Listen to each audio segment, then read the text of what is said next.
Oh, shit, no. Turn the music off. No, it's fine. I'll just put it in the background. Hello! This is as scuffed as I expected it to be. Oh my god. I just ate that toast like an anime character. You know, like when they're running to school with the toast in their mouth. That's like the fastest I've ever eaten toast before. Because I had to spend so long setting everything up that I didn't realize how hungry I was when I was about to start the stream. And yes, speaking of being a long time since seeing faces, it's nice to see you, or I should say, Rise. Sorry, it's gonna. I still have to like get used to that, you know. And Lou and Crow. It's really good to see you all again. Honestly, I'm really happy that you could even come to this. I mean, this was completely unplanned, so I did not expect anybody to be ready for my spontaneity to just suddenly appear at a moment's notice, you know? So I appreciate it. Holy crap, things are crazy now with VTubing stuff, huh? Like, now I got this weird 3D model face from NVIDIA broadcast, and it looks horrifying. I don't know if I like looking at it. I think I'm just gonna minimize it most of the time whenever I'm testing things, but it tracks so well. I was like, if I turn this off, is the tracking better? I mean, is it worse if I turn it off? And it is. I have to have this horrifying 3D model. So, but the tracking is insane. Like, I literally spent like an hour and a half earlier today trying to get PRPR Live or VTube Studio to look like have my tracking settings be good again because I lost all my settings. I undid everything, and instead of fiddling with all that, the second I put it on this NVIDIA broadcast thing, it just was perfect. I didn't have to change anything. So, yeah, it's all come a long way. I'm really happy with how the tracking has turned out with what I did just now. It's gonna be a little bit scuffed because I do need to like fix things, but I got the basics back. You know, I mean, I can take my glasses off and stuff. I don't have any alerts, so yeah, there's not gonna be any alerts of any kind right now. I would have liked to have that already, but yeah, I just wanted to do this today. And like I said, I don't have much time, so yeah, I'm just doing it all today. I actually can't think with this music playing. So anyways, I'm not going to spend too long chatting because I'm going to be chatting while playing the game. I'm sure I can do both of those things at once. I know I can do both those things at once. And we'll also see how long it takes me to beat this freaking boss. I spent 2 hours doing it last night. I'm only, I guess, 5 or 6 hours into the game, maybe even less in terms of actual mission playtime. But I've spent a good amount of time just like messing around with different mech builds and stuff. But I'm at the end of chapter 1, last mission chapter 1, which means I have to fight the boss that everybody's talking about. And yeah, I fought him for about 2 hours last night alone.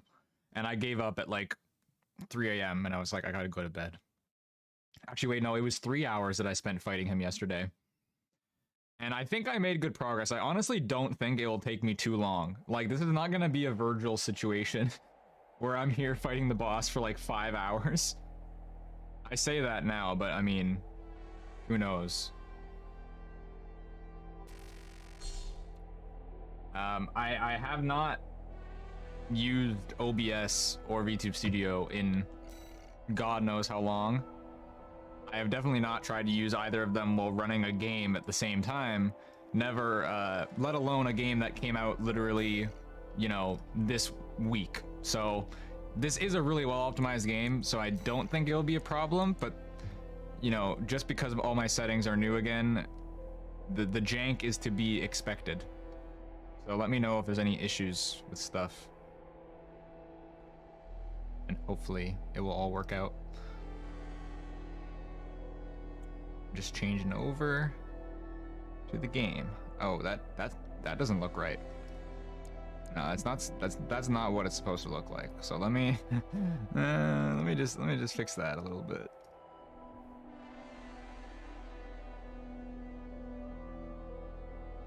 I didn't even test this yet. I am very prepared. Oh, I'm getting it to do stuff. There we go. Okay. So I am playing with a controller. With Armored Core, I have played some Armored Core before. In fact, I played Armored Core when I was like 5 years old. I had a hacked PS2 that had a bunch of just like burnt game discs of tons of random obscure games. And we had a few of the Armored Cores. I think I had Armored Core 2 and 3 and some one that had a title that was not a number. And I remember being like 6 years old and trying to play Armored Core and having absolutely no clue what I was doing because I could not wrap my head around moving a mech in a 3D space, especially with the frickin' tank controls of the PS2. And I just gave up. I actually got mad. I got frustrated. I remember being a little 5-year-old and getting frustrated at the tutorial of Armored Core and giving up. So Skyrim player, live for the jank. Yeah, no, exactly. I'm ready for Starfield. Jank is to be expected. Actually, I saw an article today about how apparently Starfield is the least buggy Bethesda game to date, which honestly does not even surprise me because every Bethesda game since like Morrowind, well, not even since Morrowind, since Elder Scrolls 1 has been buggy as hell. And they delayed Starfield by like, what was it, 8 months? And so I think they delayed it by 8 months and put literally every single QA team at Microsoft onto bug testing it. And so they've just been fixing bugs for 8 months. So that's pretty good. I mean, it's gonna have bugs just because of the scale of the game and Bethesda, but that's kind of cool, I guess. I don't know if I'm gonna play Starfield day one. It'll be on Game Pass, so I'll at least check it out. But I just don't have the time to like do a big playthrough of it. I haven't even finished Final Fantasy 16 yet. And don't even get me started on Baldur's Gate. I got to play it for like 4 hours before I was like, I should play Armored Core. Yeah, Microsoft made them, exactly. Day one Game Pass. Exactly, yeah. And to be honest, playing it to the Xbox app, it's probably gonna be a little bit more broken that way than if I got it on like Steam, but it's fine. Okay, this area is gonna be a problem because there's ray tracing on in the garage. So I need to turn that off. Which, I mean, who cares? Like, you can barely even see your mech in here anyway.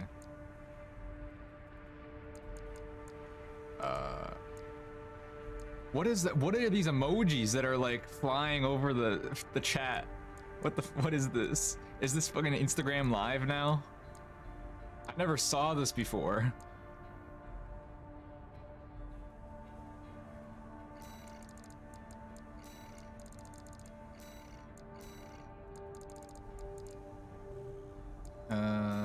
Okay. So yeah, I have everything on maximum right now. This will probably kill the game, or this will probably kill the stream. I can't stop playing Baldur's Gate. Help. Yeah, the only reason I stopped playing it is because of Armored Core. I will still play it consistently, but man, I've had like 15 collective hours to play games the last week, or I should play games by myself the last week, and I was already playing Pathologic 2, and I was already reading The House and Fata Morgana, the visual novel, and I was really liking both of those things, and I just don't have time to do all of it at once. But I'm gonna try and get back to reading Fata Morgana really soon because it was great. My friends have been simming for the BG. Yeah, yeah. I'm not even gonna say it. I don't even need to say it. But yeah, the vampire. Yeah, that's one of the reasons why Crow can't stop playing Baldur's Gate. I've heard a lot about that vampire for the last year.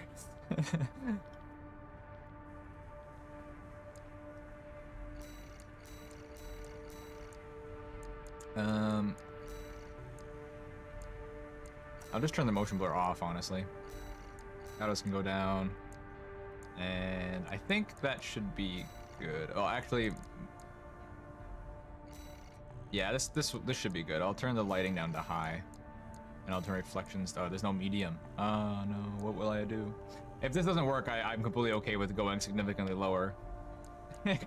Just a clown emoji. Okay, this seems to be running pretty smoothly on the menu here, at least. So I'm literally just like on the mission of the boss. I have to do the mission again because I quit last night. Oh shit, I need to charge my mouse.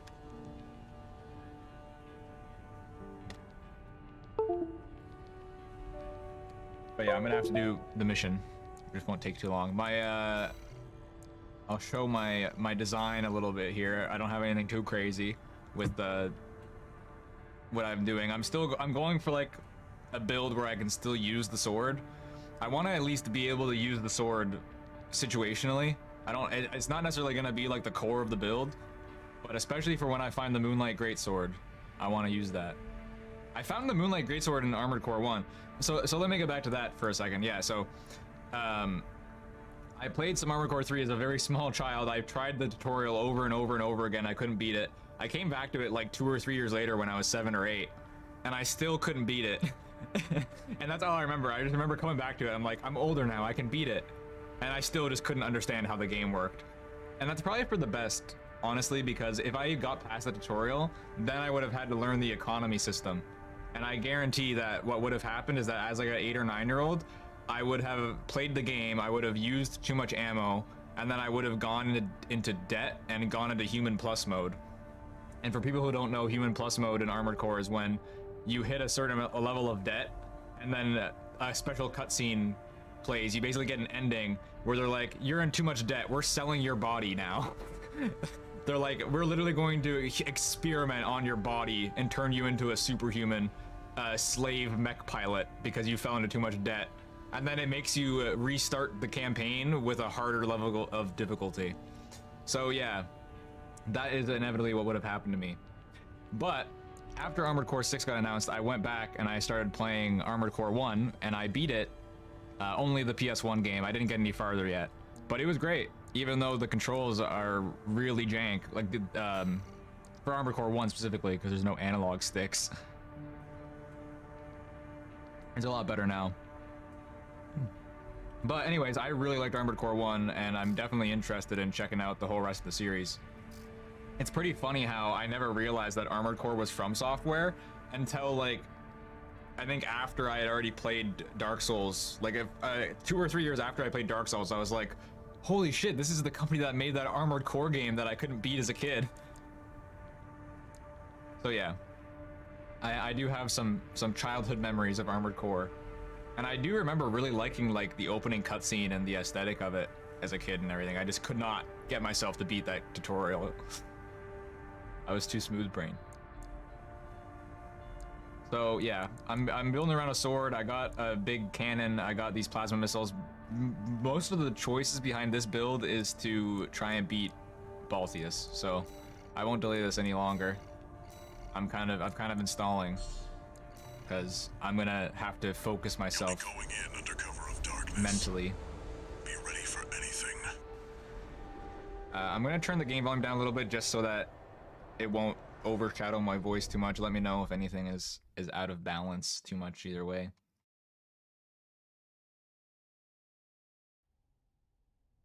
But yeah, this boss fight is crazy. I think, well actually I just found out earlier today that this game is directed by the director of Sekiro, or the combat director of Sekiro is the director of this game. And that makes a lot of sense to me, because the combat in this feels very similar to Sekiro. In the sense of the pacing of it and the difficulty. It's just like you have to always pay attention, and if you look away for even a second, that could be the end of you. Okay, I'm just fixing the volume a little bit on my end. Okay, this is lagging a little bit already, so let's see. I'll turn effects down to high. What is shader quality? Is there a medium? I'll do medium of that.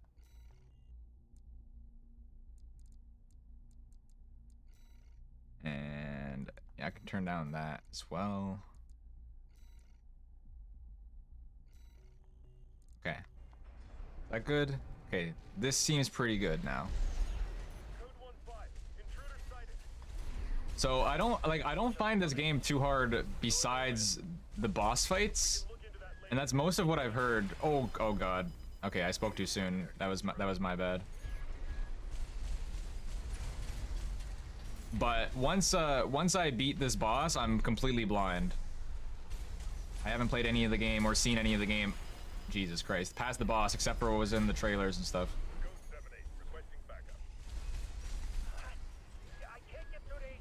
Kind of hard. Oh, I'm messing up so much already. I haven't opened the game since 3 a.m. last night, and I already forgot how the controls work. Oh shit. This is bad.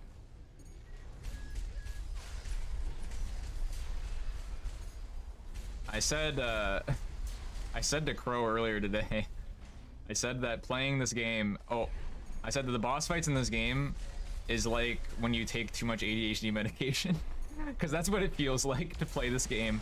You just, it is just adrenaline. It is just pure adrenaline in game format, even more than Sekiro.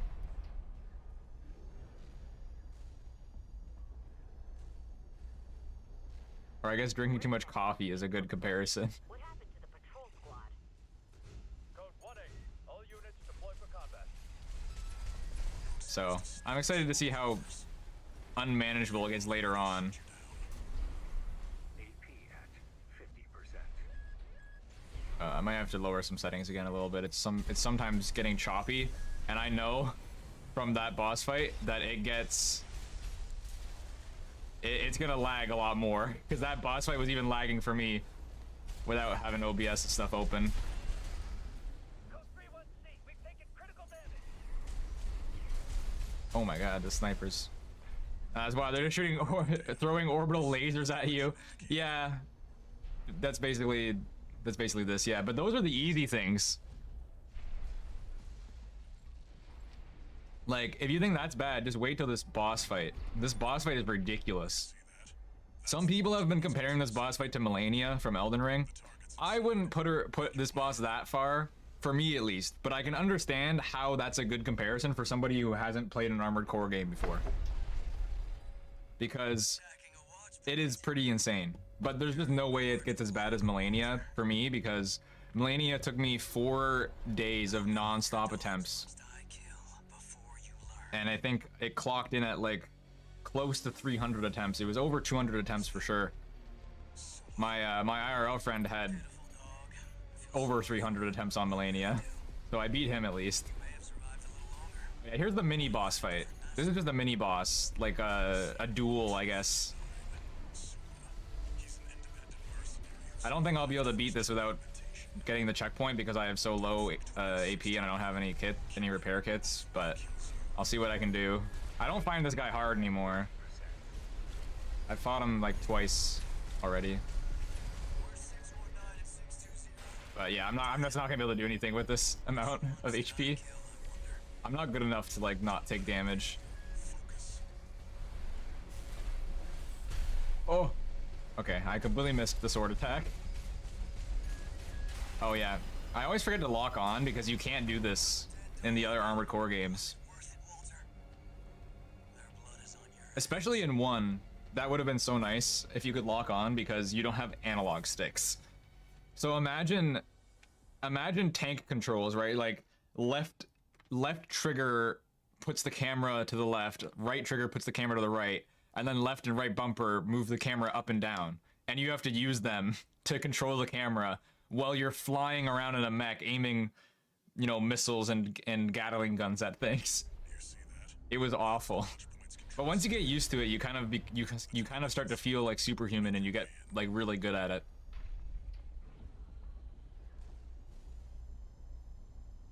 But I much prefer the modern control scheme of actually having analog sticks in the game. Okay. This time I do good. I hate those bubble things so much.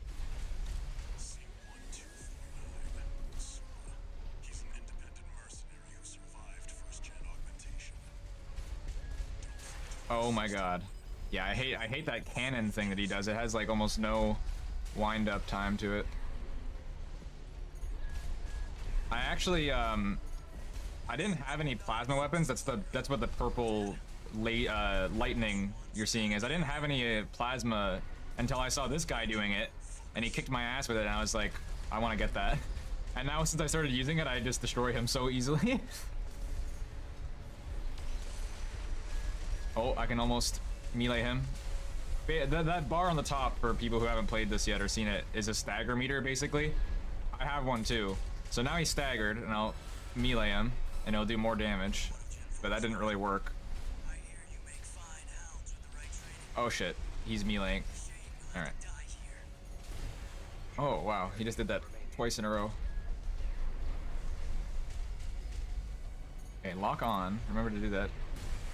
Wow, you really like doing that, don't you? I can do that too, you know. Oh, I missed. Oh, Jesus Christ. I shouldn't. No, I take it back. I can't do that. Okay, you can do that alone. I don't need to replicate that. I'll just kill you. I'll just kill you from a distance. Oh man, this is gonna be bad. The boss fight requires so much more focus than this, but I'll get into it.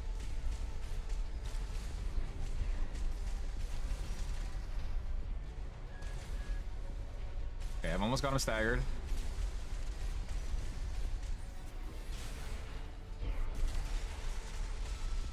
Okay, he's almost dead. There.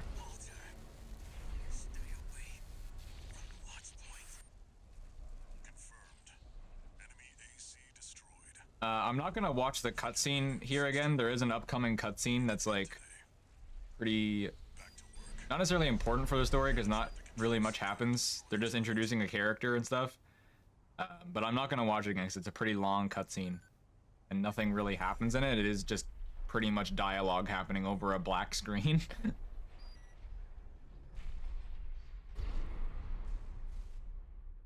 So here's the checkpoint they give you before the boss to make you realize you're about to face your doom. Can you actually... Wait, no, I was just trying to see if you can buy parts at these, but you can't. Destroy the device in the center. But one thing I really like about Armored Core that is pretty cool how similar it is to Dark Souls and stuff is that just like the Souls games, Armored Core operates on like a writing motto of only showing you things through the world building, really, and like minor interactions. There's not really a completely tied together linear story. No, actually, no, I should watch this cutscene again because you'll see the boss come. Yeah, no, I'm gonna watch this again actually because the moment when the boss comes in is so fucking good. Wait, no. 621, get out of there. But yeah, there's like a lot of implied storytelling only in this, just like with Dark Souls. Just not in the same way. It's not like reading item descriptions. But there's not really much of a linear story. There's not really many characters. There's not many like objective events that happen typically. An older type of augmented human. Fourth But this has a way more of a story than Armored Core 1, at the very least. Have we made contact? I am Air, a Rubiconian. I don't know based on the volume, but looking at OBS, it seems like the game is really quiet, so I'm gonna raise it a little bit. Is forever scattered in the coral flow. Pretty much, if you've ever watched a Gundam show, almost all the Gundam shows have a type of pilot called a new type, which is pretty much a super pilot that is like a genetically engineered person or something. And that's exactly what's going on in Armored Core. You're an augmented person to do the mech fighting. And then there's also another thing that's like similar to a lot of Gundam things where there's a material that gives everybody superpowers. And this is called coral. And basically everybody's fighting over coral. Raven. I've identified an approaching enemy. I'll synchronize with your brainwaves. I love how he just appears and then the dance music starts playing. System. Ominous wub noises. Oh my god. Into Okay, I'm focused now. So this is what this, oh my god, stop. This is what this boss fight is. It's just missiles. Constant missiles.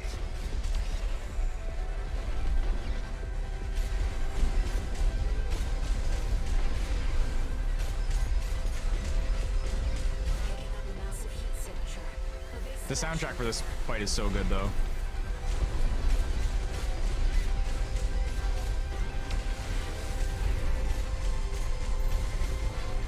Okay, almost got him staggered. I mean, shield gone. All right, now we melee. I almost beat him last night. I got him to like probably 10% and then I died. So that attack that he just did is the one that I really need to avoid. It's basically like a huge cannon. And if it hits you, it just does a ton of damage and it will basically guaranteed stun you. So yeah, I'm sorry that the figuring out process of this fight couldn't have been recorded, because that would have been a journey, just like the times in the past that I brute forced myself against bosses on stream. But maybe it's for the better. It might be for the better, honestly. Oh my god.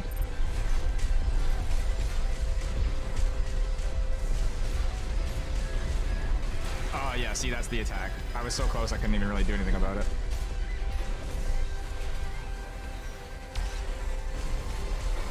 Oh. Oh my god. Holy stop. Yeah, this attempt is not gonna get very far.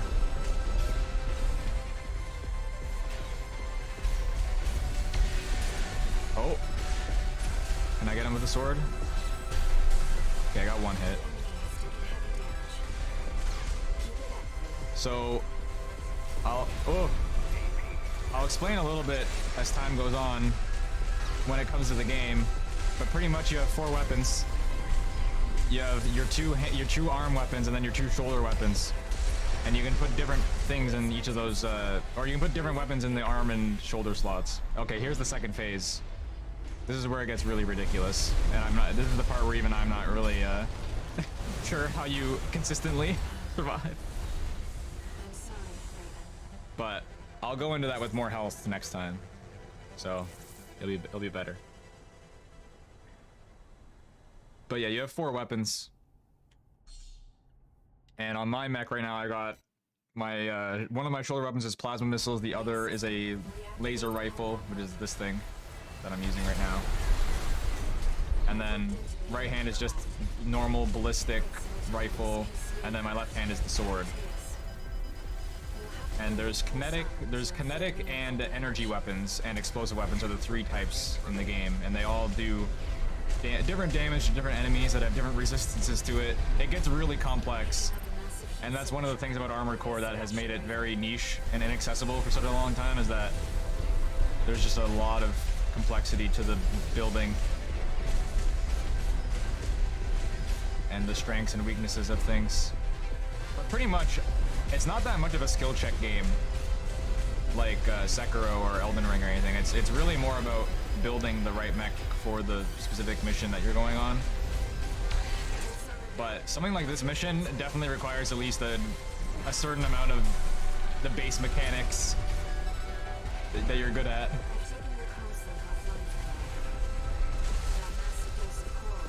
But I'm sure I could make this a lot easier by building a mech specifically made to just kill this boss.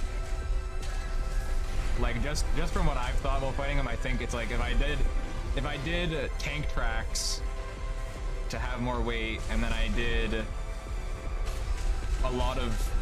basically a lot of explosives, as well as the shoulder mounted cannons and stuff, then that would be good. But I want to beat him with my current build of just like a normal bipedal mech, basically. That's like my version in this game of doing the great sword build in Dark Souls. Like every time that I do my first playthrough of a Souls game, I have to do it with a 2-handed great sword, or dual wielding, one or the other. Okay, this attempt is not going well. I was talking too much.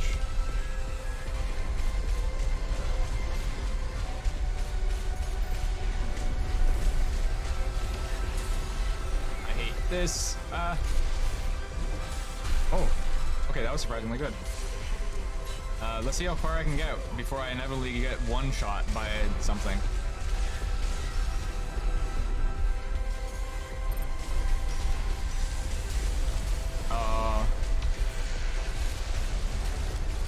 Oh, that's the freaking shotgun. This guy has so many weapons. He has all these missiles. He has like 2 different kinds of missiles. He has... Oh, that didn't kill me. I'm surprised. He has the Gatling gun. He has a shotgun. And he has a huge cannon. And actually being ready for when he uses any one of them specifically is really difficult. Except for the missiles, because you can, you know, see them coming at you. Oh, man. Main system, reactivating combat I am starting chapter 2 tonight, though. This is not... Oh, God. Balteus. This is not a 5-hour boss sort of thing. Armor to inflict meaningful damage.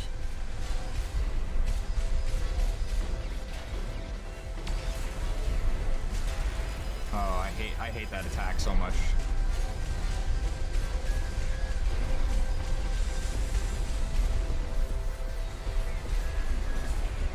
Oh, that was close. Okay, shield's almost done. Now's your chance, Raven.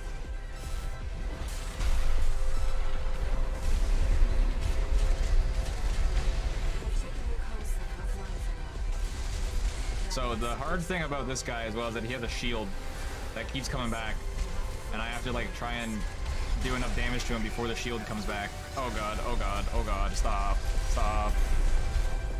And there's the shield again.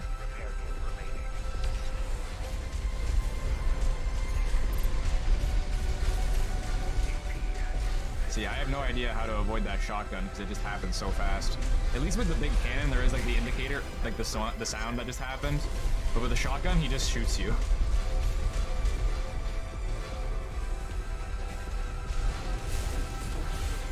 Oh, that was bad. That's what it is right there. The biggest problem with my design right now that I want to fix is that I barely have any boost before I run out of meter. And that's really annoying. Waves are intensifying. Raven, get Oh god, oh god. I went right into that. I didn't know it was about to happen. Okay. At least he made it quick. He didn't like give me hope in the second phase. It was just, no, I'm just end it. Thank you, Balteus. So basically, I have to take as little damage as possible in this first half. Okay, that was pretty good. I avoided it. Okay, I said that. Yeah, I should have said that before he did the Gatling gun. You'll have to break its pulse armor to inflict meaningful damage. One thing that's really helpful is that my controller has back buttons, and without even rebinding, it just so happens to coincide that the back buttons of my controller are the left back button is for like this, the flying, and then my right one is for boost, so, or like for dodge essentially. So it actually works out pretty well that I can like control all 4 of the weapons and the boosting pretty easily without having to use any of the face buttons. Please, you have to focus on winning this. But I'm not very good at it yet. Picking up a massive heat signature. I wonder when you unlock PvP. Because if I unlock PvP tonight, I'll definitely do some of that on stream. I'm really excited for that because I never got to do PvP in any of the mech games except for Gundam Evolution, which is more of a shooter than a mech game.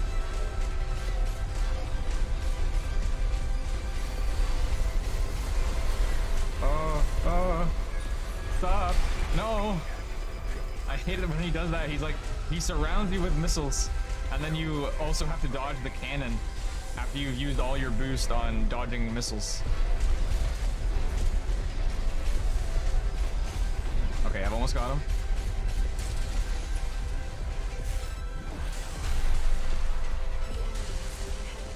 Okay. So now what I want to do is I want to sword again while his shield is down. Oh no, bad timing, bad timing. Intensifying. Oh shit. Okay. I'm alive for now. Oh, okay. So much for that. Sorry, I wonder, does that flame sword count as kinetic or energy? Because I don't know. I might need to build a little bit differently to like system.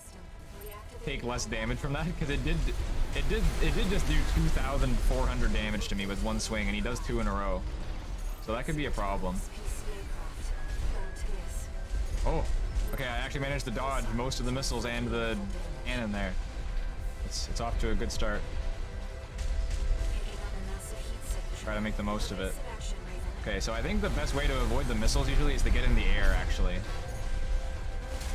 Oh shit, no. I hate that shotgun so much. It's like impossible.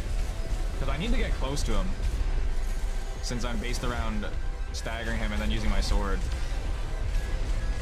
Ah! Why do you get to do that so many times in a row?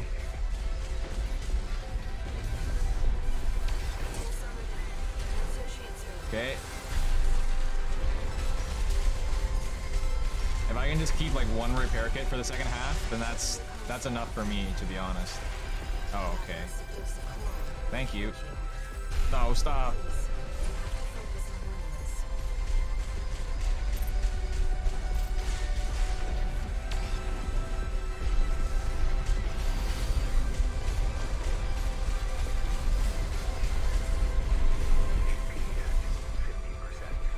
Where is he? Oh god. I need to use it. Oh.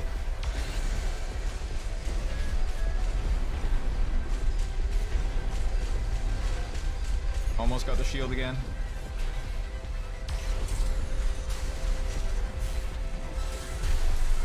Okay, now I just need to do that one more time while his shield is down.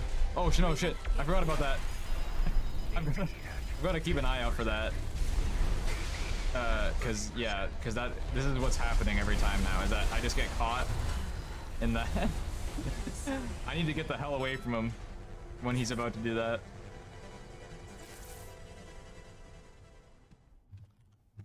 I'm worried about this being too loud, so I'm gonna turn it down a bit. I have no idea until I check the VOD. Main system. Reactivating combat mode. I've looked into the enemy craft. Whoa. It's an autonomous PCA craft. Balteus. You'll have to break its pulse armor to inflict meaningful damage. Oh, that was bad. Hello, stay locked on.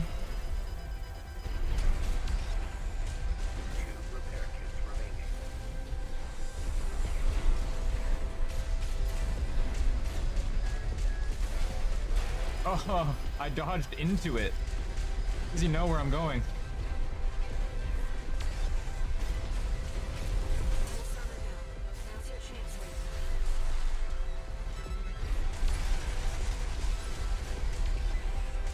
Man, I've taken your console offline for it's really hard to get him before his shield gets back up after this, but I think it's possible. Oh shit. Well, it's not possible if I get stunned. Or maybe it is. Oh, yes. The waves are intensifying. Raven, Oh, okay, I got him to half. Oh shit. Okay. Okay, that's pretty good. That was way faster than I thought it would be. Okay, I need to get out of here. For a little bit at least. Oh, oh, stop. Leave me alone. What? Okay, okay, that missed. Oh, what the hell? I was not prepared for that at all. Oh, he's coming in. picking up a massive heat signature. Evasive action, Raven. Oh. Stop. So what? That did 5,000 damage. Sorry, Raven. Okay.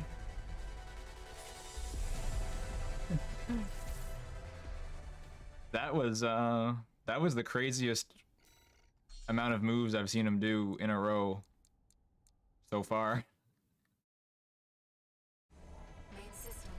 But I got him really fast there, at least. Oh shit, yeah. Remember to dodge.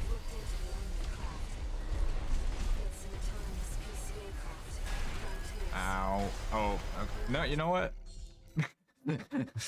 I'm you win that round, Balteus. I'm forfeiting that one. I don't need to try for that one anymore. It's an autonomous PCA craft, Balteus. You'll have to break its pulse armor to inflict meaningful Okay, damage. that went a lot better this time. Oh, I hate this. What? Okay, I just lost like all my health. What? The worst thing is that I'm just bad at dodging the missiles without using a ton of my dodge meter. Ow. Because then once you get it to 0, you can't dodge anymore. So then he does that big cannon, and then I'm dead, basically. Okay, go, go, go, go, go. I know that I can get him to half HP off of this alone, if I do it properly.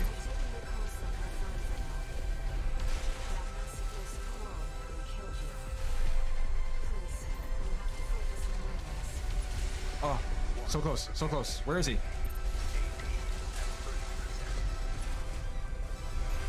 Oh no. Now I have to do it again just for a little tiny bit. I don't have like any repair kits anymore. Ow. I already see where this is going. This is kind of inevitable.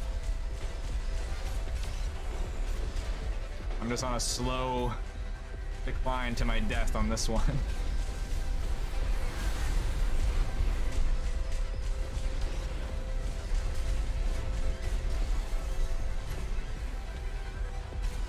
But I'm gonna go on for as long as I can. Oh shit, okay. Well, I wasn't lying.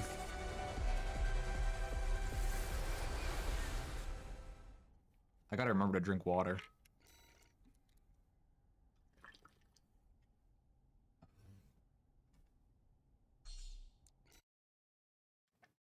How long has it been? Main system, reactivating combat mode. I think it's already been 30 minutes. I've looked into the enemy craft. Ah! I was dodging! It's an autonomous PCA I know I don't have iframes, but still. Balteus. You'll have to break its pulse armor to inflict meaningful damage.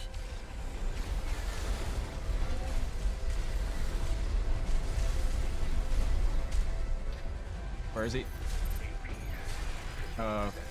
Yeah, I'm just gonna forget about that one. System, reactivating. Nobody saw anything. I've looked into the enemy craft.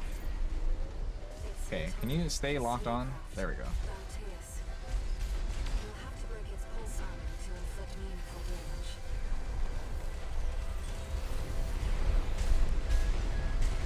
damage. Oh, okay. That was pretty good. Why does the lock-on keep just losing that? Pulse armor down. Now's your chance, Raven. Get him.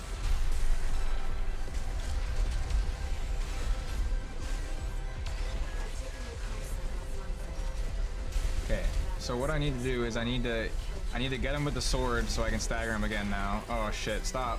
Stop. Okay, that's not gonna happen. Picking up a massive heat signature. Evasive action, Raven.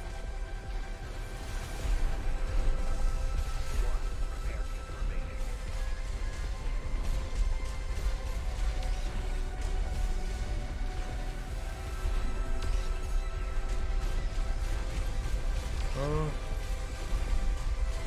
I'm getting real focused this time.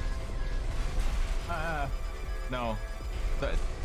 See, I just need to like know when to not talk sometimes. It always seems to not go well when I say anything. Oh, where is he?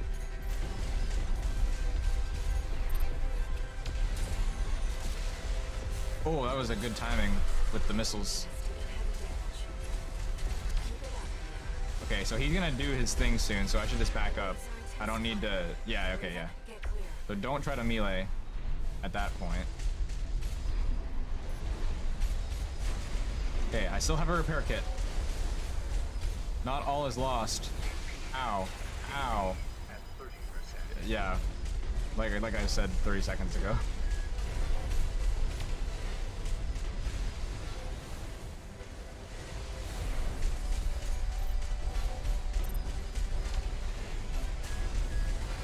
Oh. Okay. Stay locked on. Don't move my aim at all. Okay. He's gonna be stunned in a second. And now melee. Okay, okay. That's good. Oh, okay, that's really good. Okay, charge it up.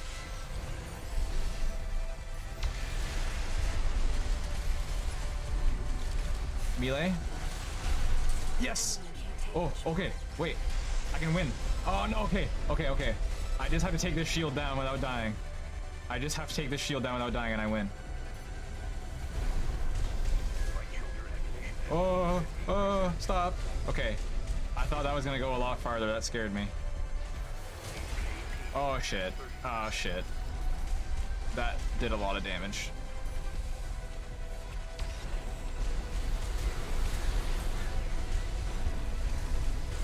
Stop.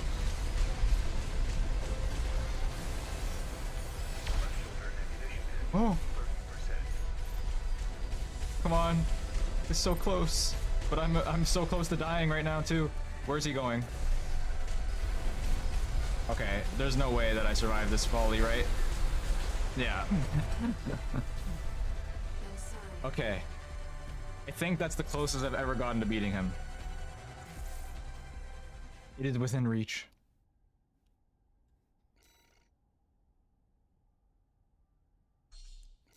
My arm hurts. I don't know why my arm hurts. Just like getting pain from this game. It's not even like joint pain from the controller. It's just like my physical muscles. Balteus. You'll have to break its pulse armor to inflict meaningful damage.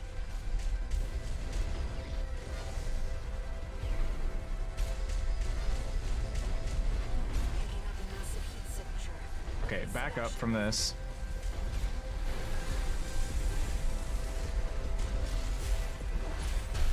Pulse armor down. How's your chance rate?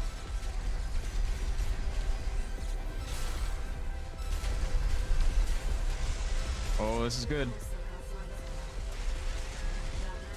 Oh, that's not good. I don't think I'm gonna get his stagger full. The shorter shield goes up this time. Yeah, no. Holy shit. I need to learn how to dodge the missiles better. Like, I know that it's a lot easier in the air. But the problem with that is running out of the fuel. Or I should say energy. Ow. I find it's like easier to dodge when you're closer to him, but then he does the cannon.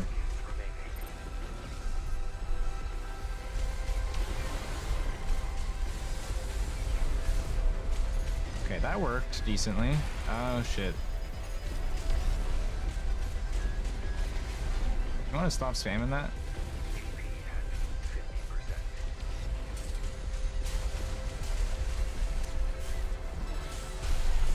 Okay, so now he's gonna be at half, and now I back up. Raven, get clear. This is the second phase that I'm definitely gonna die to like instantaneously. Because I have no repairs, but that's fine. The more I learn. Oh, okay, yeah. So he has one that goes like more vertical. It's gonna be hard to deal with.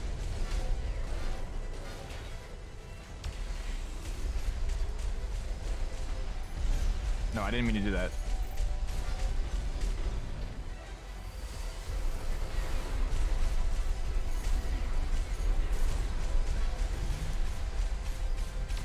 That was a pretty good dodge for the most part. Oh shit. I'm sorry, When the missiles are far and coming straight at you, it's hard to judge their distance. I thought those were so much farther away.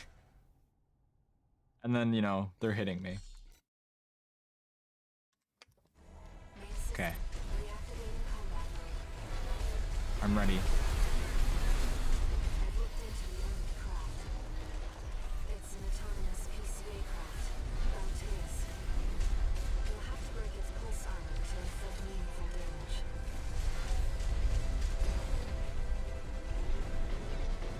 I need to get my boost back. I'm noticing somewhat similar to the bosses in other Souls games that... Okay. Jesus. He has patterns similar to the other bosses where it's like, if you do certain things, he will do certain things more often. Now's your chance,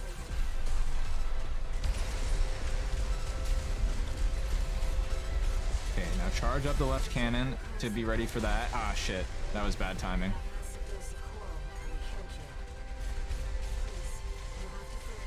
Please, you'll have to focus on winning this.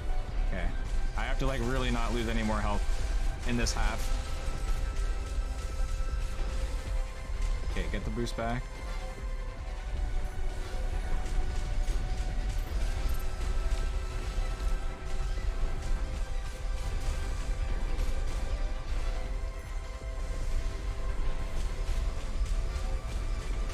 Where are you going? Oh shit, oh shit. I have like no boost, this is bad. Okay, that could have been worse.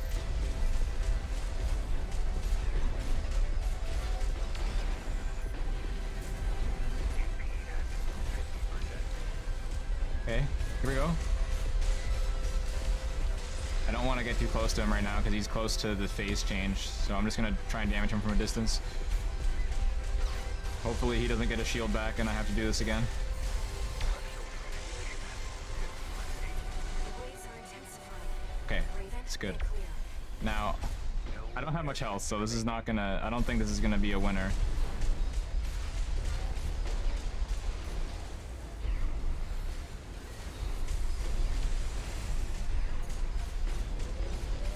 Let's see. I need to know what like the safest time for me to go in is. Oh, where are you? Oh, he's too far now. Stop. Light and ammunition at 50%. Really? That's not good. I wonder if I actually can run out of ammo in this fight. Where is he? Ah, that was bad timing. That was really bad timing. No. I didn't even see that there was missiles coming when I hit the button. Oh, okay. I'm sorry. Pain.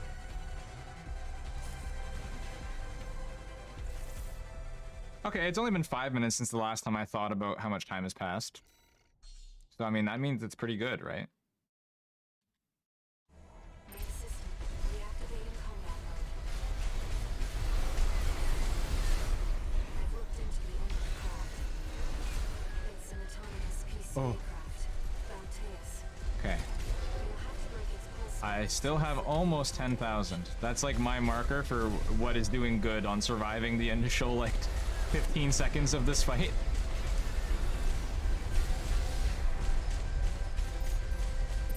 Stay locked on.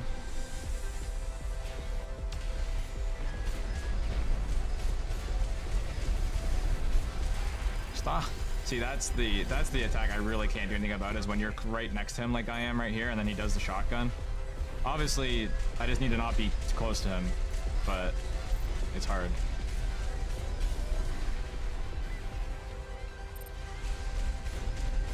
pulse armor down. Now's your chance, Raven. I've taken the constant offline for now.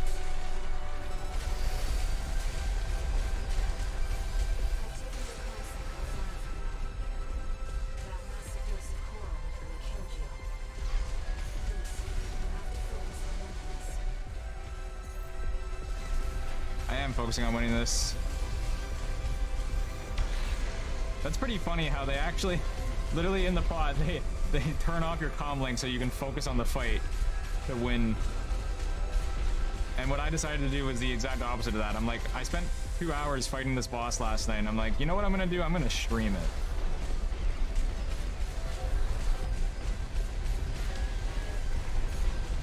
Because where would the fun be? Oh shit. And just doing it normally.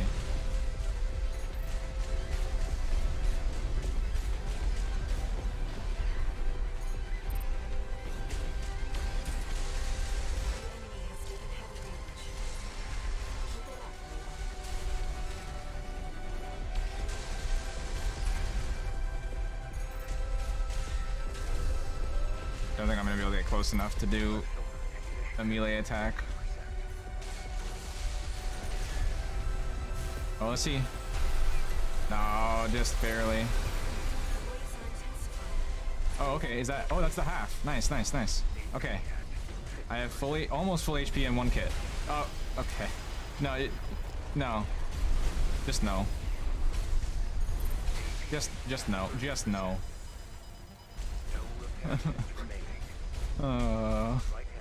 Ow.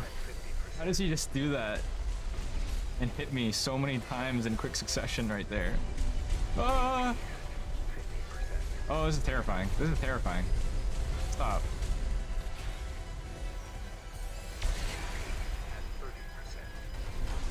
Okay. You know, he just like wiped the floor with me that time, to be honest.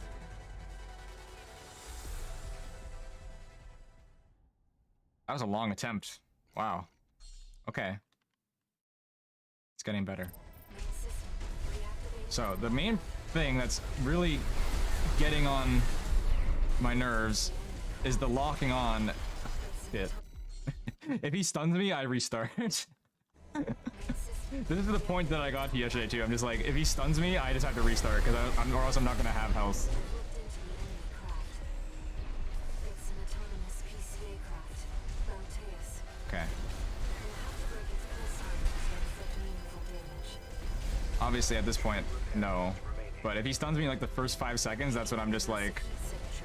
A big fuck fraction. this, basically.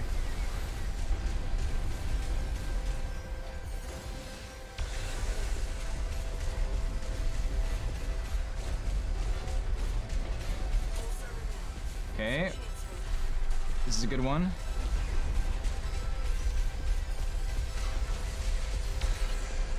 Ah, shit.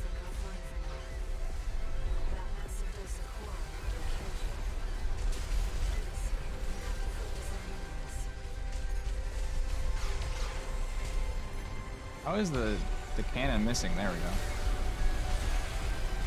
Jeez. He actually like pre-fires the cannon on the exact time that I managed to get myself stunned from the missiles.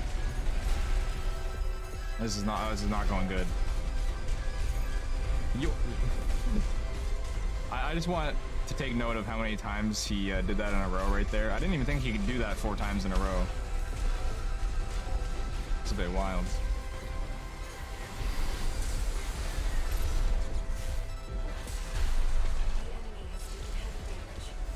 So this is gonna be a no repair kit kind of second phase attempt. That's fine, I'm down for it. If I ended up actually beating it like that somehow, then that would just be really funny. But I don't think it's gonna happen.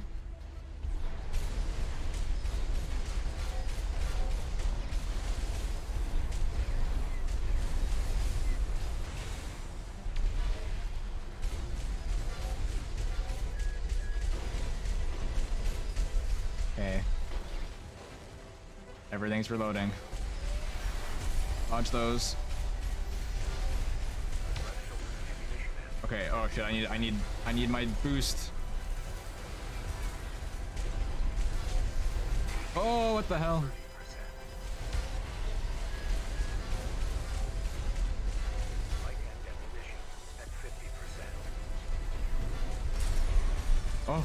Oh, let's go. There's just no way, I don't have enough HP. Okay, charge up the shoulder cannon. Oh shit.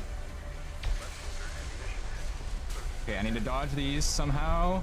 Oh, where is he?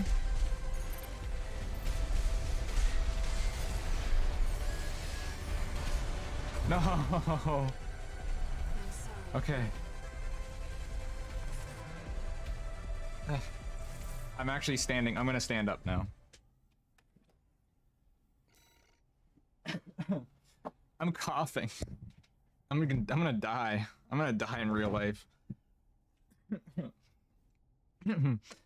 I mentioned this on Twitter, but I have a standing desk now, or a variable standing desk, so I think it's actually gonna be really useful in a case like this for when I really need to focus.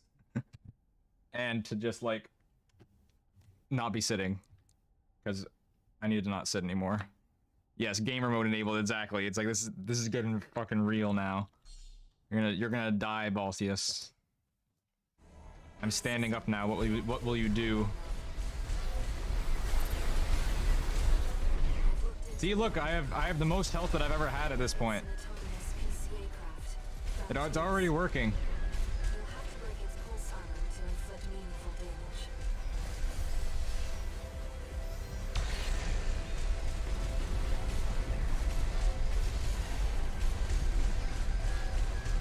Oh. Okay, I still have almost 10,000 HP somehow. Let's go. Pulse armor down. Now's your chance, Raven. Melee.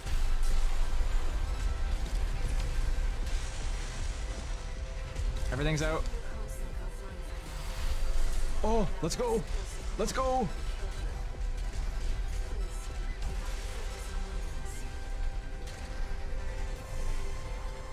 Yeah, I couldn't quite get him to second phase with that.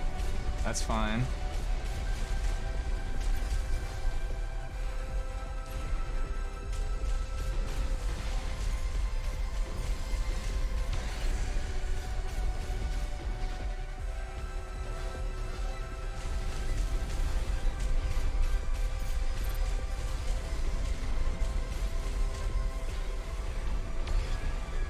Oh, okay, that's like the closest I've ever managed to dodge that at before. Oh, shit, shit, run, run. Oh, okay, I actually managed to get out of there, somehow. I thought I was done for.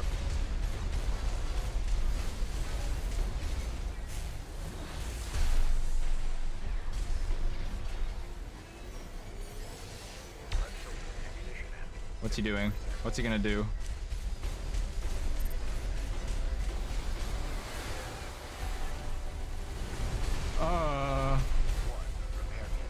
Okay, I've got his shield quite low. Oh, fuck.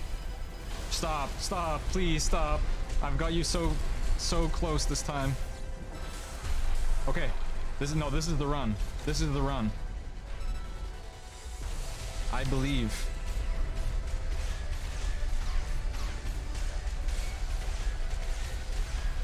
Just gotta not die to that.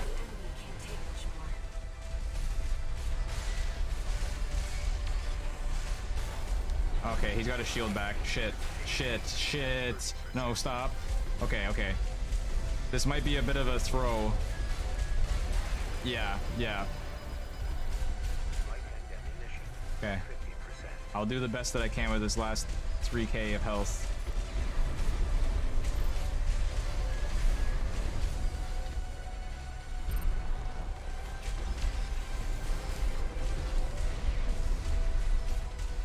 If I can get the shield broken, I think I can end it. But that's a big if. Okay, he's kind of doing attacks that I did not expect him to do. In a good way. Oh, oh, okay, okay. No! Okay, the melee attack missed for some reason. I don't know why. Yes! Yes! Come on! Holy shit. The first standing up attempt. That's all it took. That's literally all I had to do. I just had to stand up. Standing desk is OP. Enemy systems down. It's silent. And it only took me 30 minutes, right? I definitely didn't try this yesterday at all for a long amount of time. No, that was more than 30 minutes. That was like 45 minutes. Raven, Oh, you need rest. yes. But I first agree, you Irie.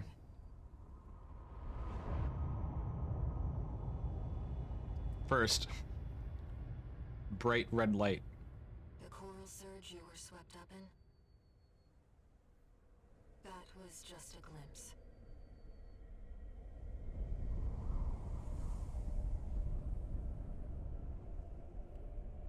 Why is this cutscene lagging my model so much? Oh, we're having premonitions and shit now. Okay, I got the achievement. I wonder how many, what percentage of people have completed this achievement? I wonder. I want to see the Steam global stats on this one.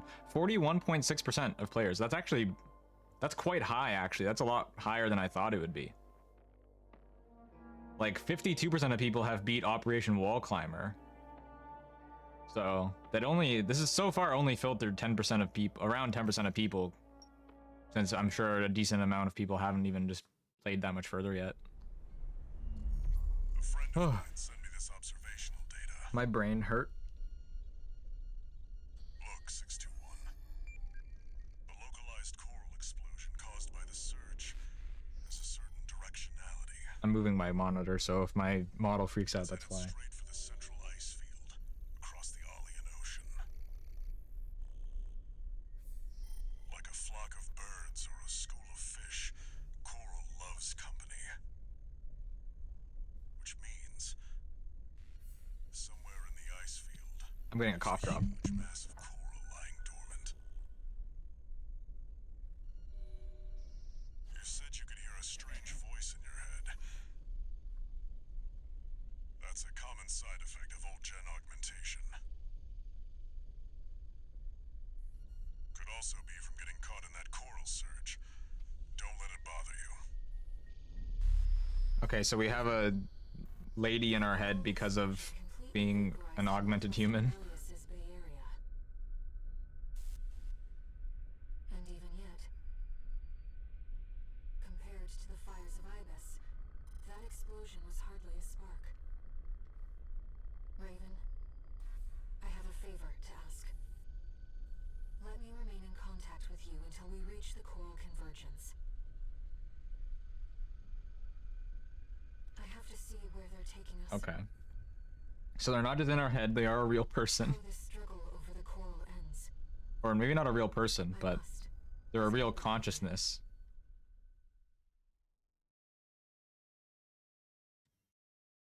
Okay. That is like probably one of my favorite FromSoft boss fights ever. That was a great fight. Augmented human C4621. But just like absolutely Entering insane. standard mode. 2 new messages.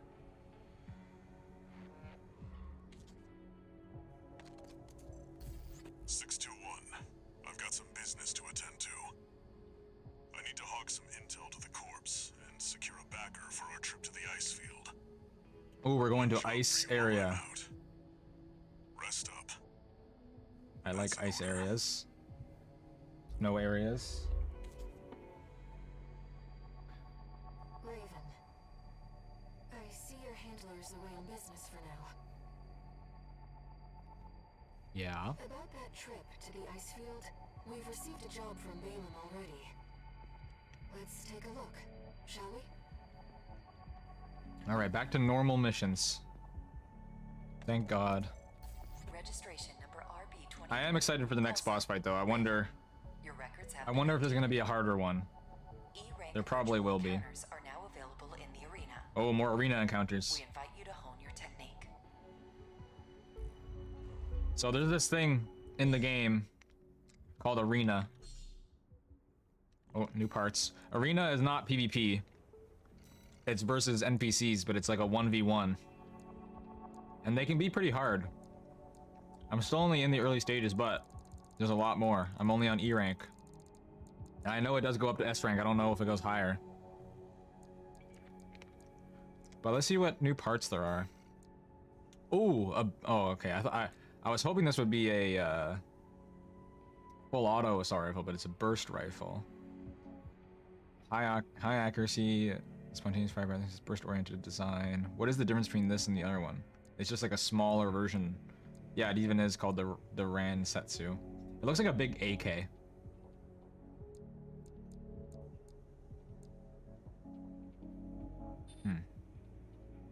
Oh, whoa. The garage music changed. Oh! Oh shit, I got the Gatling gun now. I don't have enough for it. Oh, and I have a portable grenade launcher now. Okay. Napalm bomb launcher. Alright. Laser shotgun. Yeah, okay. These are some crazy weapons. And there's a handheld missile launcher. Okay. And, whoa, what's this? Pile bunker. Oh, this is the thing. Okay. It's basically a big... what's the word for it? It's basically a gun that just is meant to stab things with an explosion. You're stabbing things with an explosion, basically. I'm gonna buy it. Actually, I don't know. Let me see what else there is, because I want to at least try it out, I think. Grenade cannon. Oh, man. There's so much to do now. Plasma missile launcher. Okay. 10 cell, that's new. Pulse shields. This is cool how the garage music changed. I was thinking before playing the game that the garage music was not funky enough. Cause, oh my god, the garage music in the first AC game is super funky. Like, or it's not even funky enough, but it just like, it was so, there was nothing, basically. But at least after doing that, now they've filled it out a little bit with all these noises. It's pretty cool. These new arms. These are lightweight arms. I don't think I'm gonna try a light mech because I just like all the heavy weapons.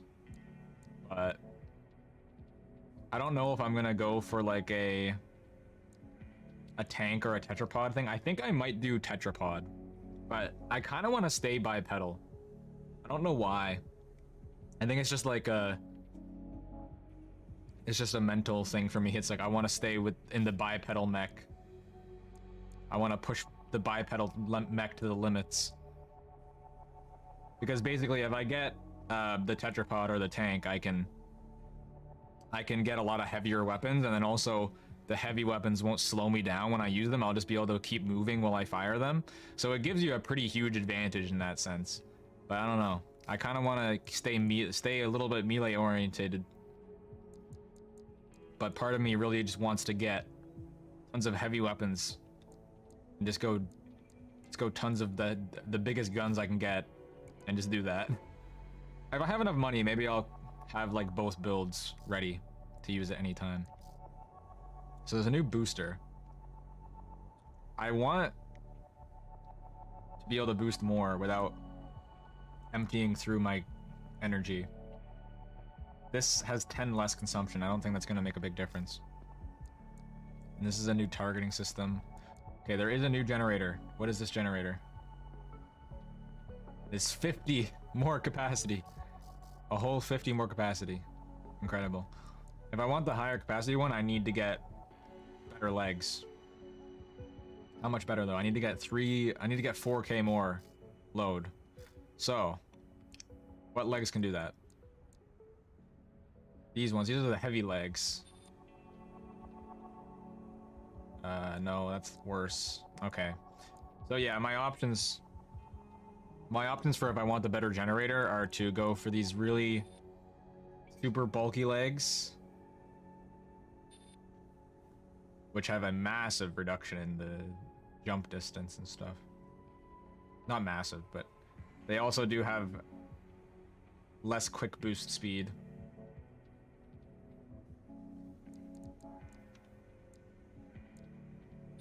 So yeah, I don't think I want to go for the heavy legs, but pretty much that's my only option if I want to get more energy. Let's see what I can sell, because I have a bunch of, yeah.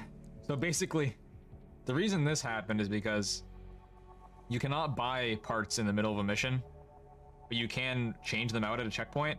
And so I just bought every weapon that I conceivably thought that I might want to switch out for to fight that boss. So I don't actually need all of these. I can sell like almost all of these. I mean, I can just decide what I want after. And you always get the full price back. So I'm just gonna sell everything. And then, oh no, not. Yeah. I'm gonna sell everything, and I'm just gonna see what I can do here. See if I can just build an entire second AC. Because I'm quite attached to this design of going for like a build that can do a sword and stuff.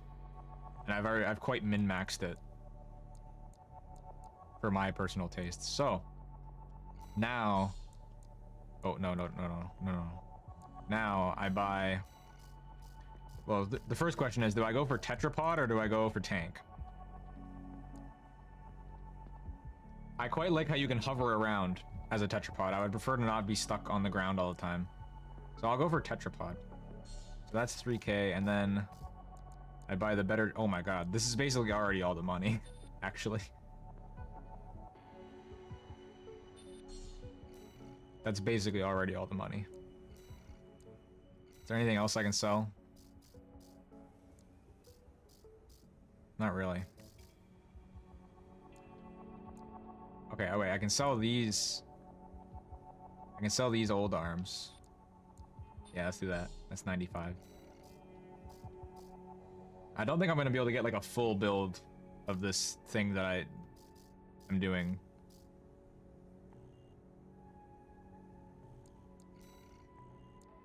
Okay, yeah, so assembly.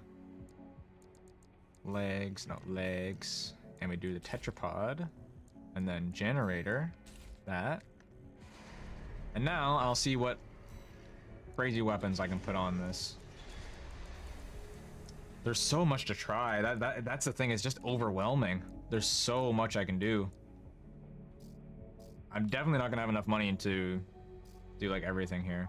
I can also sell actually the vertical missile launcher and the pulse buckler. And I'll keep everything else. I won't sell anything else because I want to be able to come back to my old build at any time. Now, what will I do? I have 530k. That is pretty good. I think it would be pretty cool to get the 10-cell missile launcher instead of the plasma, maybe. There's also the grenade cannon.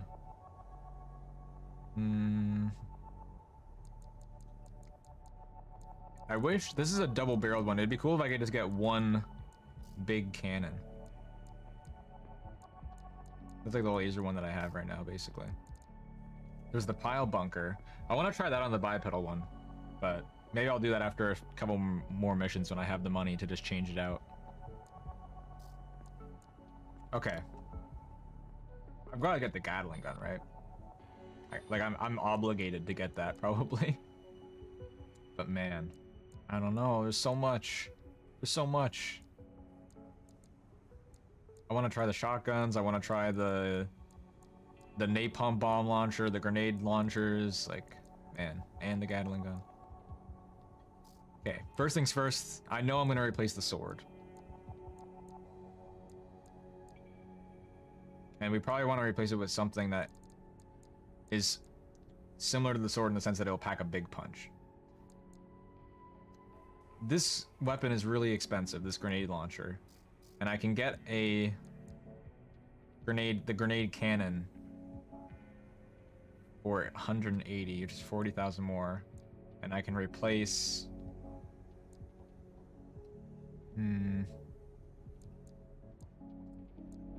Yeah, I can replace this left side with that for now.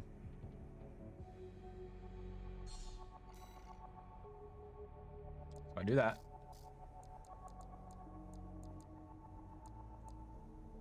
And I think if I do the Gatling cannon, that'll replace the right hand.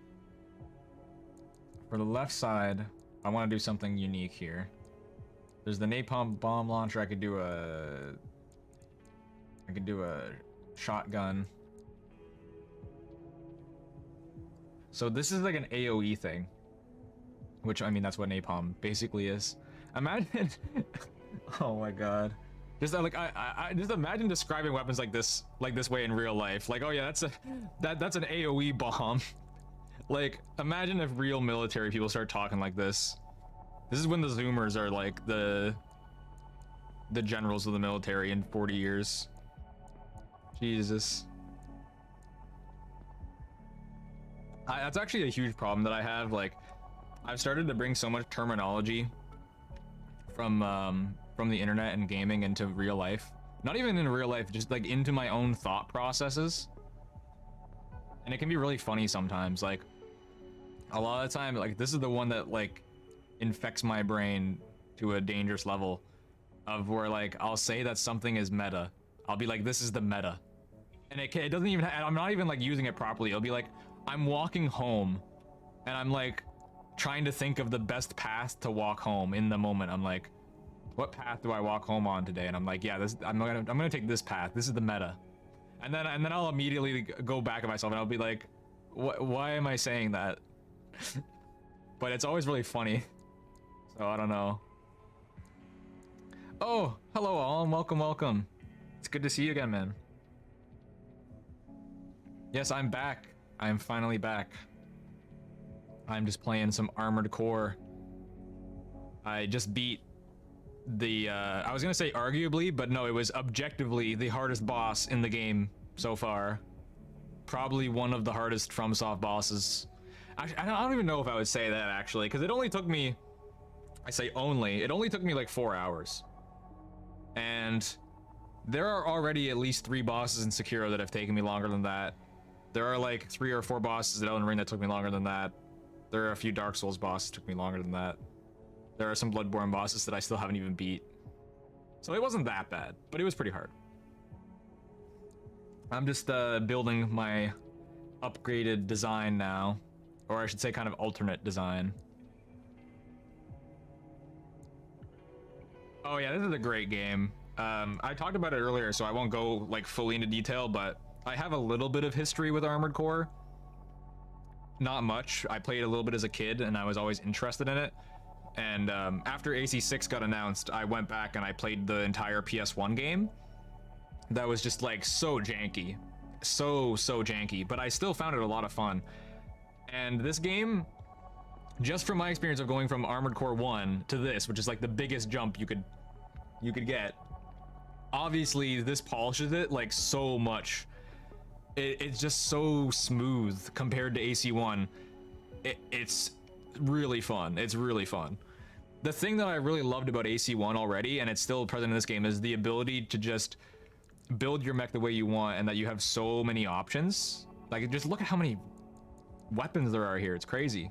And how many ways you can just build everything, and that they all have an effect in a meaningful way. But then just besides that, the combat is crazy.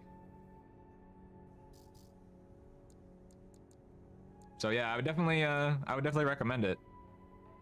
You can't really go wrong with it if you are finding it interesting. I think it goes beyond about being mecha. It's just the combat is really unique. There's not really any other game that has combat like this. So, man, I don't want to spend too long in like analysis paralysis here, but I do want to try out some different weapons. I think, do I get the shotgun maybe?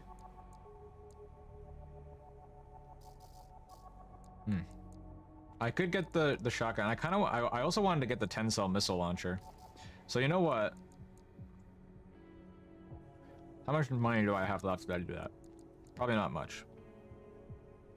Right arm, okay, this is what I'm doing. Gatling gun on the right arm. Oh, on this arm, shotgun for now. Or do I do bazooka, actually? Maybe I should do bazooka. No, I have a grenade cannon. I don't need the bazooka. So get the shotgun. Or should I get the laser shotgun? I'll get the laser shotgun. Okay.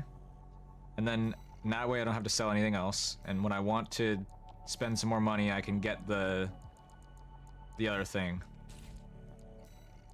Okay.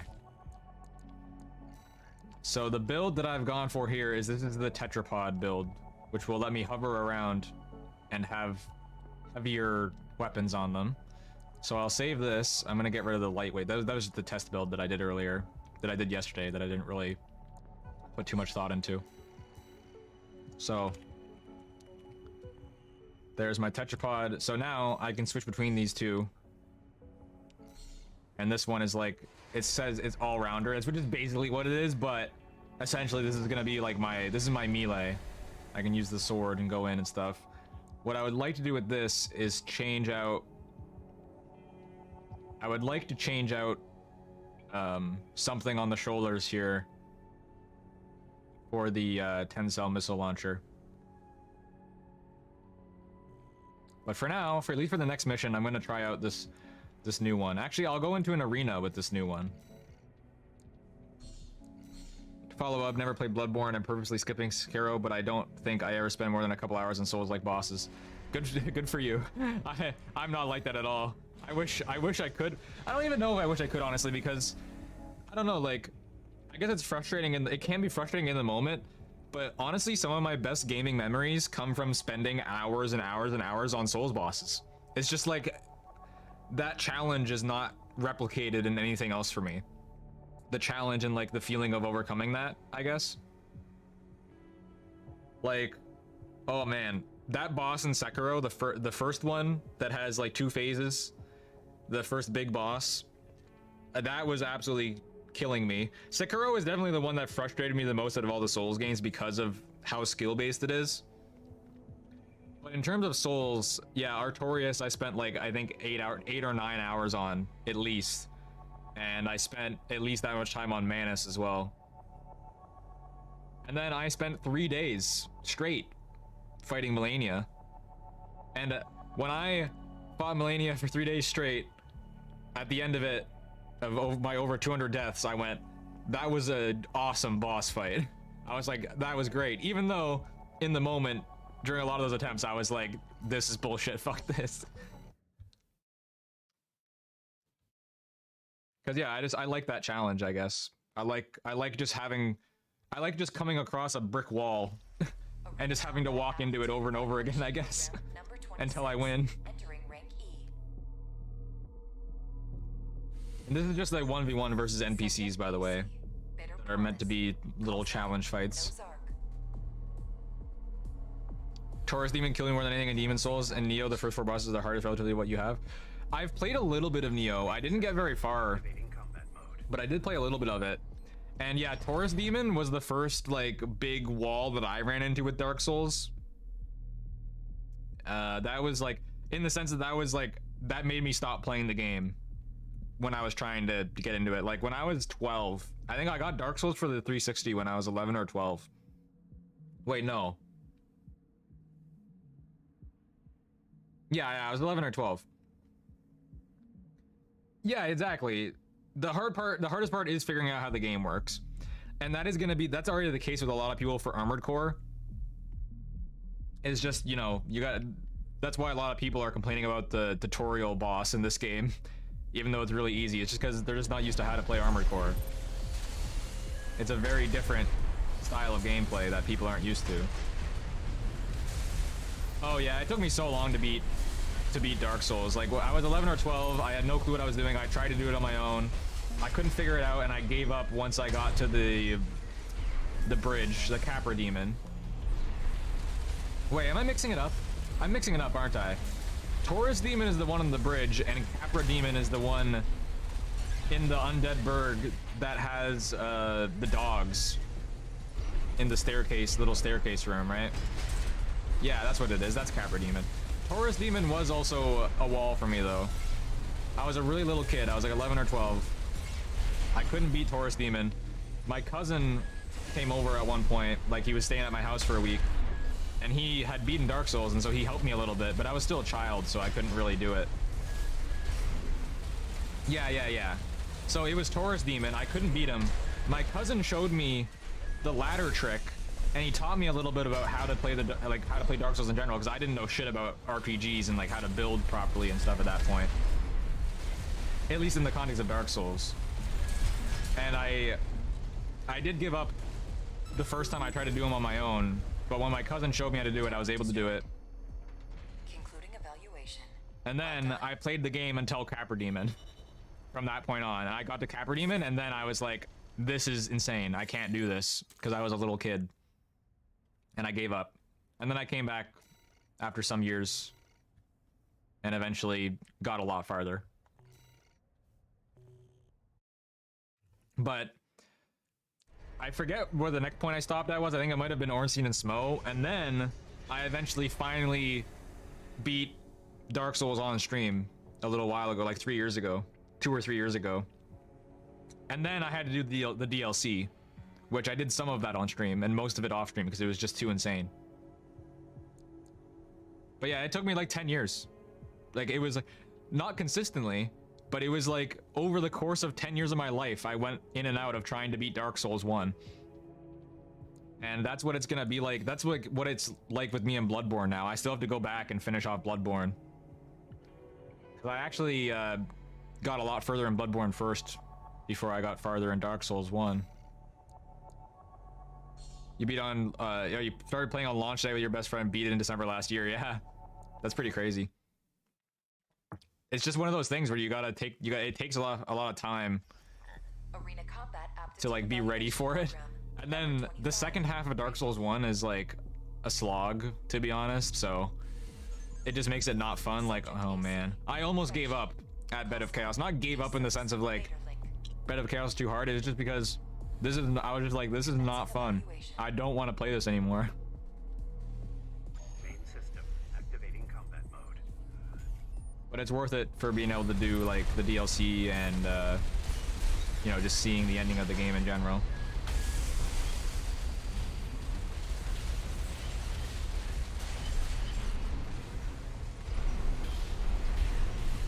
Yeah, exactly. It's just because it becomes badly designed at that point. Like, Bed of Chaos didn't even take me very long. I think it only took me 3 or 4 attempts. It's just that you have to run all the way back, and it's just really annoying and not fun to fight. Whereas a normal boss that is just difficult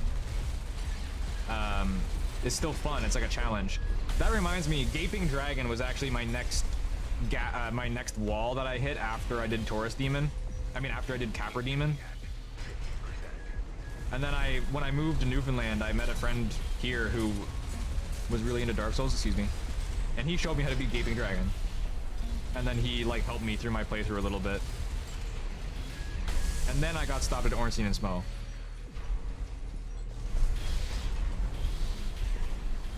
I only finished up to like the gargoyle.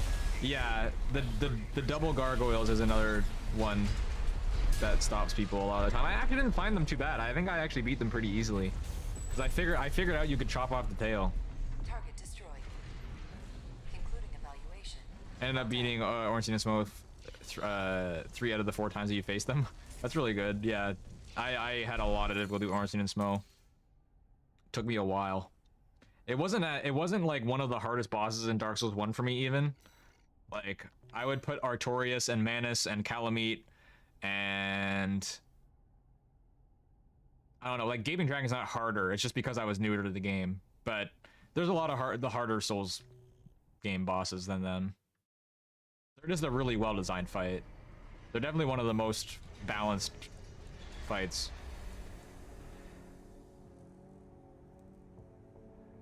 Yeah, the Gargoyle Tail Axe is great. I should honestly do a playthrough where I use that. Dark Souls 1 is quite potentially my favorite game of all time.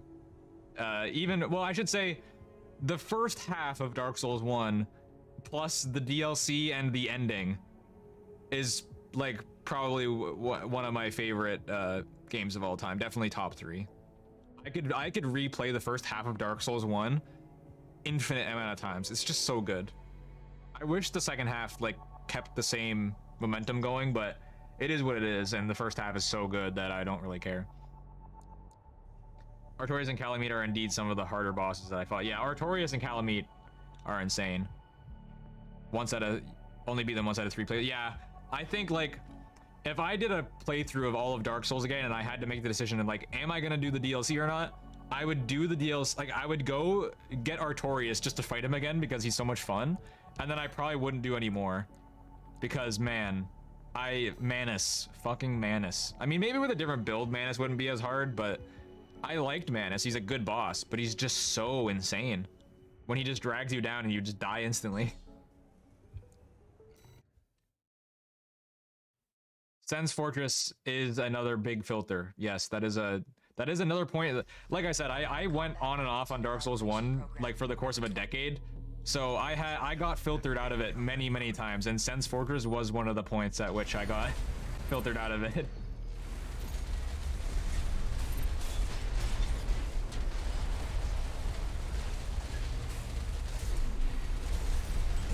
I quite like this mech that I've built. It's pretty ooga booga. Like, I don't even need to really think about anything. I can just kind of spam and I kill. Oh, I like that shotgun. The grenade launcher is great with the hover. First one was a big axe build. I should try that in something, in some of the one of the Souls games. I did. I pretty much always did Claymore. Obviously, when I was like a kid and first learning, I did a lot of sword and board. But now I really prefer to do double, like two-handed sword or dual wielding. And especially if it's like Elden Ring or Dark Souls 2, I like to power stance. No range, slow swing, but I only needed to hit the bosses 4 to 6 times. Yeah, exactly. Just getting the big damage out. But it can be hard, like, with the speed of the swing sometimes. Man, all of this talk makes me want to replay Elden Ring. This is how it always is for me. Like, whenever I start talking about FromSoft, and I start talking about the Souls-likes, I just get the urge to open up Dark Souls 1 or Elden Ring again. I've done the first, like, hour of Elden Ring so many times since I've beaten it, and then just never gone any further again. Because then it's like the commitment of having to do an entire playthrough of Elden Ring, which is like, no, I'm not going to do that. But then Dark Souls 1, I know I'm not going to beat it anyway, because I'm just like, I just want to do the first half. Yeah, I did really like what I played of Neo, I will say. I want to get back to that. Maybe that'll be something, maybe that'll be a game that I stream at some point. I was really enjoying it, and I do want to do Neo 2. The one thing with Neo, which I liked this, but it was just like hurting my brain, because I had not played many Souls like yet already, was the stance system. And that's really cool, but I gotta like I gotta like take a minute to really figure out how that works and get used to it. Oh wow, the music in this fight is very vibing. Like dance music.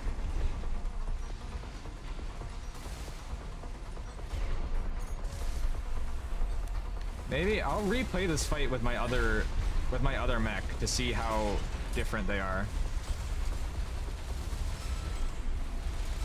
Yeah, definitely. I already realized that. Like, I wasn't playing it like Dark Souls. It's much more like a I don't even know how you would describe it, but Neo is definitely more of a, I would compare it more to like a PS2 kind of game with his game design. I mean, like in terms of like the level layouts and stuff. I don't know. It kind of reminds me of that kind of era of action game. The combat, especially, and I guess the responsiveness of the combat reminded me a lot of, is it Way of the Samurai, I think? I don't know. I don't even know if it was Way of the Samurai, but there was a samurai game that I grew up with on the PS2 that I had, and it reminded me a lot of that, and not just because of the samurai aesthetics, but specifically because of like the fighting and the animations. If it was Way of the Samurai, it would have been like Way of the Samurai 1 or 2. But it might have been a different franchise. Ninja Gaiden, they may have beaten up with us. So yes, exactly. That's the word I was looking for, was a beat 'em up or a character action game, yeah. Because that's the vibe that I got from it as well. It was really fun. I was really liking it. That's like what Sekiro is. A little bit more. Like Sekiro is more of a, like, I guess it is more of a reaction time based game, or even more of a rhythm game maybe, but it has more of that design philosophy than like the RPG aspects of Souls. Okay, so these arenas were all pretty easy. Yeah, if you didn't know, Rise, Neo isn't by FromSoft. Oh, I accidentally skipped past the notification. But it is in the same vein. It is definitely a Souls-like, but it's very different. It's not as much of a Souls-like as something like The Surge or Lords of the Fallen. It has a very unique identity, gameplay-wise. Okay, so what I'm gonna do is I'm gonna load up my other AC, and I'm gonna try that arena fight again if it lets me replay them. Yeah, it does. And I'm gonna see if I find this significantly harder with this AC or not. Combat Aptitude Evaluation Program, number 23. This is a pretty Main system activating combat. beefy enemy.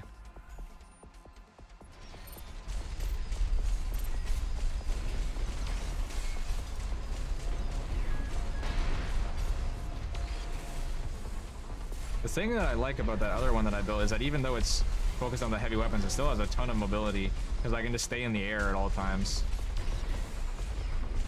Okay, so let's see if I can get close enough to him to melee a little bit.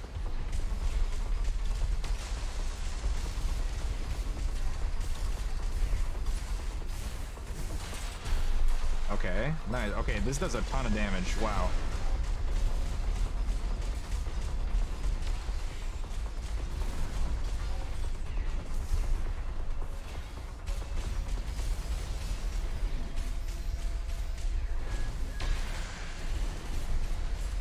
Oh shit.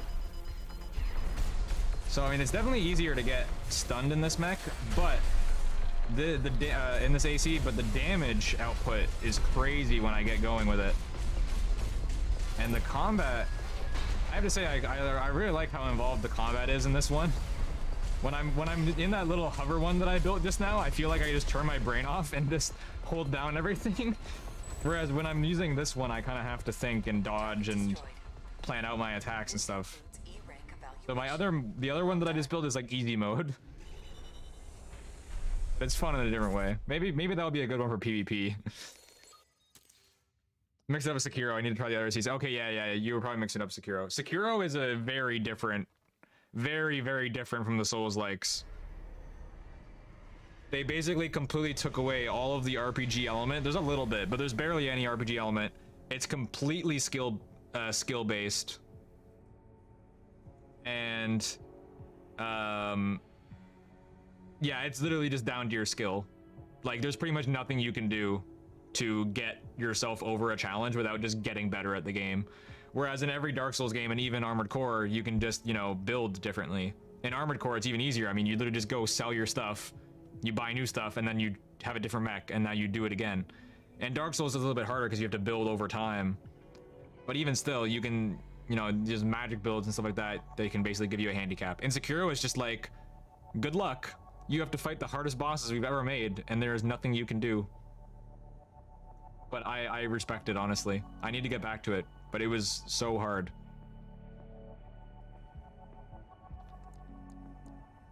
Yeah, I want to go back and play like Armored Core 3, because that's the one that I got filtered by as a small child. And then I've heard a lot of really cool music from Armored Core 4 and 5, so I'd probably play those as well. Actually, 5 is the one that's directed by Miyazaki as well, so I want to check that one out. Is it Activision being the publisher of Sekiro? That's the only somewhat controversial thing I can think about it.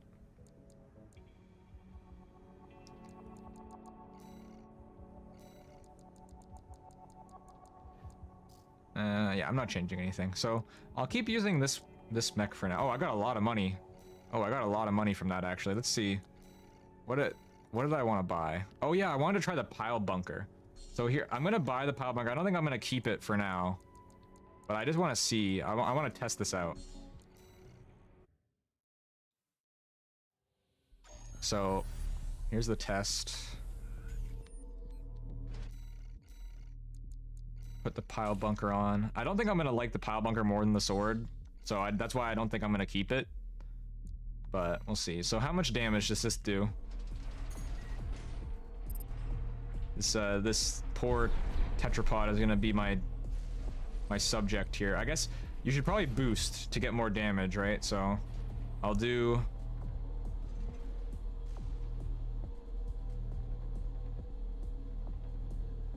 this. Oh wait, no, wrong button. Should I do a quick boost? And I'll do this. Okay, that does a huge amount of stagger. Whoa, okay. I quite like that. Okay, this is pretty good. I might actually use this a little bit. That's a lot better than I thought it would be. It's very cool. Oh yeah, no, I did hear about that, about how it started out as a Tenchu game. Yeah, that's one of FromSoft's other old franchises. Fair enough, I guess. It is definitely very different from Tenchu, gameplay-wise. It is basically a different game completely. It would be cool if they went back and did more of their old franchises. I think that there's a solid chance for that after Armored Core 6 has come out and been so successful. I mean, like, Armored Core 6 has already outsold every single other Armored Core game ever.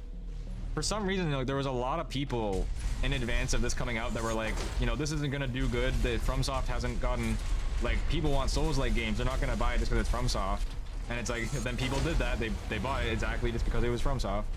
And they've proven themselves, and people have shown interest in a new genre from them. So I think that FromSoft should go back and do more of their old stuff. Oh, okay. So does it actually play similar to Way of the Samurai? Or is it more of like a, because from what I thought, I've never seen gameplay of it, but I assumed that Tenchu was more of like a beat 'em up sort of thing, like more of a character action style of game. You know, something more similar to Neo than to like a RPG. Or purely like a ninja game.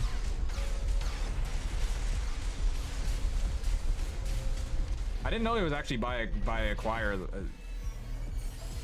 or not by Acquire. I don't know what the name of the studio is, but I didn't know it was by the developers of Way of the Samurai. That's another game I really got to go back and do. I really want to go back and do the old Way of the Samurais, relive some of that nostalgia. Okay. I'm gonna change to enemy AC, and I'm gonna turn the AI on. How hard is it to actually hit a moving target with this? Oh shit, I messed up. So let's do a quick boost, and then do it. I definitely still prefer the sword, I think, but you know what? I want to try it. I think I'll try it out for a mission. At least until I get the Moonlight Greatsword, because if once I get that, I'm changing to that right away. Oh man, it's so hard to hit things with this. If I had the sword, that would just easily hit them there. It's kind of like for a small target like this, you kind of already need to stun them if you really want to get them with it. Let's try. Oh shit. Okay, do this, quick boost, and then do it. Okay, that didn't really work. Do quick boost and then do it. Okay, that worked. I'll try it out for mission. I'll just go on the mission now. I'll stop stalling. They did a Tenchu spin-off when they lost the right to Tenchu called Way of the Shinobi that plays like Way of the Samurai, but no, Tenchu was a stealth game. Okay, it is a stealth game. I wasn't sure if it was a stealth game or if it was more of an action game. Okay, well, that's pretty cool. Sekiro, I definitely see where Sekiro draws from it then, because Sekiro does have a lot of stealth elements to it in the moment-to-moment gameplay when you're not fighting bosses. I mean, it can basically be as stealth or non-stealth as you want it to when you're not fighting the bosses. But yeah, that's pretty cool actually. I didn't know that they had a spin-off of that even was like, I didn't know they had a Way of the Samurai that was, you know, Shinobi instead. That's pretty cool. Okay, infiltrate grid 086, reach destination, infiltrate grid 0686 and reach the center. Extra rewards based on number of enemies destroyed. You know what? If we're talking about sheer amount of enemies destroyed, let's go ahead and just get in the tetrapod Shinji. Because the pile bunker is not really good for taking out massive amounts of enemies. Grapple animation is 100% Tenchu. Okay. That's not surprising because I mean FromSoft loves reusing animations, and I don't mean that in a negative way or that they even necessarily reuse the exact animation file, but they just love having, you know, the animations continue from game to game.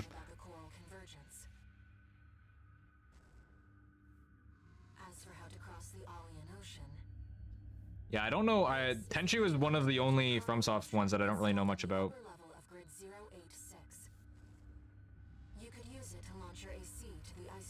Like, I've seen gameplay of King's Field and Shadow Tower, Eternal Ring. That one terrible Ninja Blade, that insane game. but not Tenchu. Officers who call themselves RAD. Be prepared for a perilous journey.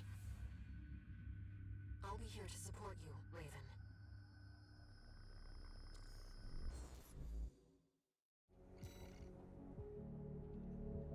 Oh, okay. Do they even have the rights to Tenchu? Like, are they the current rights holder for it? I guess it might be Bandai in general that's the rights holder.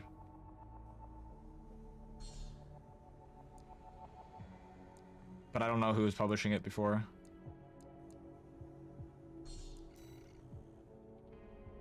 Let me handle getting us into the grid. Yeah, I knew they made one before, I'm fairly but like I said, I didn't know any of the details of it. Oh, okay. Well, it's always a chance that it could happen. Because I don't, like, personally, I don't think they're going to do a Sekiro 2. I think that's pretty unlikely. Sekiro was pretty clearly a one-off thing. Infiltration to grid 086. So if they did something similar to Sekiro, I think they would probably just do Tenchu again. Backdoor into system. But FromSoft has multiple teams now.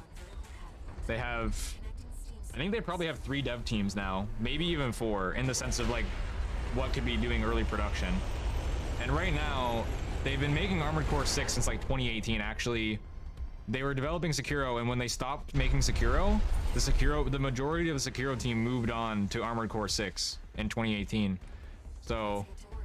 the Armored Core 6 team, if they're not making expansions for Armored Core 6, which they very well might be, and I hope they are, because of how successful this game is, they're probably moved on to something else that's not Souls-like, because the other studio, the other dev team is already making the Elden Ring expansion, and then they probably have another team that's been doing pre-production on the next Souls-like that isn't Elden Ring for the last like year or two.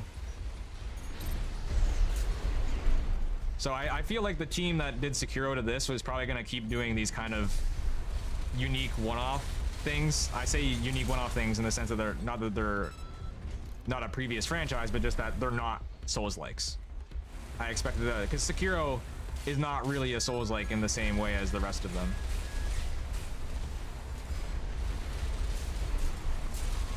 But who knows what they'll do after Armored Core 6.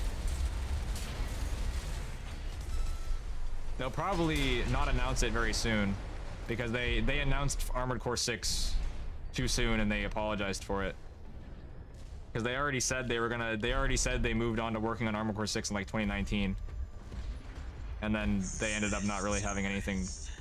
Well, it was because of the pandemic, but I still think they're going to be careful with saying what they're working on from now on. Where is this enemy? There. Oh, this is, I did an arena against this guy before. I've already beaten you in my worst mech.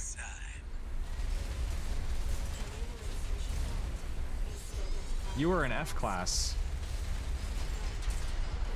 Yeah, dead last. They're even saying it. Oh, I overheated my Gatling gun. Oh, I never even thought about like charging the shotgun yet. Let's do that again.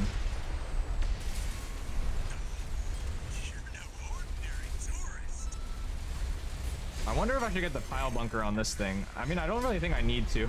The grenade launcher already does so much attitude damage. Alright, goodbye, Mad Stomp. Oh man, I just love the movement in this game. It's so smooth. You know, RAD loves a good welcome party. Come on in. Miyazaki said he wanted to do Armored Core about as soon as he was asked what IP he wanted to work on. Do that mission, like do this mission?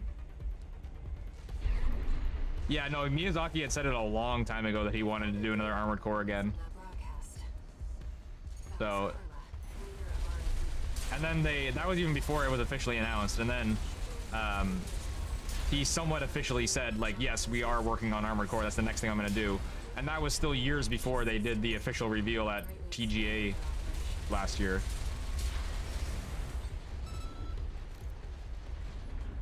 But as for what they're doing now, who knows? Miyazaki, especially Miyazaki, I mean, he could be doing anything. For Armored Core 6, he was only the director during pre-production. He was the director during pre-production, and then once the full development started, he actually handed it over to the combat director of Sekiro, who I don't know his name yet, but I'm sure I'll have it in my memory after I see the credits of this one. So Miyazaki probably moved on to, like, you know, the Elden Ring expansion after doing the pre-production of Armored Core 6. Because he also did some direction on Elden Ring itself and moved on from that too. So Miyazaki just does everything because, you know, he's the CEO of FromSoft. So not only is the CEO of FromSoft, he's also having a direct hand in every single game that they make while they're developing 3 games simultaneously, which is pretty crazy. He must be very busy.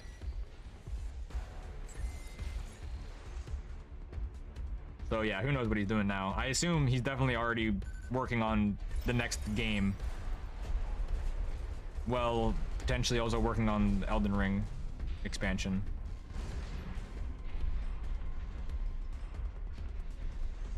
I'm really excited to see what FromSoft is gonna do because what am I doing? I thought that was an elevator for some reason. Because now they really have so much mainstream success and the budget to do a lot bigger things, and that's already evident how much that's helping them from Elden Ring alone, because the PC port of Armored Core 6 is so much better than Elden Ring, and it's optimized so much better. It runs great. So I'm excited for the future of FromSoft stuff. I think they probably invested quite a lot of the Elden Ring money into expanding their studios or studio.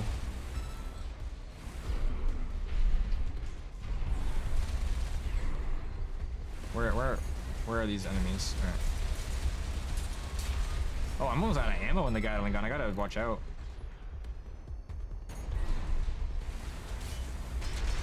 That's the problem with this build, is I have a lot of conventional weaponry that can just run out of ammo.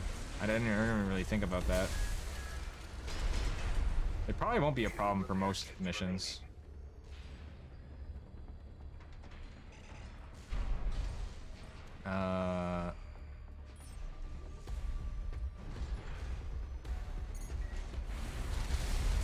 There's also a potential Dark Souls anime and a potential Sekiro anime happening.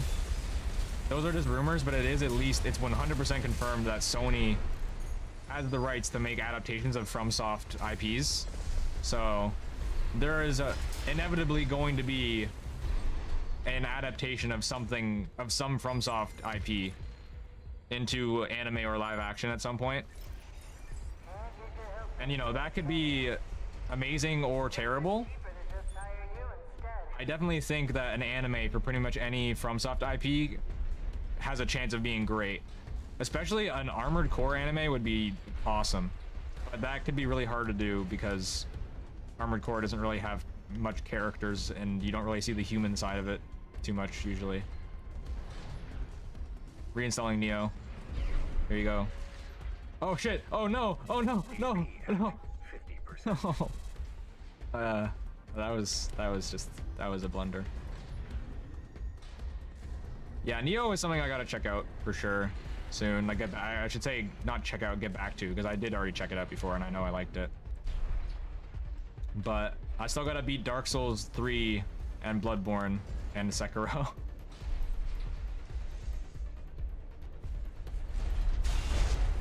It's funny that I still haven't beaten all these FromSoft games because I've played them so much. It's just hard to beat them. Oh yeah, I forgot you can just punch things. Koei Tecmo. Oh yeah, I like Koei Tecmo. I grew up with Dynasty Warriors, actually. Like, Dynasty Warriors was the game that I played the most as a kid on the PS2. I just played the shit out of Dynasty Warriors 2 through, I think 6 was the last PS2 one. Maybe it was 5. But yeah. Oh, I ran out of ammo. That's why I'm punching things. That makes sense. And I know a lot of people hate the Warriors formula, especially because of how many other franchises it's seeped into. but I just have so much nostalgia for Dynasty Warriors, and like since I got to see how it evolved from the absolute most bare bones rendition of it from 2 into like the rest of them in the PS2 era, I guess I have a lot of appreciation for it and where it's come since then. Yeah, they haven't really changed the formula since then, is the annoying thing, right? Like I was saying, like they made so many innovations to the formula in between Dynasty Warriors 2 and 5, and then they have barely changed anything since Dynasty Warriors 5. It's pretty much the same game since Dynasty Warriors 5 for all of them, which is such a shame because they could do so much with it. But yes, I do quite like Koei Tecmo. They are making a Fate one. They're making a Fate Stay Night. Well, not Fate Stay Night, but a Fate Muso that has a samurai and historical veneer to it. So that could be interesting. It at least has a different art style. I don't know if the gameplay will be anything interesting for a Muso. Sengoku Basara. I've actually never heard of that. Is it? It's actually by Capcom?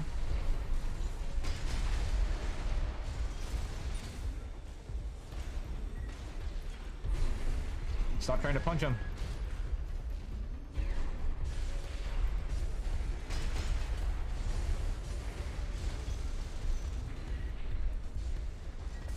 Okay, do that.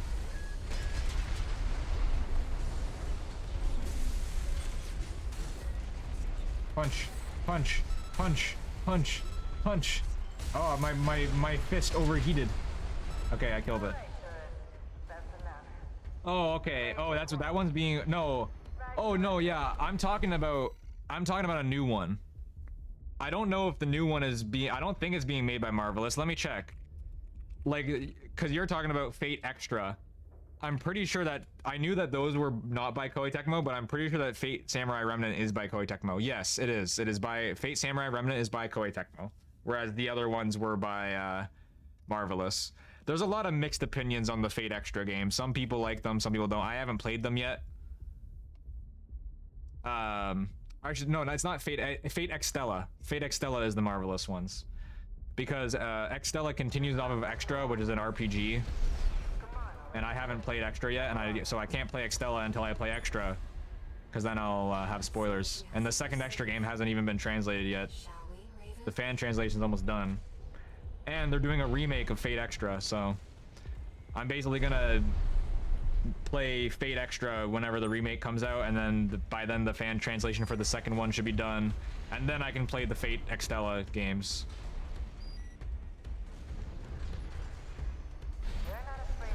Eccentric. There's a warring state period, but push 11. Oh, okay, that's why it's got Sengoku in it. I see. So instead of Sengoku Jidai, it's Sengoku Eccentric. That's interesting. Oh fuck. Oh god.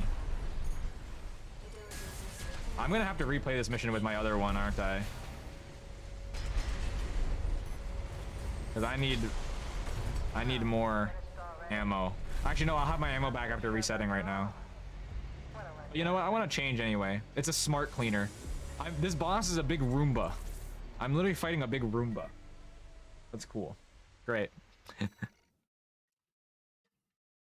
FromSoft's most innovative boss yet. The big Roomba. Yeah. Yeah, no, that makes sense. I mean, Extella is pretty disconnected. It like, just like the rest of Fate stuff, it's extremely convoluted how it even ties together at all. It really doesn't matter. But if I'm gonna play them all anyway, I might as well get it proper and catch all the little references and things, because I'm never gonna replay them. But yeah, I am interested in that other thing you were talking about. It reminds me about how Capcom is doing that. What is it? Kinokugami? Is that what it's called? Kinokugami or something like that? They've just randomly announced that new IP out of nowhere that it looks like a character action game, but mixed with strategy.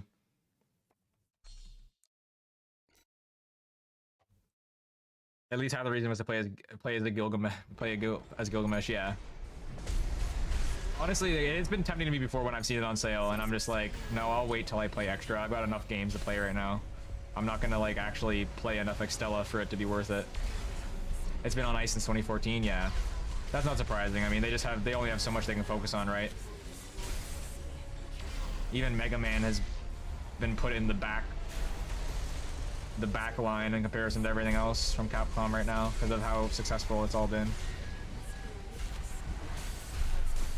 I'm a Resident Evil fan, so you know, that's all I need. I'm eating good.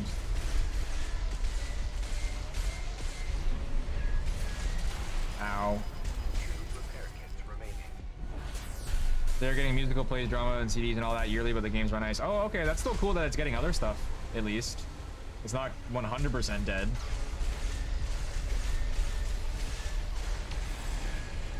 Okay, so I need to avoid the top of it when it does like the volcanic spew. Oh, I'm about to get, yeah, I was gonna say, I'm about to get like meleeed. I need to get out of here. Ow. Okay, so he's doing that. Now, ow. Break it, armor, ow.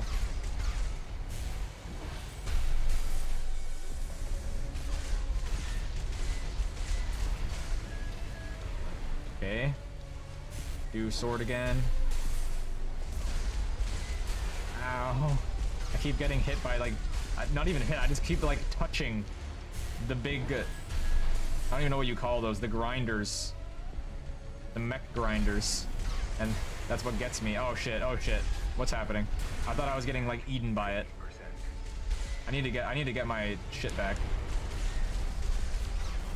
I cannot get his stance to break.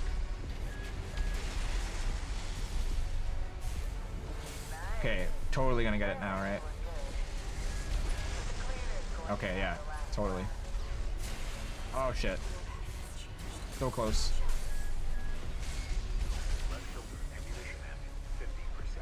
Come on. Okay, okay. Oh shit, I'm almost dead.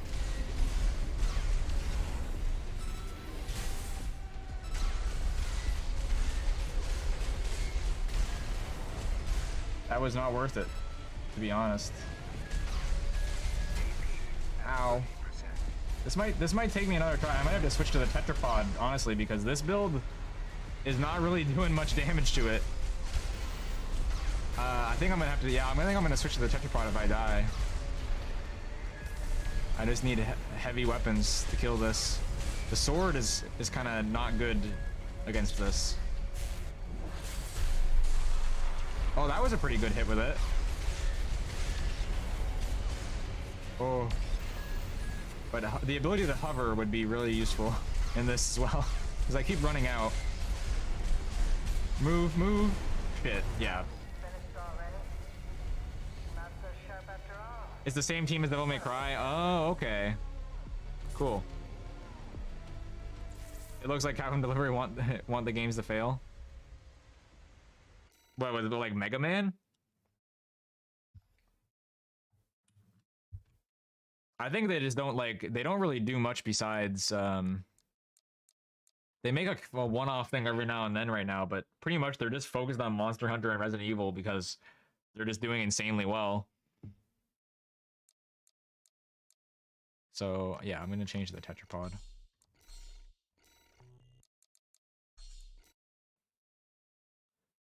How long have I been streaming for?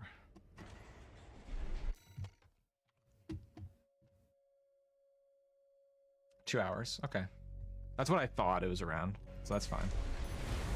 Oh shit. Okay, that was not a good tab back in to come to. Oh, this is so much easier already. Get into hover mode though. I need to get my thing back and then go into hover mode. How do I do it again? Oh, there we go.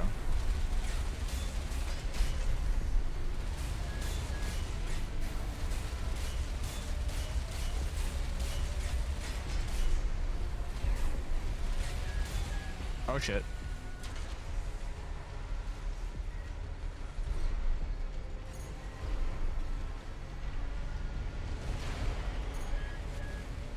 How do I? Okay, now I figured out how to, now I actually know what button you press to do this every time now. So it's not gonna happen again. Come on.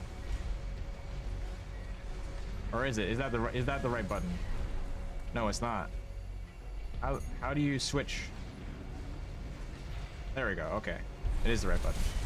But now I used all my boosts to do that. So, let's drop.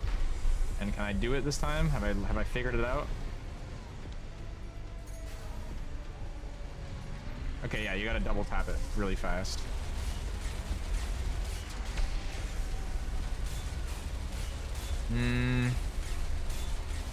Ow.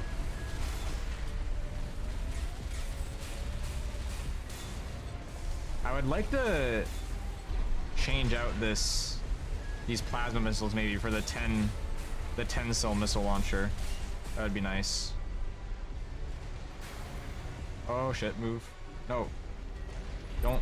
Don't fall. Get hovering. Okay. Whew. Okay, so the difficulty is that if I change my height, it gets rid of the hover mode. Oh my god, stop. So I have to stay level is the problem.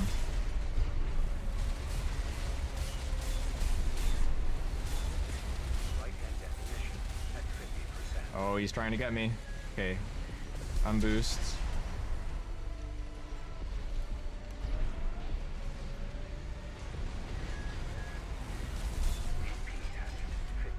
Okay, let's use my kit. Almost got him.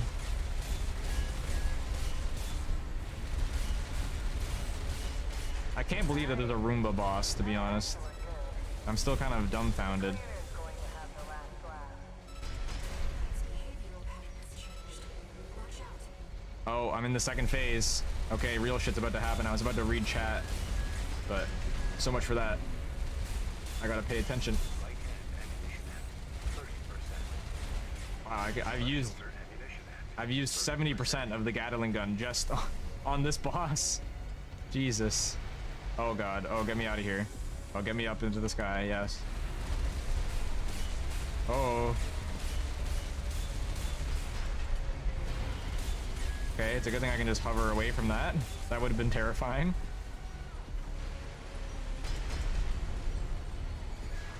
I gotta remember to keep using the shotgun.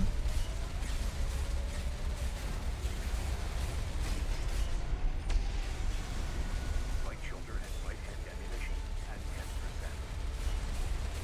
Left shoulder ammunition at 10%. Oh, okay, that's good. Everything's reloading. I can't do anything. Everything's reloading. I'm almost out of left shoulder ammunition. Right hand ammunition. Ow. The ammo is gonna be a problem on this thing. Jesus Christ. Okay. Cool. Already? Not so sharp after all. What a letdown. That's pretty wild. I might have to build a new mech for this. I might have to completely revamp this. We'll see. Oh, you're talking about in V4 recently. Yeah. There's a lot of things like that. I don't know. There's a lot of Japanese companies that have done stuff like that where they just give it weird, convoluted naming schemes in the West and then it just doesn't take off. I think companies like Capcom have learned since then, at least.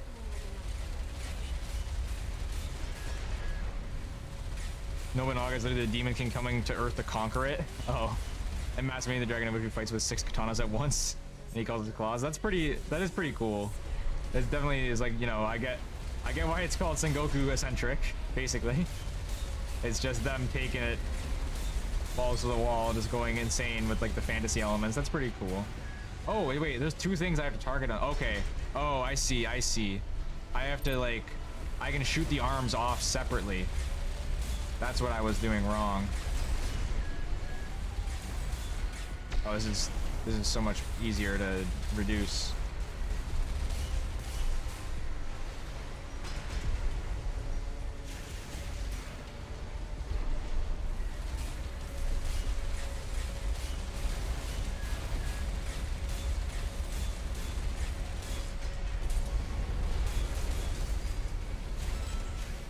use the shotgun. Oh, that was, yeah, that's big damage. Magiochi, being a legacy name IRL, is actually one of the guy's wives, and she fights as a modern day Spec Ops commando. Okay, that's pretty wild. That's interesting. I never heard of that series before. I'm kind of surprised, honestly, because that's like, it's something that I would enjoy hearing about, you know? It's just one of those things that's like cool to know about and be like, wow, that exists.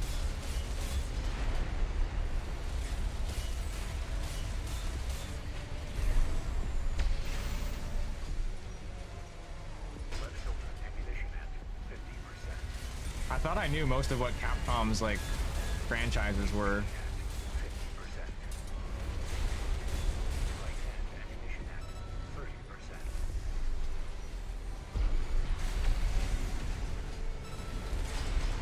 Okay, so this is so much easier now.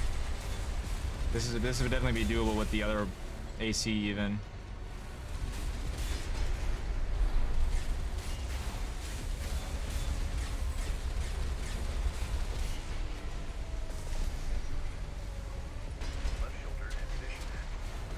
But it's definitely easier with the grenade launcher. That's like a great thing to have here. Oh shit, oh shit. Okay, heal, heal, heal, heal. Heal, heal. Use the other one too. Oh, whoa, shit, you can aim up now. Use it, use it. Use it. No! Oh my god. I guess there's a cooldown, like an invisible cooldown on how fast you can use repair kits. Because damn.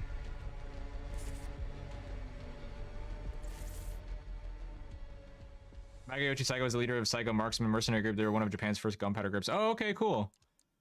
I was actually reading into, not just reading, but learning about Japanese history in general recently. I already knew the wider strokes, but especially like there was like 3 weeks ago, I was quite interested in learning some of the specifics, and I learned a lot about that period of them first getting gunpowder. But I didn't hear about that specifically because, you know, that's such a specific element. But that's cool. I already knew about that general area of history because of like Total War Shogun 2 and then the Fall of the Samurai expansion. But I hadn't actually read up on the history. Ow.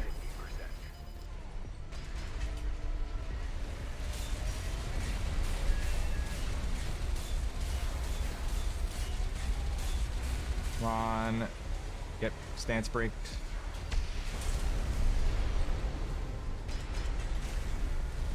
So the grenade launcher does a lot more damage to stance breaking than it does for once they're actually got their armor taken off. So I might as well basically just use it as an armor breaker. It seems like that's what is the intention. So the problem with this boss fight is that I need to not be on the ground when he does this.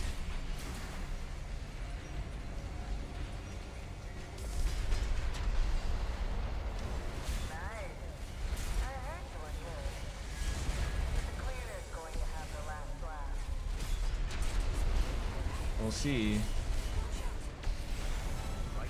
Okay, so I should recover my boost now while it's down.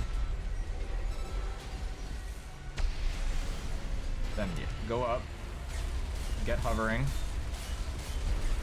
hover up higher.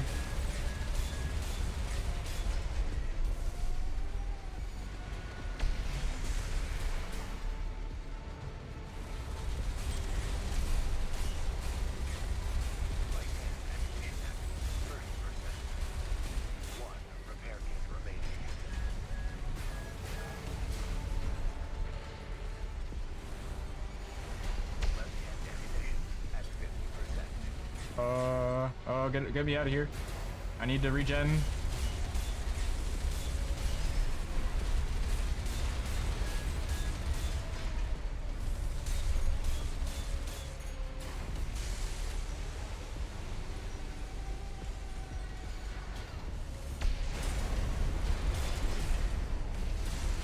Okay, this should be the near death of them.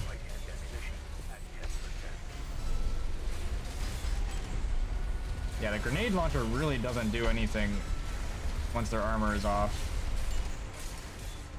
But now I know what the purpose of that is.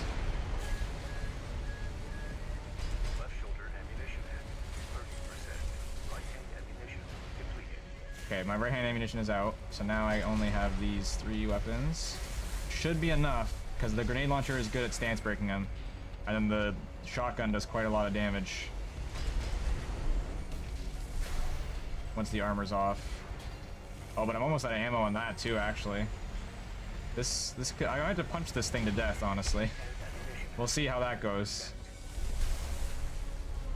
Oh man, I can't quite get the armor. Punch, punch, punch. Whoa, why does punching do so much armor damage? It's kind of amazing, actually. I've already heard about people doing punch-only builds, which is pretty funny. That could be fun to try. But I don't know how you would beat like Balteus with a punch-only build. But if you can do this, then I mean, surely you can beat anything. Oh, that was great. There was a Sony play event for Armored Core 6 like 3 weeks ago or something, where basically they brought in people from the crowd who were there could play like a test mission of AC6. And some guy who was like an experienced AC player who had played every AC game managed to get up on stage, and when the boss came in, he threw his weapons away and punched it to death. And started punching all the enemies and won the mission, while barely taking any damage the entire time. And he basically became a legend in the community, and everybody calls him Fireworks of Shibuya. It's pretty funny. Don't know much about oh yeah, know about Son Goku. I have passing knowledge of Heike period and Revolution Restoration. Yeah, I actually don't know like anything about Heike period, but most of what I was looking into was the modernization of Japan, and then the whole lead up, like the the Meiji Restoration, and leading in the whole fall of the samurai sort of era, the period of Imperial Japan, and then that leading into World War II and World War II is most of what I know. The specifics of Sengoku Jidai and everything else, I don't know a ton of, besides the wide strokes. Sengoku Bizarre is actually how I started to get into Japanese history. I haven't even started watching anime when I first played it. Yeah, well, that's the same for me. It's like I grew up playing Dynasty Warriors and stuff, and that got me pretty into history and into... And like there was a lot of other I knew that it was a Japanese game, and I knew that a lot of the other games I played on PS2 were Japanese, and that got me interested into Japanese media in general without even knowing what anime was. Like, even though I was already playing all these games that I knew were Japanese, I would see an episode of Naruto on Nickelodeon like 6 years later and not know that that's anime, right? Or Dragon Ball. I didn't have that distinction in my mind yet. Okay, I made a decent bit of money. But I guess it's probably pretty similar to something like Fate. Like, I'm sure a lot of people got into Japanese history because of Fate. No new messages. Where it's just like an eccentric version of history that gives you some of the facts along the way. Raven, we've received a job from RAD's leader, Carla. I got into history in general because of Total War. And then Shogun 2 specifically for Japan. Last time, I think it's unlikely. Let's take a look at the briefing. Alright, I've been standing up this entire time since I fought Balteus, by the way. I didn't even realize, to be honest. That's one of the nice things about this. Like, I have a anti-fatigue mat. And so when I'm standing here with the mat, and I get focused in on a game or a conversation, I just kind of forget that I'm standing up, to be honest. But I'm gonna rest my legs a little bit for now. Alright. I got into Fate because of all of the historical characters. For me, that was one aspect of it. I mostly just heard a lot about it over the years, and I liked the art style, and I knew that I would like it based on the things I heard about some of the themes, but I barely knew anything about it. I basically just went in blind because I wanted to get into visual novels. But the fact that there was a historical context with like a modern, what would you call it, an urban magic thing, that's what got me interested in it. But there wasn't really a specific historical character in it that got me interested because I had no spoilers. I didn't even know that Saber was King Arthur. When I first started playing the visual novel. I just knew that there were some of the Arthurian characters and other historical characters in the franchise in some way. Okay, so I have 250k. What are my next missions? Okay, I only have one mission.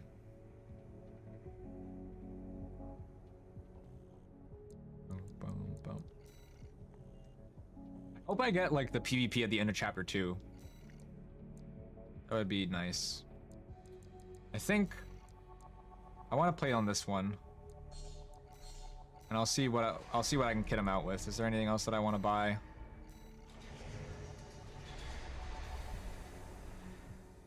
Oh yeah, I know. I'm talking about urban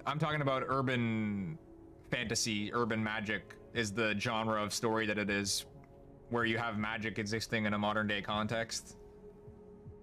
But yes, in Fate, it's not like the kind of universe where anybody can just use magic at all. Very, very few specific people can use magic, especially at a good level. So yeah, I think I'll change out the plasma missiles for like the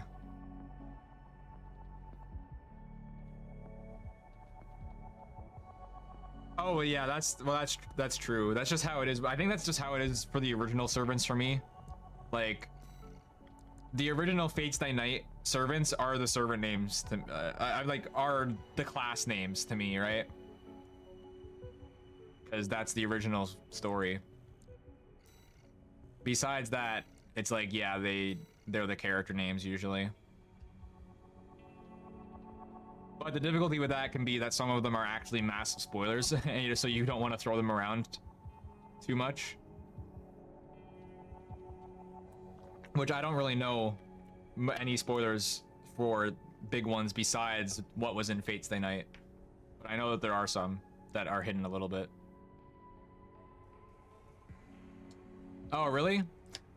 Yeah, Medusa is like that is a little bit better because there are so many.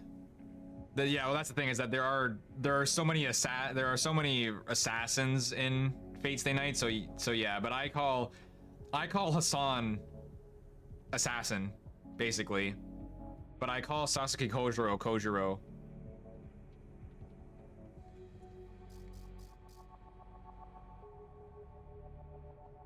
Wait, really? Wait, really? That's crazy. I've watched like 5 episodes of the 2006 anime, so I've seen Fate Zero multiple times. I've actually seen Fate Zero, I think 3 times over. I've seen Unlimited Blade Works by Ufotable. I've seen everything by Ufotable. I've seen like half of Apocrypha, and I started watching episodes here and there of the original. I knew the original was terrible in the sense that they like really messed up the story and amalgamated the routes and stuff. But I had no idea they didn't even reveal Archer identity. That's crazy, because that's like the lynch point of the entire story of that, you know, that story. So that's pretty crazy. I can't believe I didn't hear about that before.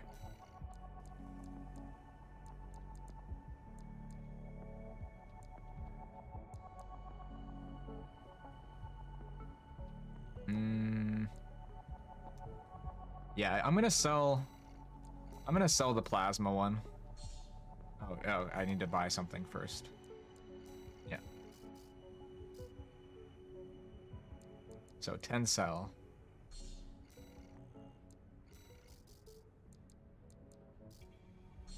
Oh shit, I bought it on the wrong side. That's fine, because it really doesn't matter. I get the full price. So, this side.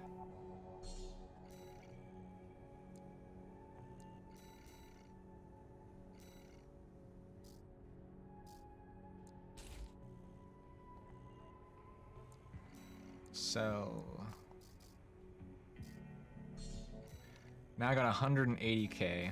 I don't think I have any other new parts. Oh, there's a new head. Or at least I didn't see these ones earlier. Whoa, what is this? This is a lightweight one. Stability, higher energy burden. Oh, that's nice how it has 98 higher attitude stability. Oh, that's really nice. That's 210k. Damn. Wait, are these new? No, these are the lightweight ones that got added. This would be a really cool head to get, because I have trouble with the attitude stability in the boss fights. I was only able to watch 2006 because it was the first second I watched. I was just watching it like out of curiosity because I'm a huge Fate fan, and that I got into it in 2020. So I was just like, you know, I'll watch it out here and there. I'm not like keeping up on it. I already completely forgot about it.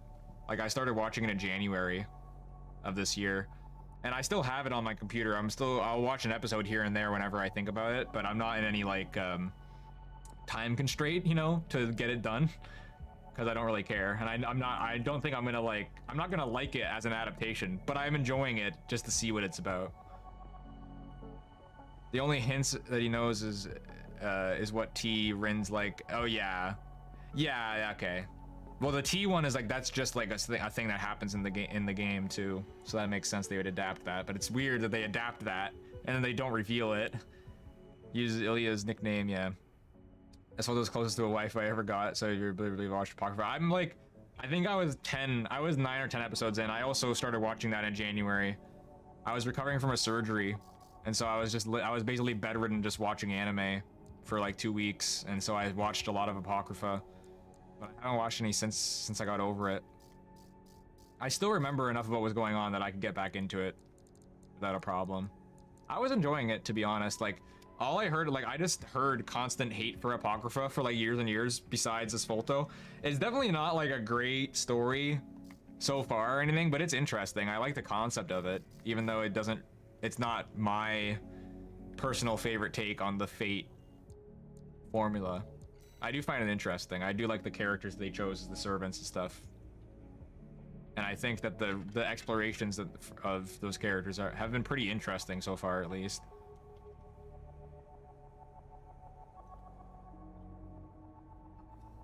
There's actually still... Oh yeah, it was really popular. It's just that in the critical sense, it got a lot of hate, and within the Fate fan base.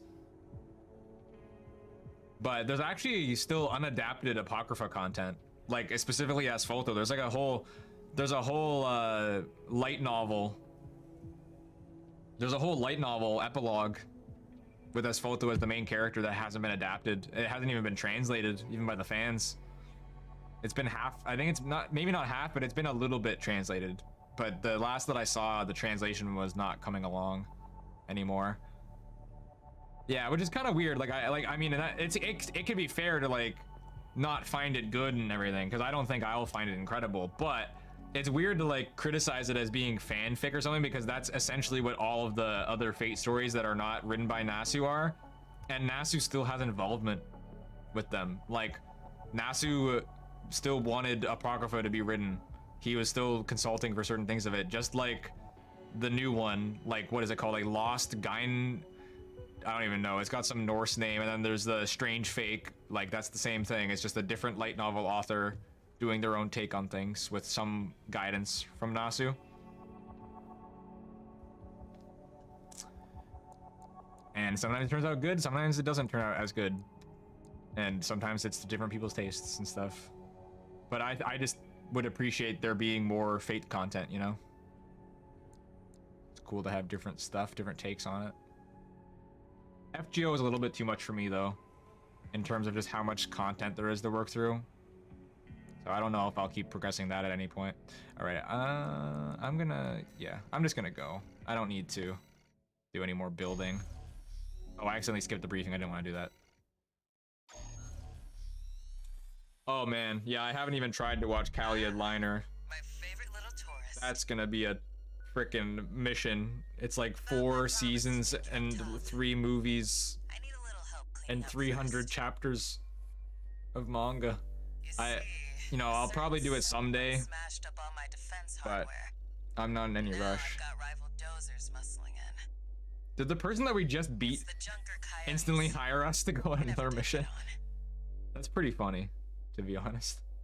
That happened earlier in the game too. Snapping at our heels. Oh, these are those enemies that were in the trailer where they like roll around. They're like droidicas. One thing though, they're using RADMTs, hot from the black I've been playing market. Tsukihime.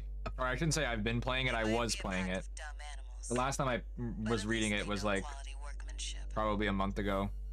But I've been reading The House and Fata Morgana instead recently, so I haven't had enough time. Well, And I haven't had enough time in general. A whole new mess. But I'm like almost done Arcuid's route on the original Tsukihime.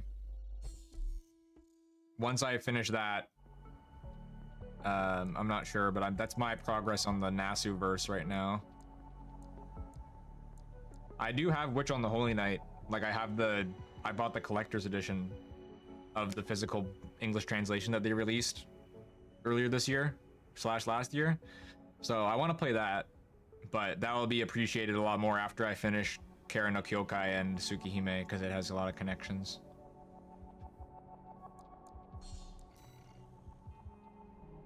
Your handler didn't authorize this sword to you either. Yeah, I haven't played Danganronpa, but I don't really like Danganronpa. Like, I think it's fun, but it's not like my taste, but I'm still gonna do it because I do find it interesting. And also, literally every single one of my IRL friends basically has beaten the entire Danganronpa series, and they don't even like them that much either. But it's just kind of a consistent conversation topic and something that is like interesting, so because of how absurd it is. So I'm definitely gonna play them at some point just for that alone. And Ace Attorney as well, I do want to play. Those are similar in the sense that those are both games that have a little bit of a detective-esque mechanic to them. Seen one like that before. Must have got a sweet deal from Carla. But I have so many VNs to play. I don't even want to talk about it. I could do a whole stream talking about the VNs. Talking about visual novels in general, and then also talking about the visual novels that I need to play or get back to playing because I stopped like halfway. Oh god. Okay, use multi-missile. You wanna... Okay, oh no, right bumper. I was using the wrong button. Okay, why did it send all 10 of that guy? That's not what I wanted to do. Wasn't part of the plan. Can't stand the sound of a whiny coyote. Finish him off, tourist. Yeah, that makes sense to me. Like, again, they seem like fun. I don't have like a legitimate criticism to make of them or anything. I do know some spoilers, and I do find the plots like absolutely insane. And I don't mean that in like a purely positive way. Like, it's pretty cool. It is pretty funny. Like, it's interesting, but it's a little bit ridiculous to me. But that makes it entertaining. Like, I can see that at least. So I do want to play them. Enemies detected. I made a bet with a friend that if Danganronpa 5 is ever a thing, and I made this bet, this bet is insane because it's basically very unlikely. I know it's very unlikely, like probably not gonna happen. But I basically made a bet that if Danganronpa 5 is ever a game that comes out, then I have to 100% Clannad, the visual novel. Because Clannad is a good visual novel, but it's like 150 hours long, and it's a really slow burn slice of life. So it's like torture to me to try and play that, even if it's good. And so basically, yeah, if Danganronpa 5 ever exists, I have to play over 100 hours of Clannad. But I made that bet because I know that the guy who created Danganronpa said he doesn't want to make any more of them. And if they make any more, it'll probably be spin-offs now, like that Ultra Despair's Girl thing.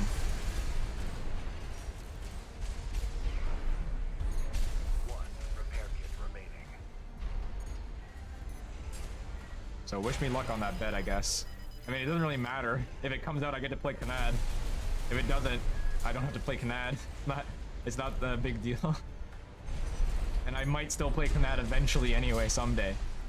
But yeah. Code Rain. Oh yeah, that's the new thing that he's doing that looks very similar in terms of the art style. There was also like, it's also Spike Chunsoft, but it's not the guy that made Danganronpa, but there's the Somnium Files. And that looks really cool to me. Like, actually, I'm really interested in Somnium Files. Or I guess the franchise is called or something, I'm not sure. But I really do want to play Somnium Files. Started 2 and took many months break after the first chapter, so I hated basically everyone in it, and then they killed 2 characters I liked. Basically DR without the class stuff and with red blood. Yeah, the neon blood is one of the funniest things about Danganronpa. I have played a bit of Danganronpa 1. I find the fact that you can walk around pretty interesting. I also did get spoiled that the one character that I liked the most in Danganronpa 1 is the first character who dies, I think. So that like killed my motivation a little bit. Not a bad idea, I'll give you that. Keep heading for the ice field. I'll take care of some loose ends in the meantime. Okay, now we're going to the ice field soon, maybe. I want to see this snow area. I want to go to it. I want to go to the... What is it called in Elden Ring, even? It's like the forbidden... I don't even remember what it's called, but the snow area. So there's just that ocean crossing. Reach the intercontinental cargo launcher found deep within the outer shell area of Upper Grid 86. So I guess this is gonna launch us over to... It's gonna launch us to the other continent that is an ice field, I guess. Okay, that's pretty cool. For V3, I saw the middle 2 chapters as my introduction to the series. All I know about Danganronpa 2 is my friends did tell me that there is a class trial in Danganronpa 2 that like really filtered them. I don't know, they didn't want to spoil me, so I don't know the specifics of it, but and I didn't want to get spoiled either. But there is apparently a class trial in Danganronpa 2 that is like insane, and it is very, very not fun, according to all of my friends that have done it. So, but 2 does have the most, like, from what I've heard, it seems like it's the most talked about story, or at least it has the most talked about characters and stuff.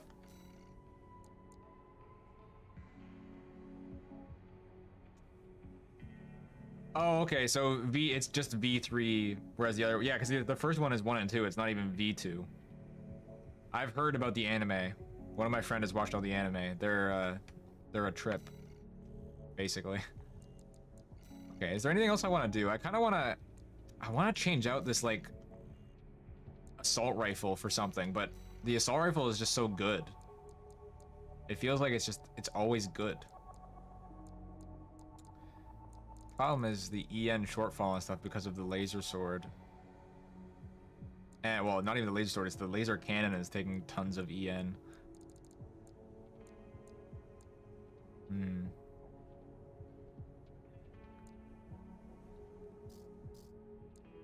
I could try the burst, I guess, but I don't know. I would like to be able to have like a little bit more close range.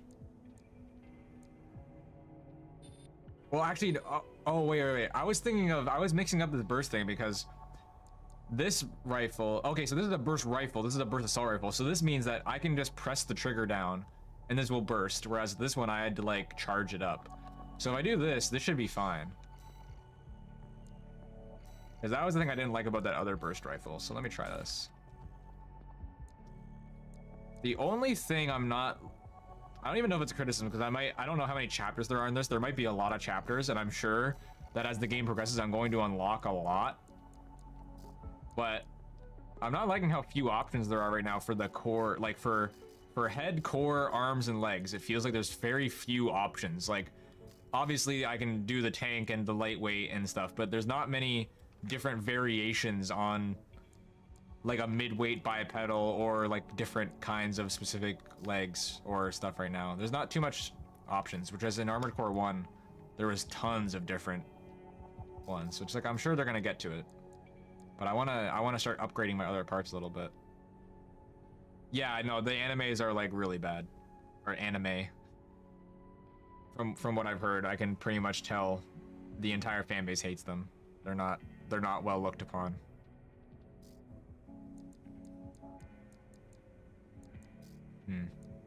I could just spend forever in the shop, honestly.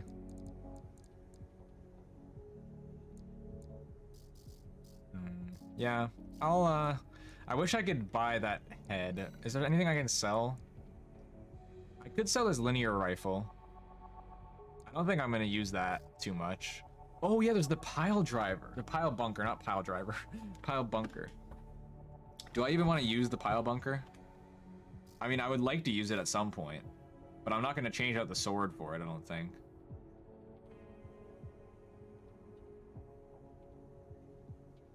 Yeah, I'm not going to change out the sword for it. I'll sell it for now, just so that I can buy the better head. Because I might as well.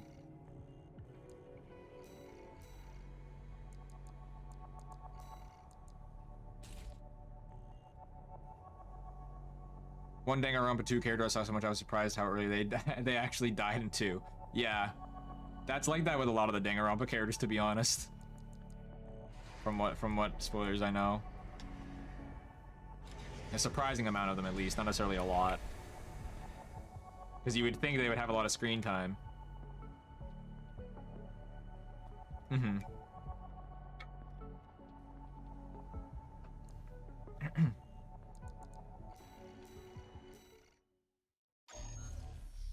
Yeah, I mean, I like meta and fourth wall and stuff, depending on how it's done. But the style of it in Danganronpa is not really my style. I do find Danganronpa funny. Like I like things that are not necessarily serious stuff, but Danganronpa does not take itself seriously at all. I mean, I should say it does take itself seriously, but it takes itself seriously in the wrong ways for me. How can you do X? This is a game. Just make up something. The real answer would be boring. Yeah, that is definitely part of it. I mean, I've seen a lot of games do something like that. But if the fires happened half a century ago, Yeah, survivors must be really old. well, it could just be some dozer inside joke. Well, they're not. Oh, this is a chapter end. Okay. So this is gonna be a boss fight, probably. I wonder what boss this is. I've heard about a couple of the bosses, but I'm not sure what they are. So I'll save here. I don't have the plasma anymore, right? That's why I can't equip this. But that's fine. I can just rebuild it without the plasma if I need to. So let's just go. I'm glad a game about kids murdering each other doesn't take itself seriously. Oh no, but that's what I mean. Like, I'm not like. Well, I don't know. I don't know, because there's books about kids murdering each other that take themselves seriously, and that spawned an entire genre of fiction. So I mean, it's not necessarily a bad thing for it to. You can have a serious story. But what I mean is that Danganronpa definitely does take itself seriously in other ways. I'll lead the way, just as promised. They are trying to tell a real story. But after this, But anyways, it's not really my kind of humor in Danganronpa for the most part. Not really my kind of meta. But it is interesting, and I will play them this eventually. elevator goes straight And I'm to sure the I'll enjoy them. The outer shell. Sadly, that's beyond my territory. I mean, once you're out there, the PCA satellites see everything. A few of the stupid There was a boss that I saw like a very brief clip went out to of prove themselves. that was like a big spider thing. Happened. So I think that's probably what this level is gonna be. I had to assume. Arrived at the top, sending you new marker data. It's as Carla said. At this altitude, we're within firing range of the PCA's satellites. Oh shit, oh shit. There's actually orbital lasers in this mission. Rise was just joking earlier. No, no, this wasn't supposed to be an actual thing. No, no, no, no, no, no, no, no, no, no, no, no, no, ow. 30%. Ow. Ow. Ow. Aha, okay. Cool. This is gonna be, okay. I'm gonna have to figure out how you deal with this. 1/3 of it is actually a dating sim. Yeah, I mean, that's a lot of visual novels. But yeah, Danganronpa definitely focuses on it.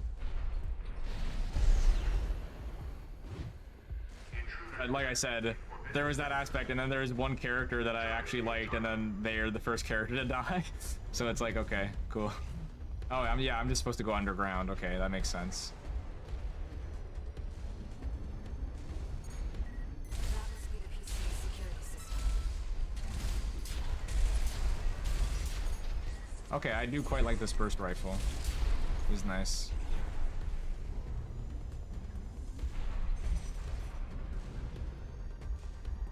Okay, so I need to get across here, basically.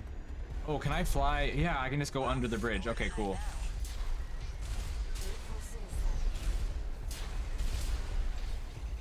Okay, so let's chill for a second. Oh, okay. That was some precise maneuvering. I was worried for a second. Don't get fried. Oh shit. No, stop! Stop! Okay. I didn't even have a chance there. On a similar vein to Danganronpa, I did actually recently buy a visual novel on the Steam Visual Novel Fest. That is in a similar vein of, like, you know, a detective type thing, investigative, like Ace Omnium Files and Ace Attorney Danganronpa, called 428 Shibuya Scramble, which is like probably one of the most well-known visual novels, or not necessarily one of the most well-known, but like one of the most what's the word, like well-received visual novels. It's very highly talked about, but it's very different because it's using real pictures and it's more detective. But there's actually a route in it written by Nasu, and 428 Shibuya Scramble is the reason why Kanon exists. Kanon, the Type Moon anime. So it's kind of strange. Ow.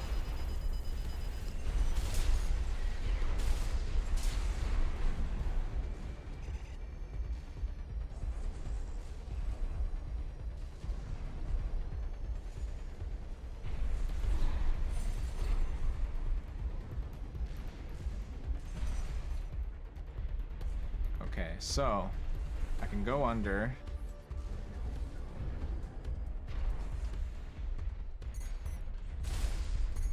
Let's snipe this one a little bit. Can I from here? Yeah, okay. Where do I go after this point? That's what I'm gonna have to see. Brute force it is then.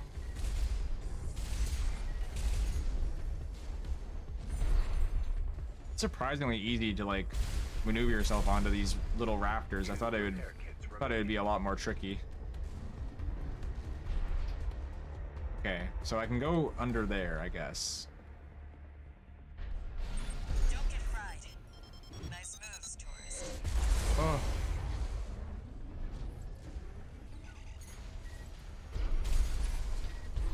Oh yeah, I don't care about that at all.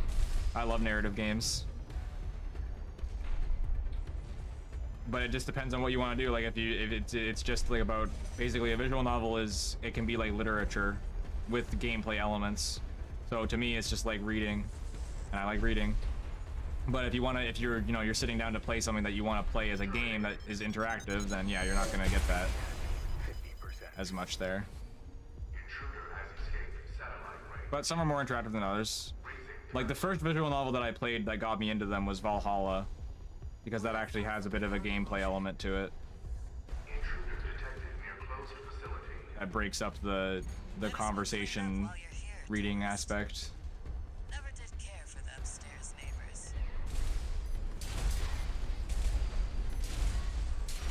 But yeah, it just depends on what I'm in the mood for. You know, sometimes it is nice to play a game that is more of a game. Repair kits remaining. That's why I like FromSoft stuff so much, because FromSoft has a really great balance of like, they don't The cargo launcher ready. they don't explicitly tell you the story or spend much time making you listen to anything, but you still have a super vast world with a real interesting narrative, and you spend 90% of your time in the gameplay.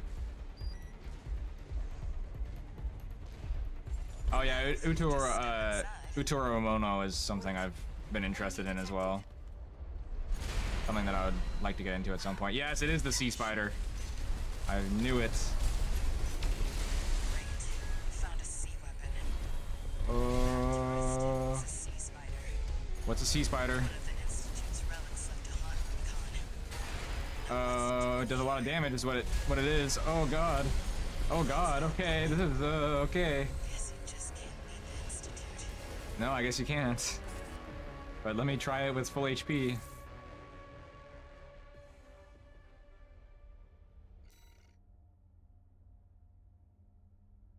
Okay. This might be a switch to the tetrapod type boss. Also, yeah, I'm gonna not get crushed by it suddenly appearing Inside. this time. Oh wait, I have to. Oh yeah, I've already seen somebody trying to do a hitless switch. I was thinking about that when I was fighting Balteus last night, and I'm just like, how is that even possible? Because how do you avoid so many missiles like that? It's crazy. That tourist. And also, somebody already did a video of a punchless playthrough. I mean, a punch only playthrough, which I haven't watched it because I mean, I haven't beaten the game yet, so I can't really watch much content on it. But it's pretty crazy. I'm interested in seeing how people accomplish this. Machine was created by a bunch of Oh mad god. scientists, tourist. Fires by this way. Jesus, this boss is actually, this is a lot more difficult than I thought it would be. I only saw a snippet of this boss and I'm like, it's not gonna be anything compared to Balteus, right? Oh my. It is at least easier to break down. Let's.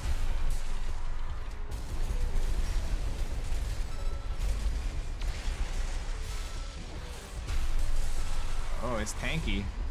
It's real tanky.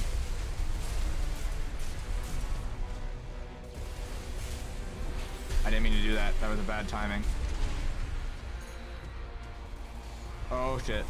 Oh shit. This is bad. Okay. I somehow didn't die there.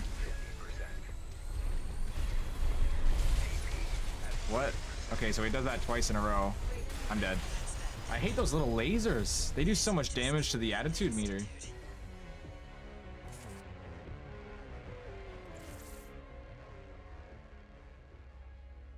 Yeah, I mean, I'm like that to an extent, depending on the thing, but I definitely care about them. Like, I definitely majorly care about them, but I don't care about, like, vague ones too much, You could just step inside. because I don't know what they are. Like, it doesn't really mean anything to me.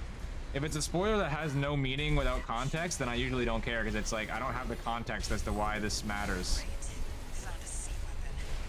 But That tourist. like, a spoiler won't ruin a story for me if I know it, but I would definitely rather to be surprised.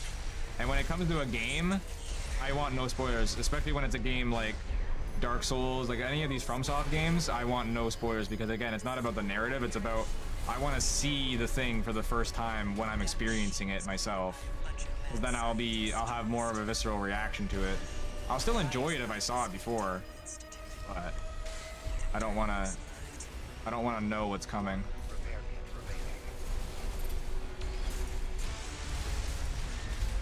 I need to turn the music up. I can barely hear it on this fight.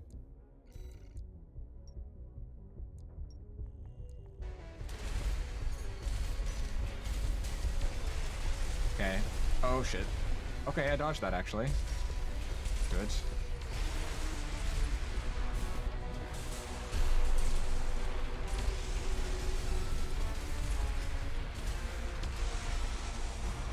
It doesn't seem like lasers do much damage to him. That might be a problem, because my shoulder laser is kind of what I was relying on to do so much damage to Balteus. So this could definitely be a, holy shit, he just takes you out of the sky with that, basically. This could definitely be a change AC kind of, holy crap, dude. Guess you just can't beat this. This is a bit ridiculous. He just does not stop attacking you. Okay, I'll give it one more try with this loadout. I would not be surprised if I have to change it. Oh yeah, I've only been able to play a few hours of Baldur's Gate 3. I was trying to avoid it. Like, I was trying to not get into it because I was like, I know I'm gonna love this game, but I just don't have time. And that's true. I just don't have time to play it. I really don't. But I'm gonna try and play a little bit here and there because I know I'm gonna love it. I'm like 4 hours in. I'm really liking it. I'm gonna play more of it soon. I don't know when that will be, but definitely before school starts a little bit. But I'm not gonna stream it. But it's a great game. My favorite game of all time is KOTOR, so I'm happy to see a developer continuing the spirit of old school BioWare. And it really has that feel to it of like an old school BioWare game. Jesus Christ. This is a bit insane. I think I'm gonna have to change my weapons. Unless I get really good at dodging. Okay, I'll give it one more try with this loadout. Just can't beat the Institute.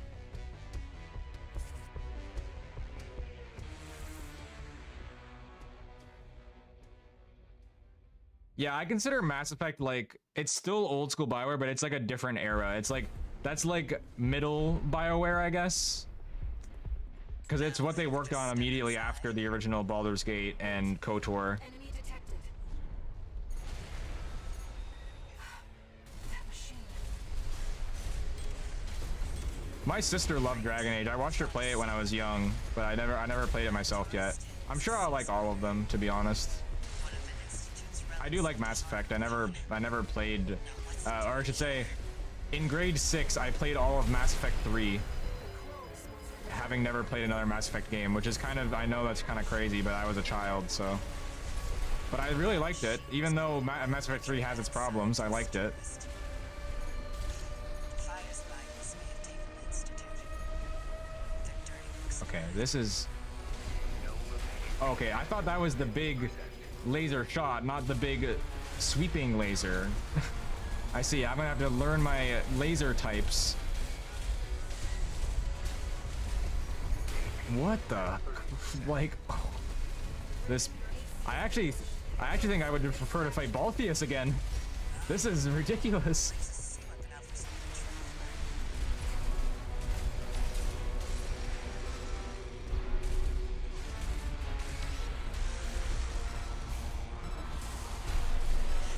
trouble. Whoa, okay. Guess you just can't beat I know I keep saying one more try, but I really do want to try and do it with this mech loadout. I would rather not switch to the tetrapod, because the tetrapod I find less fun to play. But I gotta focus on this now. now if you could just step inside. No, wait. Oh, I gotta stay over there long enough. Oops. Wait. Enemy detected. Yeah, I don't know anything about the other Dragon Ages, really. I only watched some of Origins. But I do know that Inquisition had its development problems. That tourist is a sea spider. One of the Institute's relics left to haunt Rubicon. Now what's it doing here? What? Stop, man. Stop. That machine was created That's the pulse one. Fires by this may have taken the Institute. The dirty books survived. How do you... Okay, I've almost got him broken. So let's just try and do it. Okay, the sword is quite good at doing that at least, so it might not be a lost cause with this loadout. No repair kits remaining. Okay. Okay, that was bad timing to try and do a melee attack.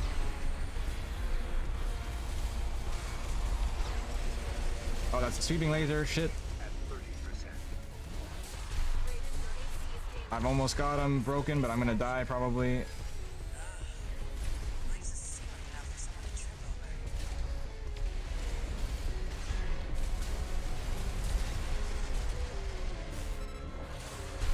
The sword definitely does not do much damage to his actual hull here, but really none of my weapons seem to. Alright. Guess you just I got him almost a half. It's worth trying it out.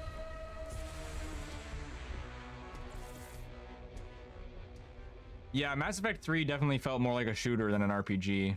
It really was barely an RPG besides the dialogue elements of it. Like the non-combat elements of it, I should say. But even then, it was like there was not much RPG to it. step inside. Wait. Enemy detected. That machine. Okay. Great. You found a sea Wow, he just like tracks you to the last second there. So there's no way to dodge that when I'm like on the ground. I think I just have to be off the ground completely to have a chance at getting away from that.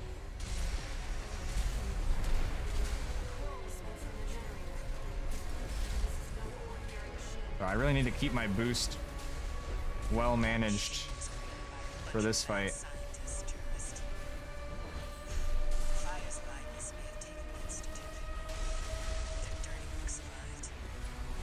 Whoa, that still hit me.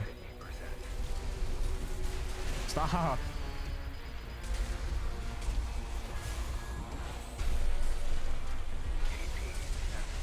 Okay, this did not go well.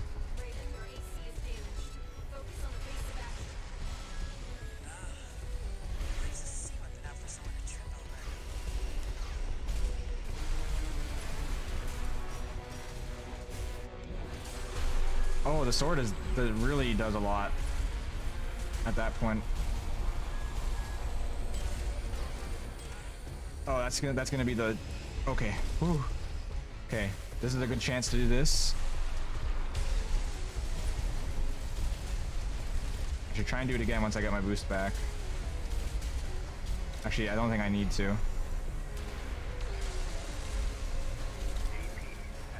Might as well.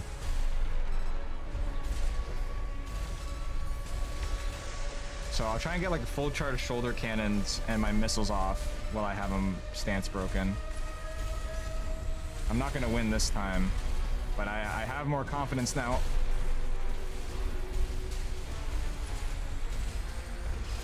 Oh, he's doing it vertically now. What is this? Okay, I'm dead.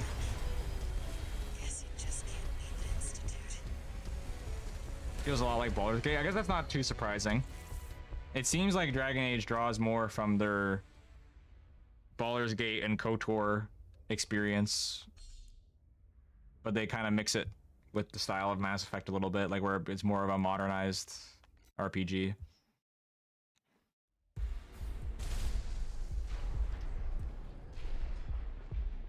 Now, if you could just step inside. Oh yeah, shit. I always leave too fast. Okay, let's get all the boost back. Wait. Enemy detected. That machine. Great. Found a sea weapon. That tourist is a sea spider. Oh, so close. Institute's relics left to haunt Rubicon. Now what's it doing here?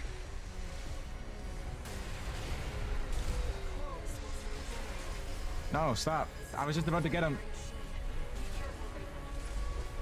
That machine was made by a bunch of mad scientists, tourist. Fires by this may have taken the Institute. Their dirty work survived.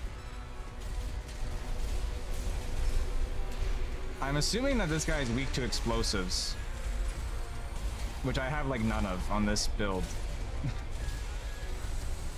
Because it seems like the missiles do quite a lot of damage to him, and that's the only explosive that I have.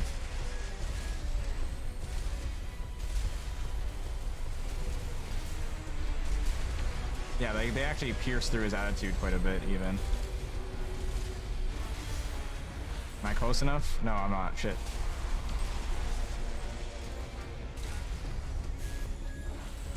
No! Ah, if I just hit him a little bit. Oh, that really screwed me over there. Focus on the base of action. There's a sea weapon out there so we can trip over. Really?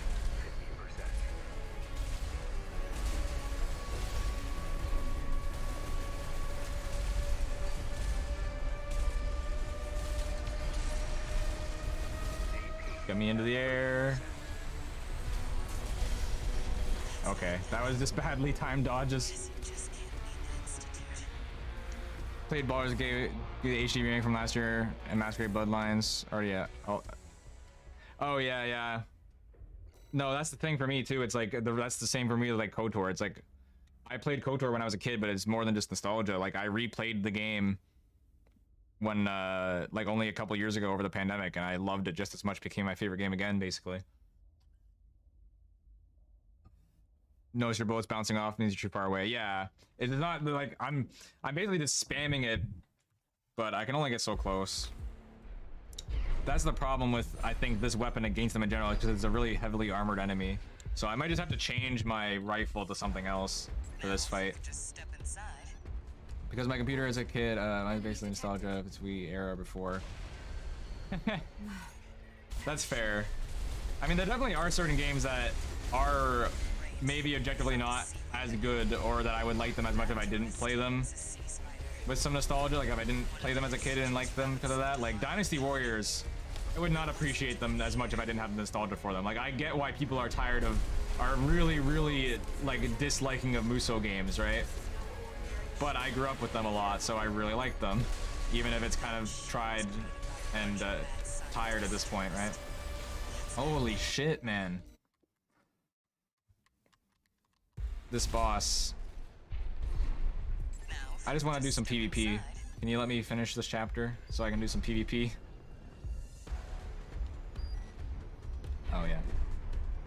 Okay, after this attempt, I think I will change my rifle to something else. Wait. Enemy detected. That machine. Great. Found a C weapon. And yeah, there's a lot of Wii games that I have nostalgia for too. Like, even like goddamn Link's crossbow training. Like, I have nostalgia for that. It's not a good game, but it's pretty funny. And it is like a little bit of fun to revisit it after now. Jesus, man. That machine was created by a bunch of mad scientists, tourists. Fires of Ibis may have taken the Institute. Their dirty work survived.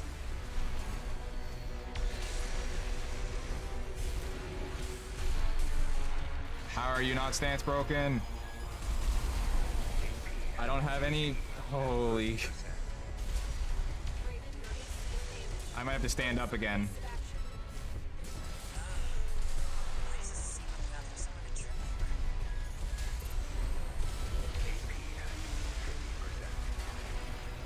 over? Oh. That's that then.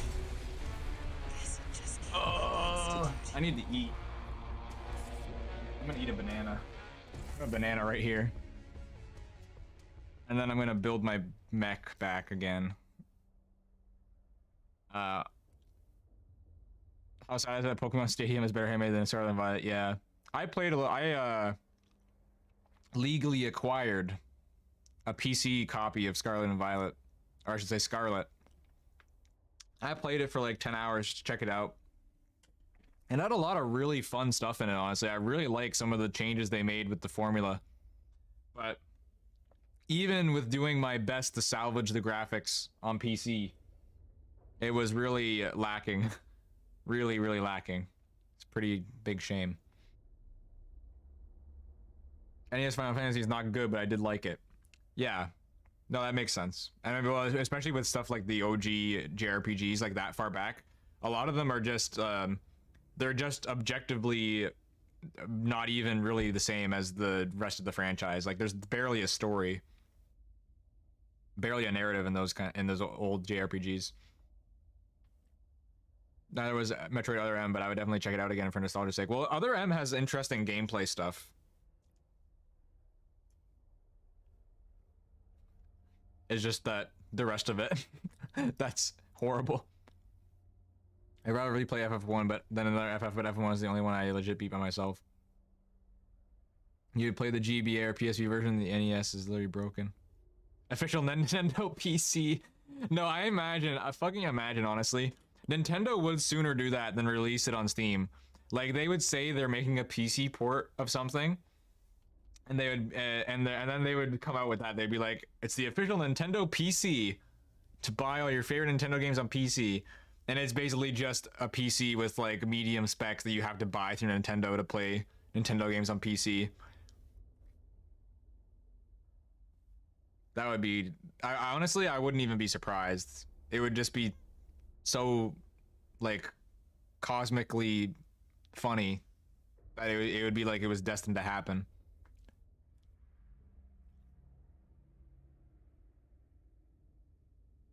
But yeah, with Final Fantasy 1, I mean, it's the kind of game, I mean, I'm pretty sure you can literally beat Final Fantasy 1 in hours or less if you just know exactly what you're doing, because there's pretty much no linear progression or narrative to it. 83% of all games are not available in first party mode. I didn't hear about that before, and I've never heard that specific statistic before, but I'm not too surprised. It's pretty crazy. It's why game preservation is a huge thing that's actually legitimately important. Like, anybody who there are people who genuinely believe that what's the word? I guess what, you know, whatever it is for taking a disc and putting it into it, making a ROM out of a disc. There are generally people that believe that making game ROMs is like evil of it in of itself. It's like terrible to do that in of itself without even like sharing it. And it's like, what are you going on about? Like, these companies are not going to provide, they're not going to make sure that you have access to this game unless it makes them money. And even then, a lot of the time they ignore money just for the sake of not having to upkeep their franchises or something. I don't know. It's so strange. Like, exactly, with Nintendo, I would pay $30 for most Nintendo games too. I have paid $30. Like, when they did the Metroid Prime remaster, I was already halfway through beating Prime 1 on an emulator, but I paid $30 for it because it's like they made it a reasonable price. They showed interest in bringing back old games to the new platform. I want to support that franchise, so I bought it. If they did that with all of their games and they didn't resell Wii U games for $80 Canadian, then yeah, I would be completely fine with giving them some money.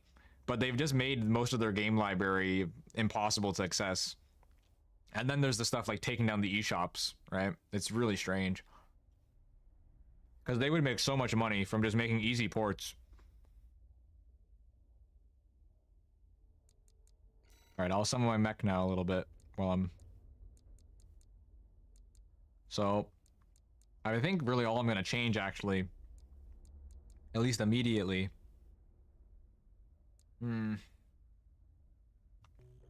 Oh shit, wrong button.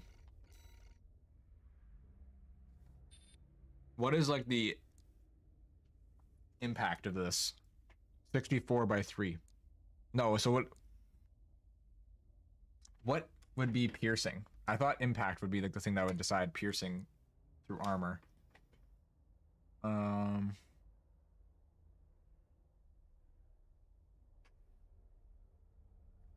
Well, I guess it's attack power. And yeah, it's lower than this. The Gatling gun is really low in terms of the individual bullets. The linear rifle would be good.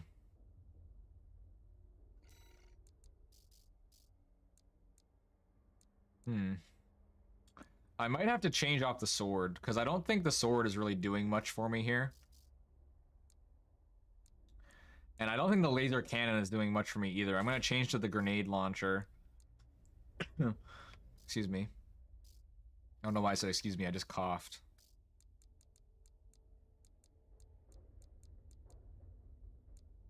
Okay, so I have enough EN to change to the linear rifle now. I'm going to do that.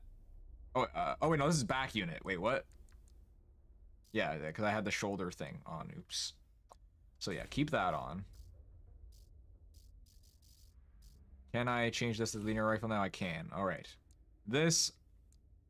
the blade is really good for bringing down the armor, and I'm going to have to get close with the shotgun anyway, and it's another thing to charge. So I'm going to keep it on that, actually.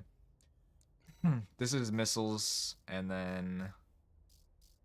this is the grenade launcher. Okay. I will try this out. I don't think I'm going to change anything else. I'll do it like with this. Try it out at least. Never seen a game that hates money more than Nintendo, because it's like, what's the point of making the Mario trilogy limited time? Exactly. I actually didn't buy that out of principle.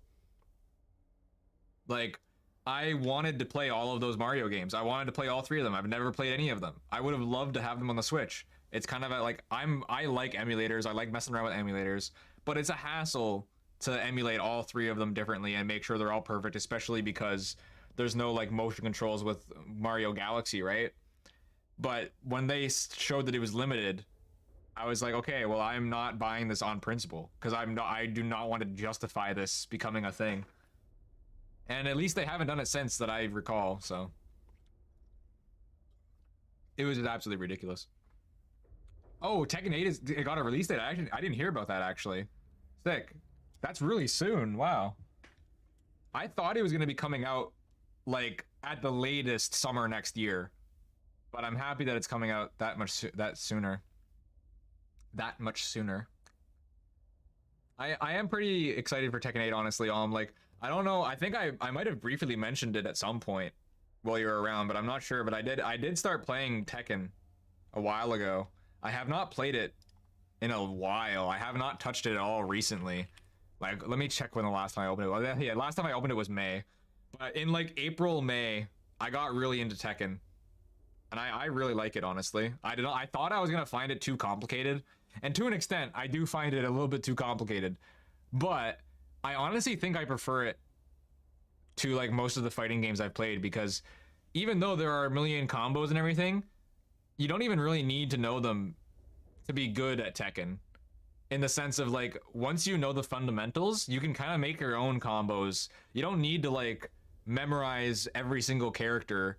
Once you know the basics, you kind of have a feel for what combos will work on multiple characters and what they'll do. And it was just really fun. I just really like how Tekken flows. So I'm really hyped for Tekken 8 as well, because the fact that Tekken 8 is coming out so soon is kind of keeping me a little bit from getting fully invested into Tekken 7, because it's on the way out and it's like I might as well just wait at this point. But I'm still playing a little bit here and there. I did buy Fire Emblem 1. Oh yeah, that was another one they did. I wanted to get that as well. I actually would have gotten it. I didn't like boycott that. I just didn't do it. I just forgot about it and then it was gone. But again, that's another easy thing to emulate, so you know, it is what it is. I think it's pretty similar to me because I already got like 80 plus moves. Yeah, I mean, it is pretty insane how many moves everybody has. It's definitely like, once you take it to the higher skill ceiling, there's a lot of complexity.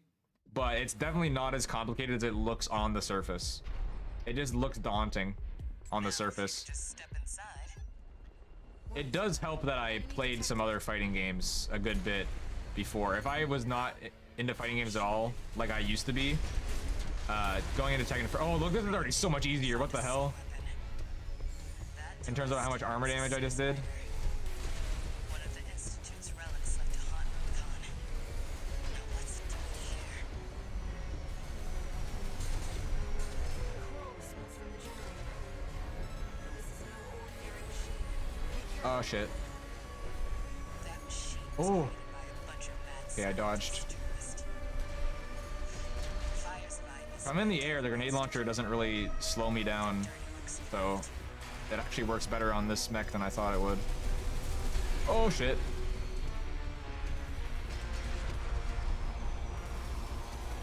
I wish the music for this fight was a little bit more hype, to be honest. Ow. I need to get like my adrenaline up for this fight. Focus on evasive action. Why does the sea weapon have this little trip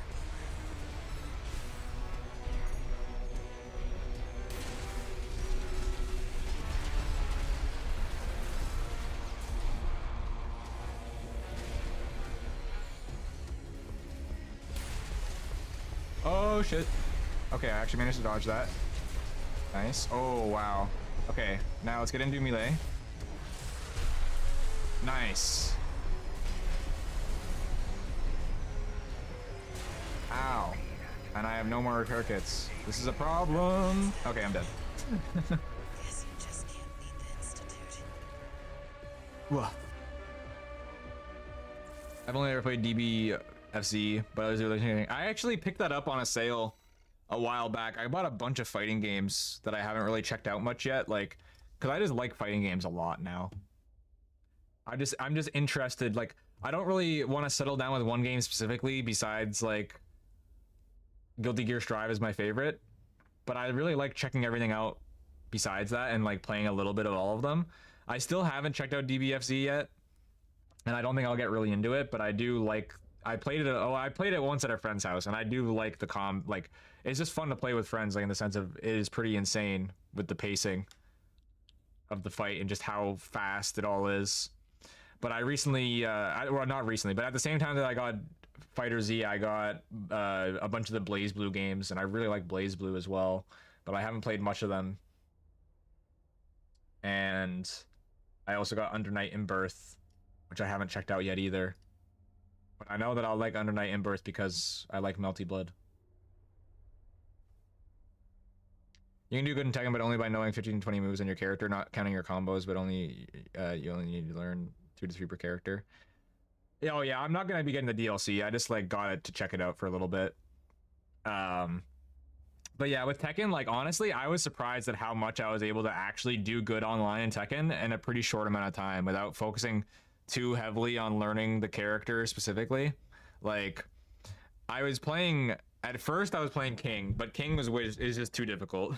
So even though I was able to get a couple of cool grapples off with him, and it was really rewarding learning that, I was like, I gotta like learn a simpler character. And then I started playing somebody else who I don't even remember who it was, to be honest. What was the character's name? Leo. I started playing Leo, and with Leo, I actually got pretty far. Like not far in terms of the game, but far relatively, because they were a character that really focused on the fundamentals, and I liked them quite a lot. And then I started playing Alyssa. I think that's her name, the android that throws her own head as a bomb. And she's a lot more complicated, but she's not like as complicated as King. So I quite liked her, but I need to I need to actually like learn how to play her well and her combos and stuff. Is Alyssa in Tekken 8? I saw there was a roster leak, but I didn't like, I can't tell the characters. I don't know the characters well enough based on the thumbnails. So I couldn't tell, and I couldn't find like a list, like a written out text list of every character that was in that leak. So I don't know if Alyssa's in it or not. Is that even the character's name? Who am I thinking of? Yeah, I'm thinking of Alyssa. And Leo, yeah. But Leo, from what I know, Leo is apparently not a very popular character, so I wouldn't be surprised if Leo's not in 7. Lee and Lily. Oh yeah, I did play a little bit of Asuka as well. I liked what I played of Asuka. But besides that, I've barely touched anybody, and I don't really know how they play too much. Now, if you could just step inside. Wait. Enemy detected. Right. I believe this is easily doable. Great. Found a Alright, I messed up there. That tourist is a seasoned Oh shit. Alright, so I gotta either like back up or... Ow. Okay, I'm just restarting. When he does that thing, I gotta back up. Now, if you could just step inside. Wait. Enemy detected. Either get in the air or back up, one or the other. So I gotta make sure I don't waste my meter for no reason. Great. Found a sea weapon. That tourist is a sea spider. One of the Institute's relics left to haunt. Okay, nice. Now, what's it doing here?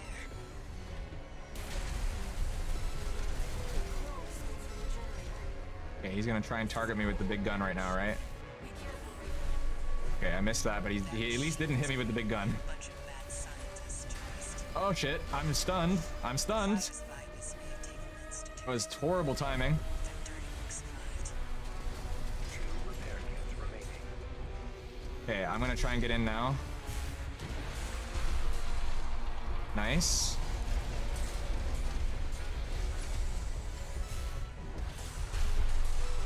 Okay.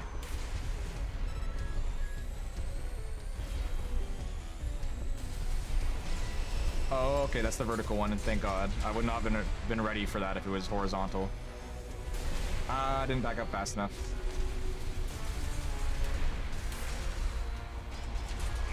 Ah, he fell into my trap.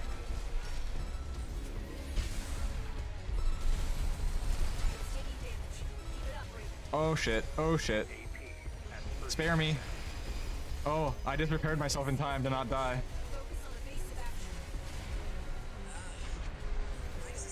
Oh shit, I messed up.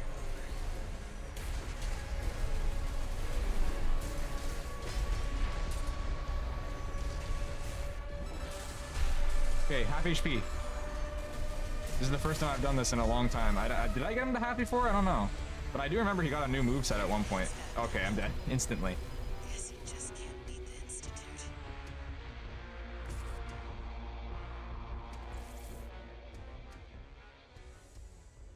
Technically, different 32 characters would be in the base game, but only 12 have a trailer yet. Though Lily is confirmed, Leah is certain to be there, so I don't have to worry. Yeah. No, but there was a leak of the entire roster that was already confirmed accurate. Like the character select screen. Wait. Enemy detected. But yeah, I know that the characters that I have ended up... Okay, well, Asuka is in it, so like, if all else fails, like if none of the other characters that I play are in it, then I know I like Asuka, and that she's pretty simple. And I do like King, but he's like a lot harder to play, so I don't know. What's it doing here? He wouldn't be like my main, but he is somebody I like playing for fun.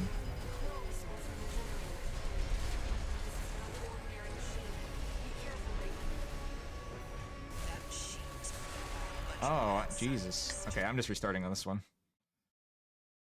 I believe I'm getting closer, but if I'm really hitting my head against the wall here for a little bit, then I'll switch to the tetrapod. inside. Wait. Enemy detected. Yeah, Asuka is different, but I think she'll probably... I do remember that, but I think that's fine, honestly, because I didn't, like, love Asuka's moveset in Tekken 7. Sea weapon. That tourist is a Her moveset, from what I saw in the trailer, looked pretty fun, so Institute's relics left to haunt I think I'll like it. Now what's it doing here? Fuel response from the generator. This is no ordinary machine. Be careful, Raven. That machine was created by a bunch of mad scientists, tourist. Fires by this may have taken the Institute. Though Ow. Two repair kits remaining.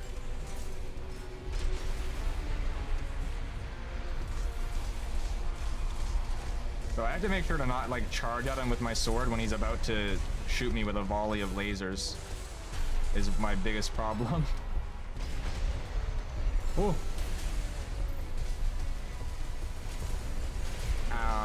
Oh, that actually didn't hit me. I just expected that to hit me because I wasn't ready to dodge it. Oh.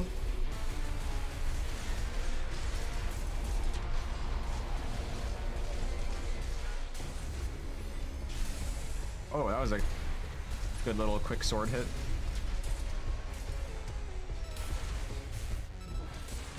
It's taking damage. Keep it up, Raven.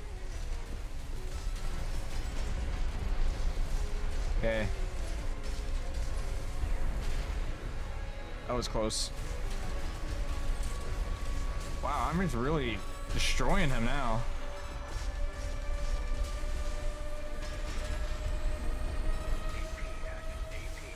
Oh, I say that, but then I get directly hit by everything. Focus on evasive action. why does this seem like enough for someone to trip over? Somehow dodge that. Ah, what? Those things are so inconsistent to dodge. Like, I feel like I do the same thing.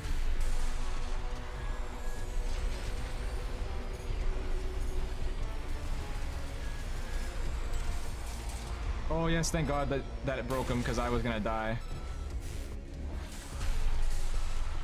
I mean, I'm still going to die, but like, you know, I'll be alive for a little bit longer. Oh, why did that do like nothing to him? Oh shit. Oh, this is new. Oh, he starts flying. Off. Well, at least I got to reveal this before I died. Whoa, okay, so get off the ground when he does that. R&D data Just gonna take in everything that I can from this. Okay, that was everything I could take in. just can't beat the Institute. Okay.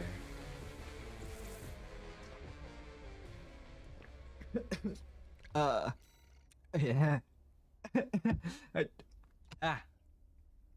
I choked on my water. I'm fine. Now, if you could just step inside. Excuse me. Wait. My body is just telling me to beat this. Even. That machine. Or I die in real life. Great. You found a sea weapon.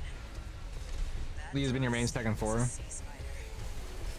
One of the Institute's Is he low tier? I didn't know that he was low tier. Now what's it doing here? But yeah, that's one thing with fighting games, that the underdog characters, that's, you know, that gives you a bit of an advantage in a sense that, because people are not usually aware of their intricacies and stuff.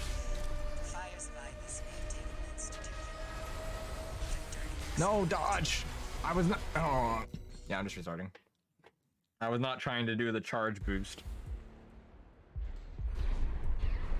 Now, if you could just step inside. Okay. Wait. Enemy detected. I should probably stand up. I'll do that after this attempt. That machine. Great. You found a sea weapon.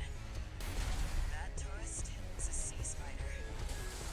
One of the Institute's relics left to haunt Rubicon. Wow. What's it doing here? You're just hitting me with everything, aren't you?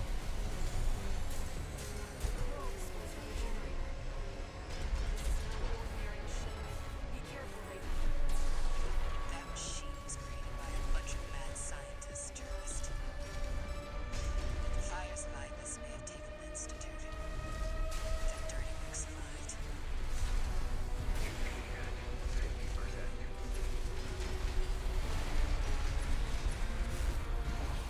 Really? Yeah, I'm just restarting. No, not the whole mission. Same damage as everyone, but he needs 5 more inputs to get there. Oh, okay, yeah. I kind of get that. Because from what I've tried out some different characters in Tekken, Inside. and that's how I felt with some of them when I've tried. It's like, Enemy detected. this just feels overcomplicated. I'm not playing this character. That machine. Great. You found a sea weapon. Oh my. That tourist I was hoping that would be the other kind of laser. one of the Institute's relics. Okay, I'm restarting again because I misinputted. I said I was gonna stand up. You know what? I'll just do it Wait. Enemy detected. right now. That machine. Great. You found a sea weapon. That tourist That is so hard to dodge. I feel like I'm doing it the same way that I'm always doing it, but then it doesn't work. Oh my Christ, man. This boss might be just step inside. harder than Balteus for me, honestly. Enemy detected. That machine. Great. You found a sea weapon. That tourist is a sea spider. One of the Institute's relics left to haunt Rubicon. Now what's it doing here? Close most of the generator. This is no ordinary machine. Be careful, Raven. Ow, I got trapped in his leg. Mad scientist tourist. Fires by this maintained Institute. What is going on? That dirty work survived. I'm not even like seeing this shit happen on screen. I'm just getting hit. It's crazy. I think I'm getting to the point of like the night where my brain cannot play this game anymore.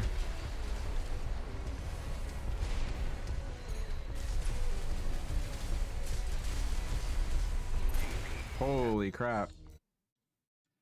Just play him because he's cool. Yeah. That's like pretty much what happens with a fighting game. You just play the character that You could just step inside. you get attracted to for whatever reason.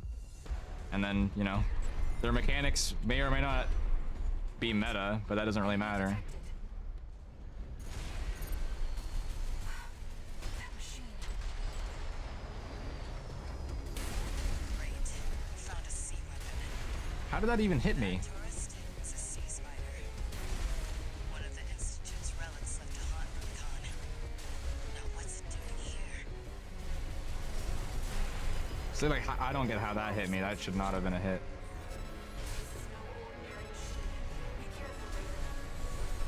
That machine was created by a bunch of mad scientists. Okay, that's the... So he can... I've never seen him do that before. Where he does like one of the quick like one of the range shots and then the laser beam. Enemy detected. Because I was getting ready for him to do another shot, and so I dodged it like that, but then it ended up being the beam. Right. Found a sea weapon. Jesus. It's a sea spider. One of the Institute's relics left to haunt Macon. Now what's it doing here? Okay. Good start.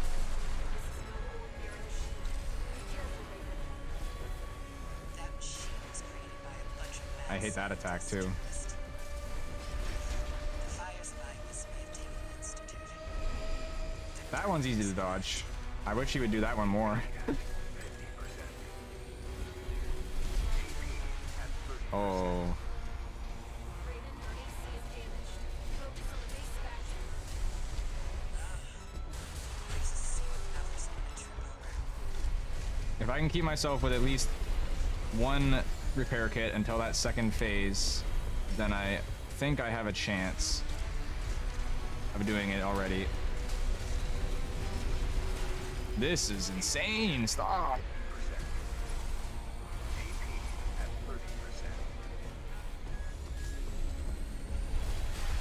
Okay.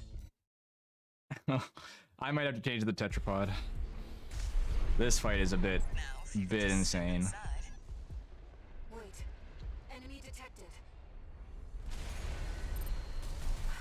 Because I feel like this build, like I do so much damage to his armor now. Like I don't think I can really improve the bipedal mech against this guy more than this, except for maybe changing the sword out for something. But even then, the sword seems pretty useful.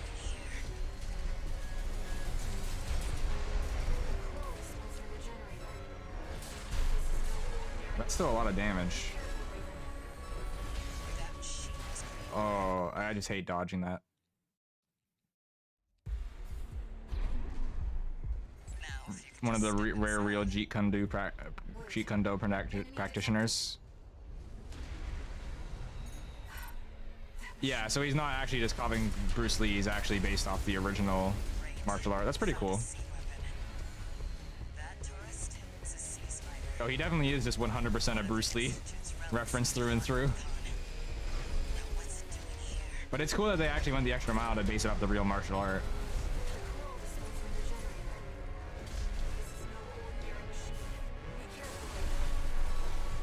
That machine was created by a bunch of mad scientists, tourist.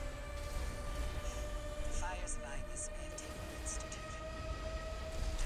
Okay, so there is a little bit of a different sound when it does the beam versus the shot.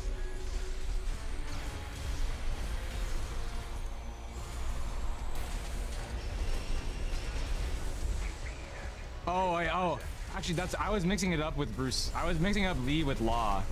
I was thinking that was the one. Yeah. Repair kit remaining.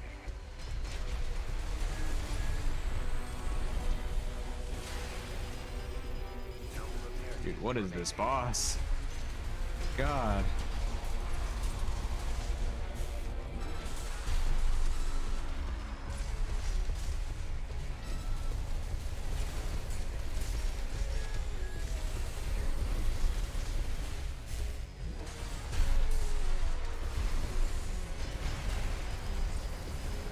Move.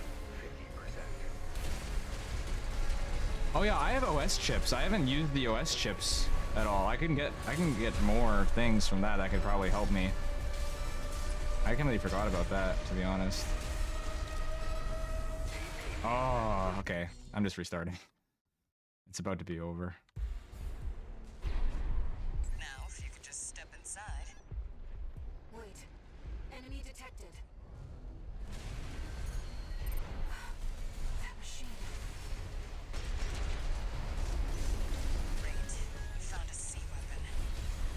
That tourist is a sea spider. One of the Institute's relics left to haunt Macon. Now what's it doing here?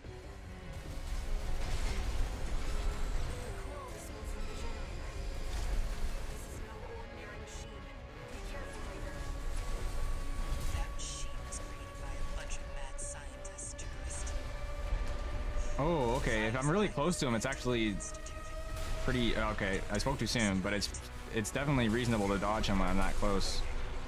If I just, like, slide under him. But that can be hard to do in its own way. I need to regen. Bop.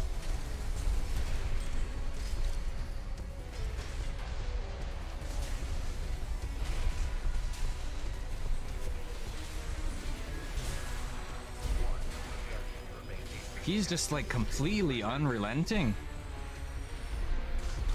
Like even Balteus had moments of like lots of downtime where he just wouldn't attack you.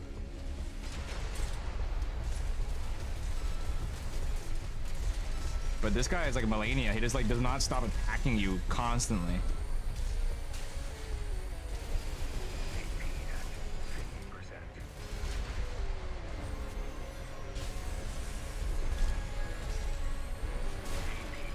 What even hit me there? They just are as clones of each other's, though I never played those games. Oh, okay. Makes sense, kind of like, you know, your Scorpion and whatever the fucking other one's name is.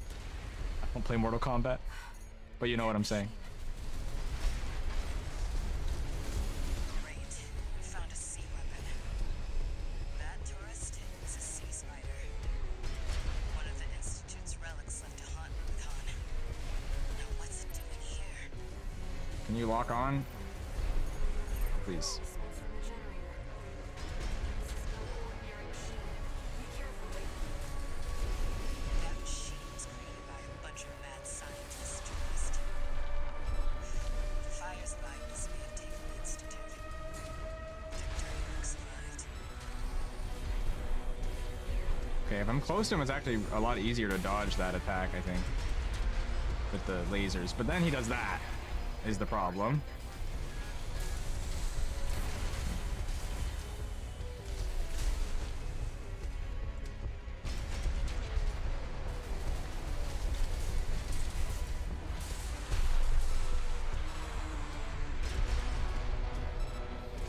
Definitely seems like the best attack to be able to do when he's in that state is the grenade launcher.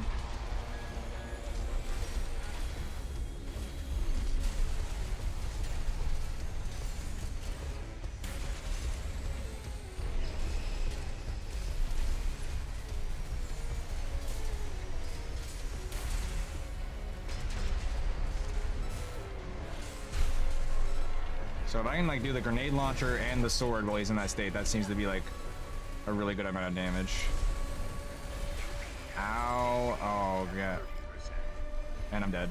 Raiden, your AC is damaged. Focus on evasive action. No, don't restart the mission. Okay. Now, if you could just What time is step it? inside. I think I've been doing this fight for an hour now. Or a little bit over. That machine. So I'll probably switch to the tetrapod at some point soon, but I do feel like I'm making progress on this. That tourist is a sea spider. One of the Ow. Institute's relics left The to biggest haunt problem is just this boost thing still. I feel like I run out of boost so fast. No response from the generator. This is no ordinary machine. Be careful, Raiden. Everything's overheated. That machine was created by a bunch of mad scientists, tourist. The fires alive must be have taken the Institute. Their dirty work survived. One repair kit remaining.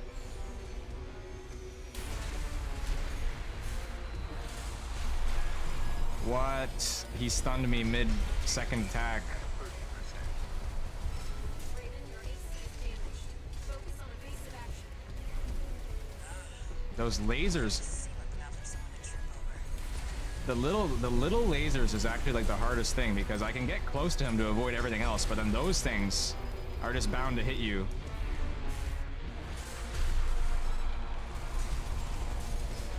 Being in the air is the best thing. So a tetrapod is probably gonna be like necessary. Guess you just can't beat the Institute. Because I just don't have enough boost to stay in the air and also dodge everything. But I'll give it one more go. Maybe more depending on how much progress I make. Now, if you could just step inside.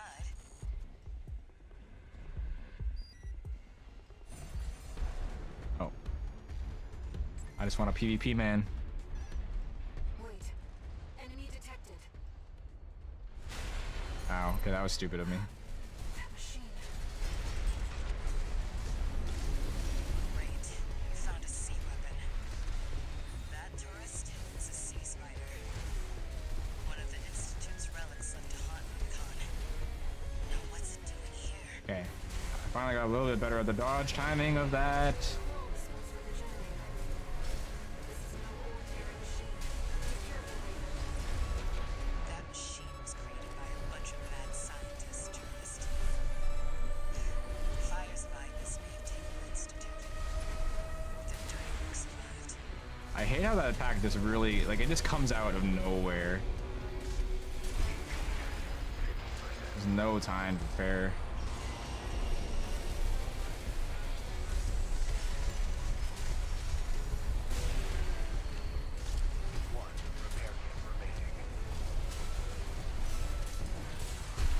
Okay, I still have one repair kit. This is not unsalvageable. I'm so close. I'm gonna die. Oh no, it's fine. I need to get my boost back though. Okay. What? I see. That's just something else. Focus on the base of action. Why is a sea weapon out for someone to trip over? Okay, got him.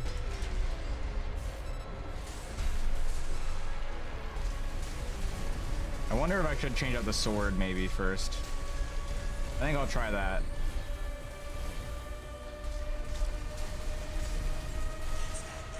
Oh, I hate that. Guess you just can't leave the Institute. That attack with the legs going up. Yeah, I don't know how I feel about this boss. I mean, obviously a part of it is just I am being stubborn with my build, but this is a little bit crazy. I only have the shotgun. I'll try it, but yeah, I might have to restart the mission if I want to do something else, so I might just switch to the tetrapod. Because I was thinking about getting like a Just step bazooka inside. on the left hand. Wait. Enemy detected. That machine. Great. You found a sea weapon. That tourist is a sea spider. One of the Institute's relics left I actually can't even tell if the laser shotgun even did any damage to him there. Wall response from the generator. This is no ordinary. Okay, it did do damage. It does damage to the armor even, so that's like good. That machine was created by a bunch of mad scientists. Oh, this is actually, this is definitely going better with the shotgun in the mix. Fires by this Maintainment Institute. The dirty work survived. 2 repair kits remaining. And it can do a lot of damage to the thing. Pretty much as the sword, but just from a distance, so. Because I can just be above them. And I'm still close that way, but it's not the same, so that's good. This should work better. This should work a lot better. But it doesn't do any really much damage when he doesn't have the armor. 1 repair kit remaining. I don't know how I managed to dodge that.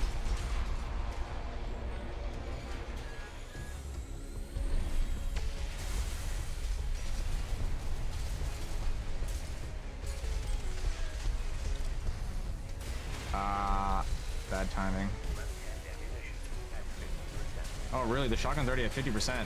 That's bad. It's taking damage. Keep it up, Raven. The grenade launcher does not do as much damage as I would be hoping it would outside of the armor. But it's so useful for taking down the armor.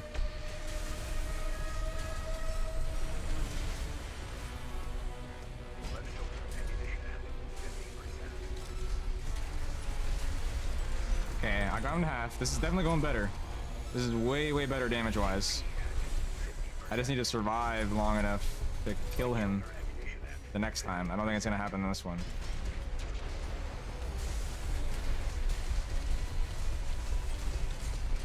Okay, regen a little bit.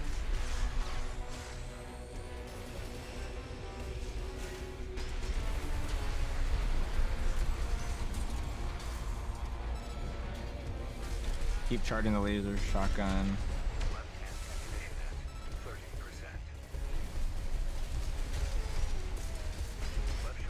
Bad timing. God.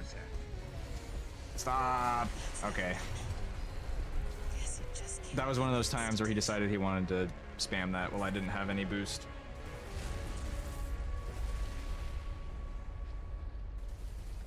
Okay. I'm focusing in now.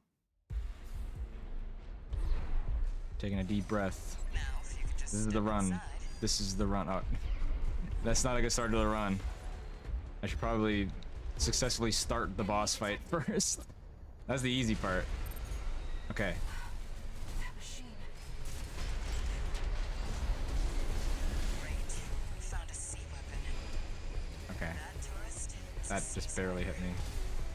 One of the Institute's relics left to haunt Recon. Now what's it doing here?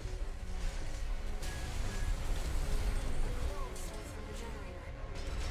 This is no ordinary machine. Be careful, Raven. That machine was created by a bunch of mad scientists, tourists. The fires of Ibis may have taken the Institute. The dirty work survived.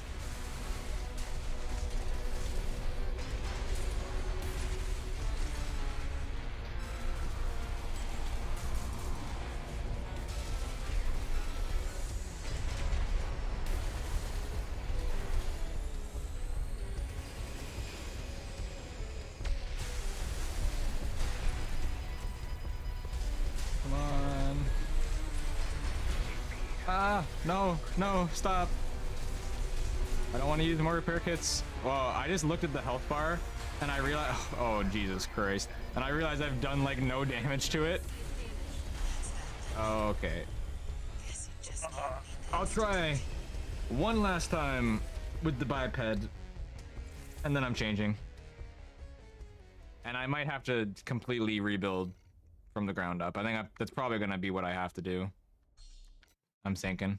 I think I just don't have the weapons that are meant to do damage to this thing. now if you could just step inside. Oh, hello, Kay. Wait. Welcome. Enemy detected. It's great to see you again. I went in when I came back a couple weeks ago. I went in and I checked in on a couple of the places I can remember, and I saw you went on hiatus as well. So I hope that you've been doing well. Now you're getting a good break from things. I know that, you know, I needed one, so hopefully that's been good for you.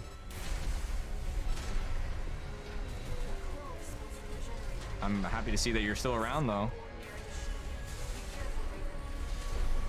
That machine was created by a bunch of mad scientists, tourists. The fires of Ibis may have taken the Institute. The dirty work survived. Oh, this is not going good.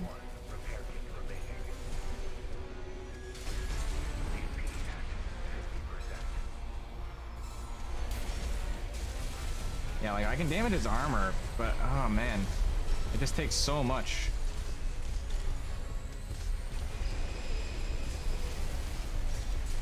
On top of dodging everything, it's just too much.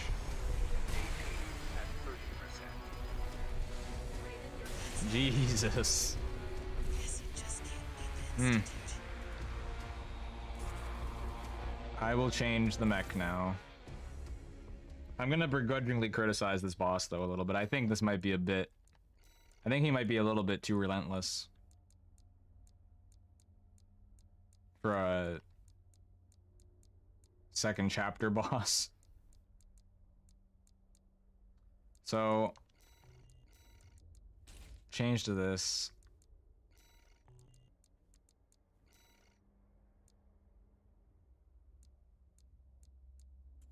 Gatling gun is not really going to be good, I don't think. I'll keep it on the linear rifle. Oh yeah, I gotta change to the other generator. I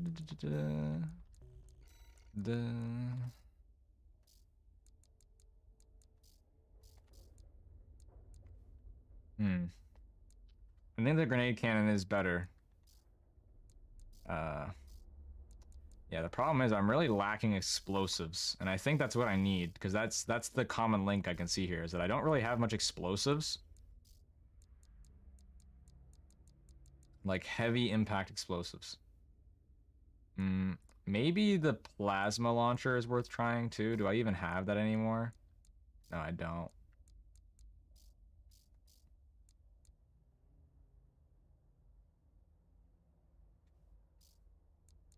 Yeah, I'm gonna have to like rebuild this from the ground up, I think. But I'll give it one try or a couple tries with this and see how it goes. Been working on side projects. I just happened to log into Twitter and saw a retweet from Lou stream. Oh, that's awesome. Well, first of all, thanks Lou for retweeting it. I didn't even see that yet. But yeah, that's good. I hope the side projects have been productive. That you're enjoying that. That was pretty much similar for me in a sense, besides the health aspect. Like I did work on some side projects, and I'm still working on some side projects, but pretty much I think this is the best place for... Oh, I want to start basically combining those side projects onto my VTubing side of things. Oh, in terms of like what I did with side projects for myself, like for personal creativity, like my art and stuff like that, and I want to start combining that into my you know, Roman accounts, so I can just have it be, you know, one artistic outlet besides what I'm doing for school, which is an artistic outlet as well. But yeah, sometimes, you know, balancing all that can be overwhelming.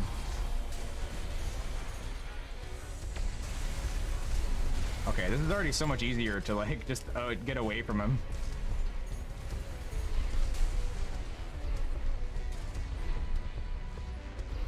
Because I can just hover around.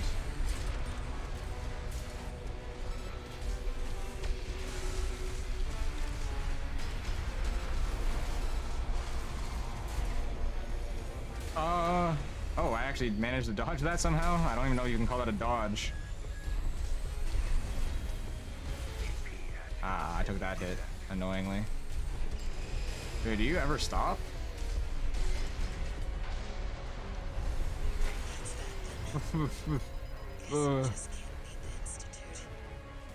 Wow, this is like, this is worse than Balteus for me.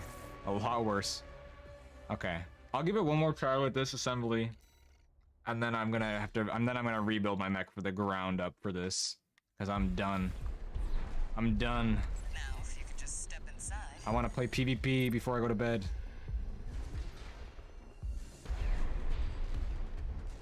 But yeah, thanks for coming in for a second.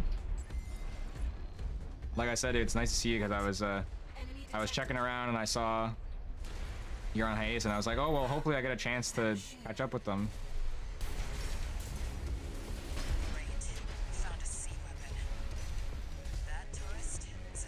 A lot of things changed when I was just gone for a while. I mean, I was completely tuned out, so I had no idea what people have been up to for basically a year.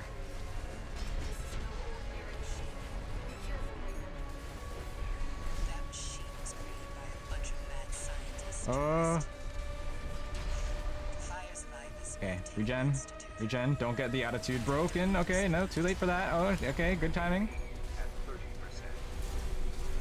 Okay.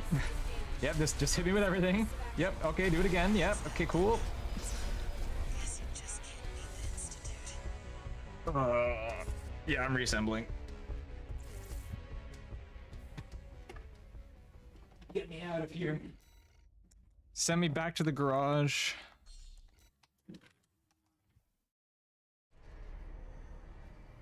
Oh my. I need to clean my glasses. Took a Christmas hiatus, it turned into just a hiatus. Trying to figure out what I want to do, so the side projects. Yeah, I mean, that was the same thing for me. Originally for me, it was just supposed to be a short thing as well.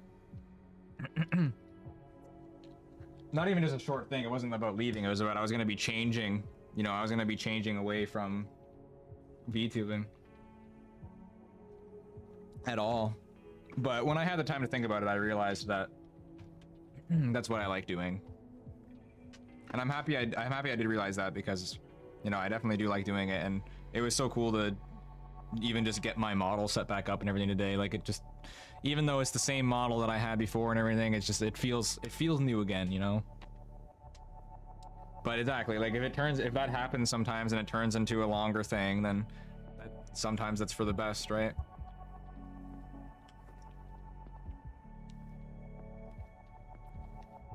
Because that's how it was in my case.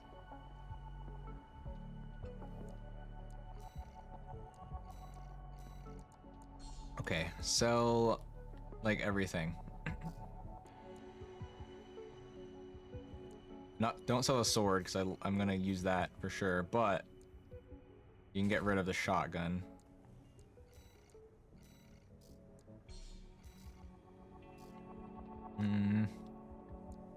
Yeah, I don't think I'm gonna use the laser cannon. So I got 500,000 to work with. And what should I get? I kind of want to try this big grenade launcher. What is the attack power of that compared to like this? This is split into two, so it doesn't have as much power in one shot. You know what? I want to do it. I want to get the big grenade launcher. I'm kind of curious. I kind of want to try the pile bunker. It's explosive, so maybe it's good for this. Like, what other weapon would I use? I don't know. I could get the bazooka, maybe.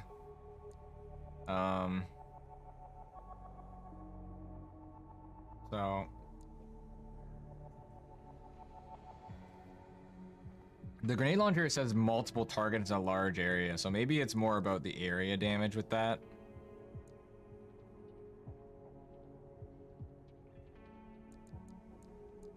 I'm really not sure what the best course of action is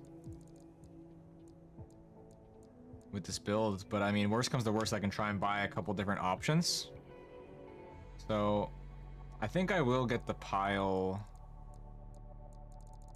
bunker. There's nothing else that I can really see that would be the best, and I think I'll keep the grenade launcher as the left hand, and I'll try to get the bazooka as a backup, or maybe the shotgun, or maybe the shotgun instead of the grenade launcher. Because if I get the grenade launcher on the back, I mean on the arm, then I don't need the grenade launcher on the top, or the grenade cannon on the top, really. So then what else should I get for the top? I should probably get the plasma one, the plasma missiles. I already think the laser cannon is probably not too good against them. So what kind of missile launcher should I get? I've got the 10 one already. That's actually what I have on the other side, so laser cannon, missile launcher, split missile launcher. Sort of aggressive solo attacks against one or multiple targets.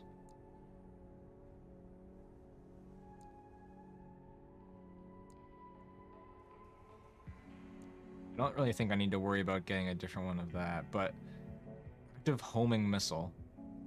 Homing missile launcher developed by just high power payloads and propulsion to deliberately slow down missiles, hound targets during lengthy airborne time, enabling heavy pressure tactics. I don't really think I'll need that. Oh, there's a new plasma missile launcher. It's a better one. Okay. Is it stronger? It's a higher effective range. Slightly faster reload time. It has 2 less shots.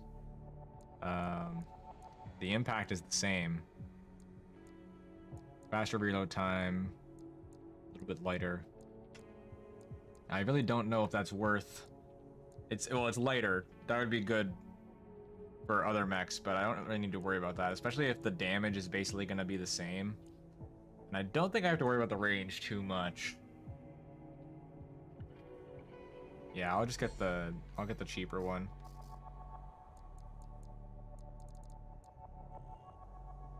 And you know, maybe I'll keep the cannon just in case.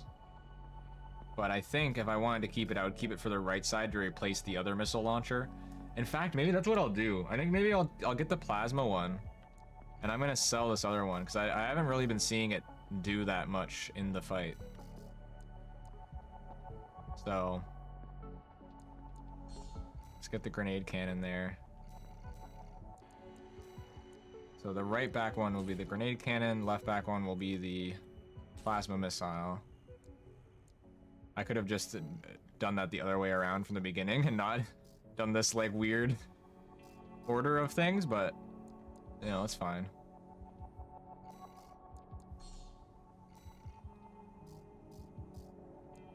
So now left arm change from this to the cannon, and then left arm. Oh, okay, I bought them both in the right arm earlier. Okay. Did I even buy it? Did I buy the right hand things that I wanted yet? No, I didn't. Okay. Oh wait, no, the pile bunker. Yeah, I gotta get the pile bunker. And then as alternatives, I'll get the shotgun and the bazooka. Alright. I think I'm pretty covered now in terms of my options for changing stuff around. Okay. My only other thing that I would maybe like to do would be to, for this heavier mech, get heavier other parts, but I mean there's only really one heavier core, and it's this, and it actually overburdens this with the weapons, so there's no reason to do that. The Tian, yeah, these overburden it as well. I would really need to get the tank treads basically. Alright, well I'll save this as a third design just in case, because it's quite different. And let's try this again.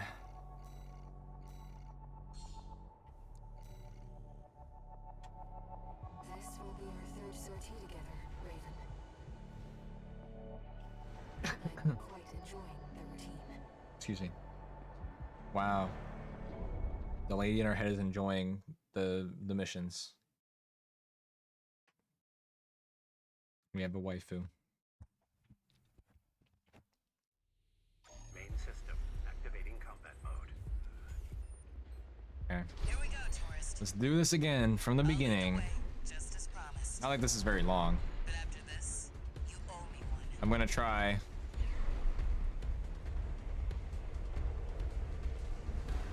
It's a very strong bot. But This elevator goes I'm gonna straight to the punch top of him the grid, the outer shell. with a not really punching him. I'm maybe punching him with a big steel rod, but Once you're out explosive there, steel rod. the PCA satellites But maybe that will help. everything. If not, A few of the I have some other stupid strategies. challenge went out to prove themselves. You can guess what happened. I actually ended up pretty much using Tetrapod exclusively in Armored Core 1 because the controls were just like so hard. The biped controls were so hard, like you had to turn around everywhere. But if you're on the Tetrapod, you could just hover around all the time, so you could just drift and you didn't need to like control your directions that much. So that's exactly why I liked Tetrapod and AC1 a lot. But with the controls being so smooth in the modern games, I like the bipeds. But it's definitely a bit unrivaled how much like freedom you get by just being able to hover around. Uh-oh, uh-oh, uh-oh. Okay, it's fine.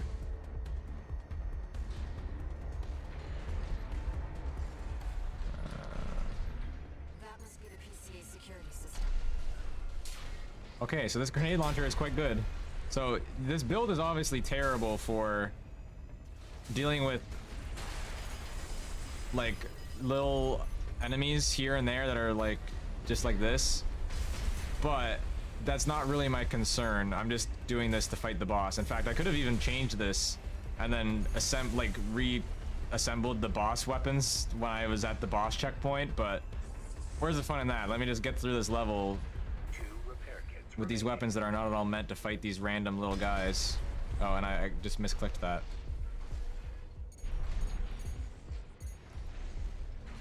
Well, I mean, I don't even need to fight most of them, I don't think. Well, the hovering makes this part a lot easier.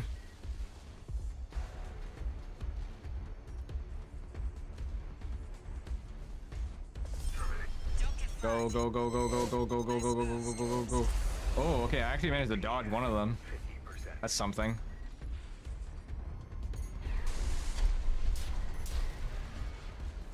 Where the... Okay, regen. Oh, that was an enemy right there. It was just a thing on rails. No, don't terminate me, please.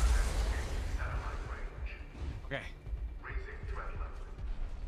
Oh, okay. I was gonna ask, like, why did I escape satellite range? How does that make any sense? I just moved like a little bit to the right, but there is a thing above me here. We'll clean up while you're here, tourist. Oh wow, there's a lot of things. Never did care for the upstairs neighbors.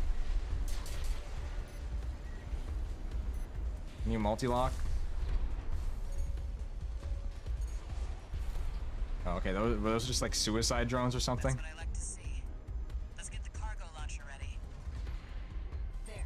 Access the container. Okay. Moment of truth.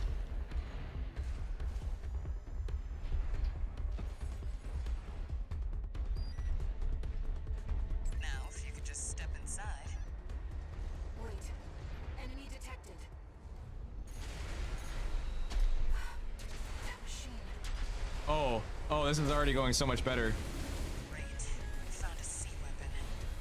Okay, we gotta regen our boost, and I want to try and pile bunker on him. What's it doing here? Now, obviously, this is not gonna be the run because I'm, you know, don't have any repair kits, but That machine's created by a bunch of okay, that did a lot in terms of armor damage. I don't know if it'll be good for actually doing any conventional damage to it compared to like another weapon, but we'll find out. institute.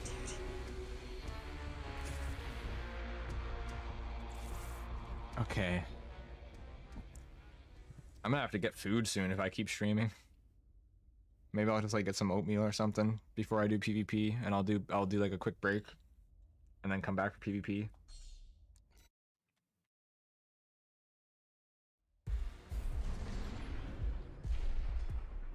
Now, if you could just step inside. Oh, I went away too fast. All right. Oh, just stop. No, stop. Okay. I was actually not trying to do that at all. Okay. Get high enough in the air. Oh, no, I did it again. 2 times in a row. Stand here. Okay, now I can leave. Enemy detected. Now. That machine. Okay, I missed. Great. Found a sea weapon.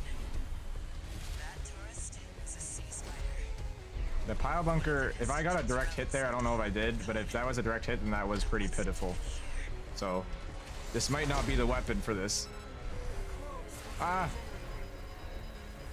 That was terrible timing. Be careful, Raven. That machine was created by a bunch of mad scientists. But the rest of these weapons are definitely going better. The fires behind this may have taken an institute. Victory looks survived. So how much damage does this do? Okay, that does like no damage to their actual AP. Wow, you're just doing that again already, huh? Sea is damaged. Focus on evasive action. Places sea weapon after so much. Holy. Holy.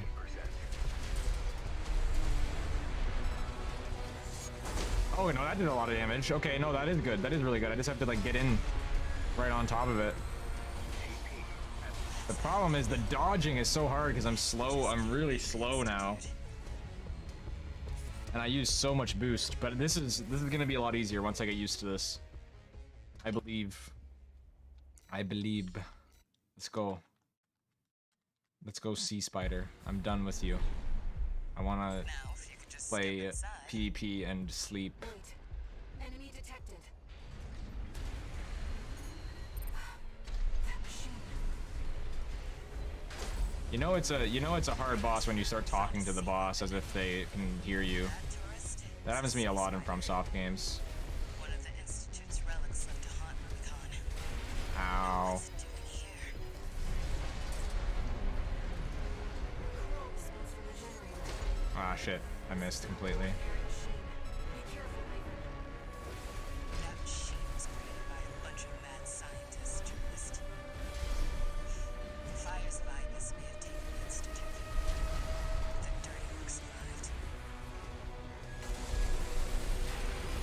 Ow, stop.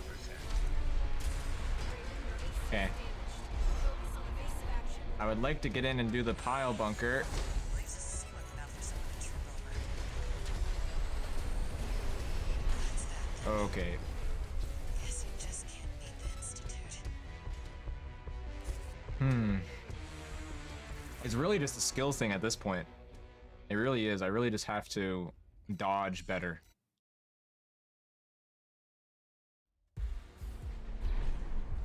Okay. Now, if you could just step inside.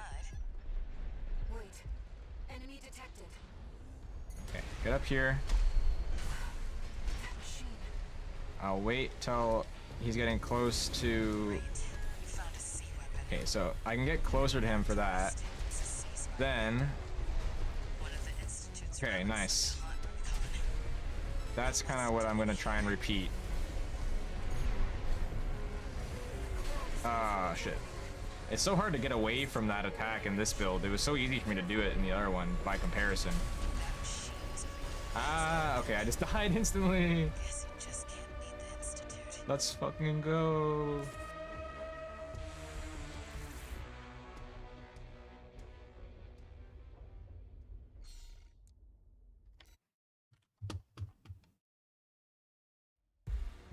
Okay. Let's try this again. Now, if you could just step inside. Oh, okay, I didn't move too fast. That machine. Great. You found a sea weapon. That tourist is a sea spider. One of the Institute's relics left to haunt Rubicon. Now what's it doing here? Okay. I feel like the pile bunker did way more damage that one time specifically. I don't know what I did differently. Be careful, Raven. That machine was created by a bunch of mad scientists, tourist. The fire's light Lock is on. taking the Institute. Their dirty work survived.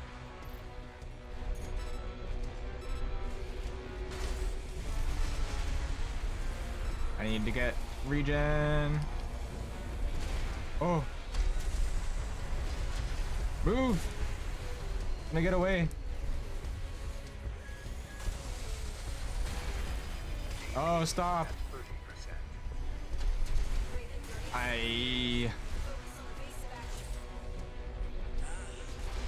Leaves a sea weapon out for someone to trip over. Is the plasma missiles even like doing anything? It does a very small amount of armor, but I don't really. I mean, I guess I could replace it with the grenade cannon, or the grenade. Yeah, no, it was a grenade cannon, the double one.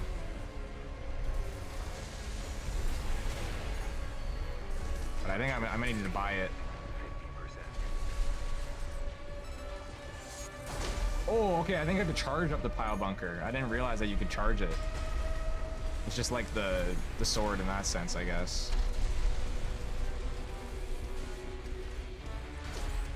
No, no, no, no, no, no, no. Get me away. Get me away. I need to regen.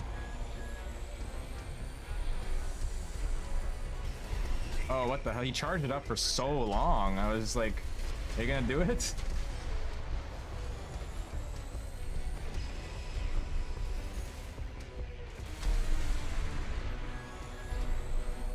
No, I only need one more hit. Come on, one more hit just to stun you. Oh, I missed. No. No. Okay. The pile bunker, you have to be really close. Okay. Guess you just Oh, whoa, whoa, whoa, whoa, whoa. I had it so much lower than half. That's the lowest I've ever gotten it. Okay. It didn't even start. Oh, no, no. I got it to a lower phase before. That's like at less than half. Yeah, look at that damage. No, really. That was like the most damage I've done to it in a single hit with that charged pile bunker. now if you could This just might, step inside. Pile bunker might be better than I thought it would be. That was like the part I was doubting, and now it's like the one part that I'm not doubting of this build. Besides like grenade cannons in general, I don't know if I need multiple of them. Great. You found a sea weapon. That tourist is a sea spider. One of the Institute's relics left to haunt Rubicon. Great. Okay, now let me out and get my regen. I'm already out. Oh, it does so much damage even through the armor. Okay. I just gotta watch out for getting attacked when I do that, but like that's really good.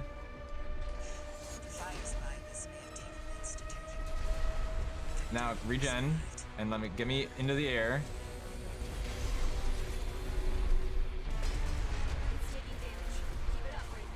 Okay, use a kit. Oh, I think I missed.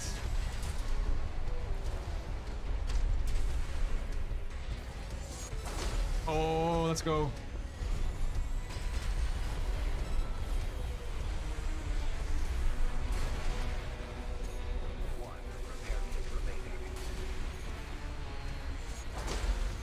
Just barely missed. Oh no, oh shit, oh shit. That was bad timing. But that's stun. Whoa, what?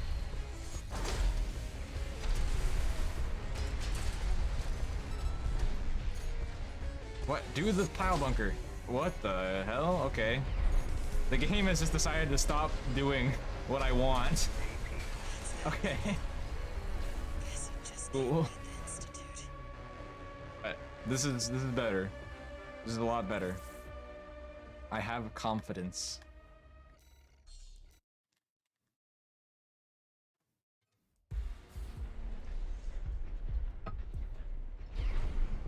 Now, if you could just step inside. Wait. Enemy detected. Oh, get me away. Shit. That machine. Forgot. I could have taken more damage though. Could have been worse. We found a sea weapon. Whoa, okay. Tourist is a sea spider. One of the Institute's relics left Oh, that was terrible timing. Now what's it doing here? Oh, this is all terrible timing. This is no ordinary machine. Be careful, Raven. That machine was created by Oh, I hate that attack so much. Fires by this may have taken the Institute. Regen. The dirty work survived.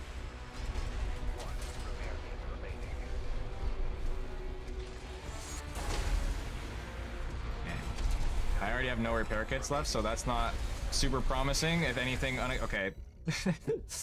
I'm restarting. Getting the health low consistently, exactly, yeah. I was like, before I changed to this, I was just like not getting him to half HP consistently at all. And now it just happens easily. That machine. Great. We found a sea weapon. That tourist is a sea spider. One of the Institute's relics left Okay, to haunt with now honey. back off. Now what's it doing here? This one's from the generator. This is no ordinary machine. Be careful, Raven. That machine was created by a bunch of mad scientists. I tried to charge it up. That's fine. Still did good damage. This may have taken the Institute. The dirty work survived. I could not do anything to dodge that at that point. Your AC is damaged. Focus on evasive action. Why does this seem like another zombie trip over? Yikes. Oh. Charge it up. Okay. No repair kits, but that's fine. I'm gonna wait till he gets his armor gone, and then I do this again.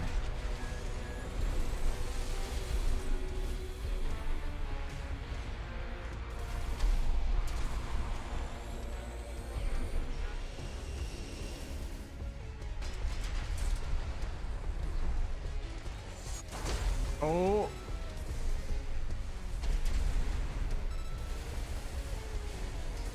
Okay, I need to regen. Oh, what? Okay. I thought I dodged that in time, but I think I had to do it way later, I guess. He tracks you so much, that's the problem. You've got to really respond at the last second with your dodges. But if you do it too, like, but the problem is that those, like, ones that he shoots, the big ones that he shoots, you have to dodge those pretty early. Everything else tracks you. Enemy detected. That machine. Okay. Great.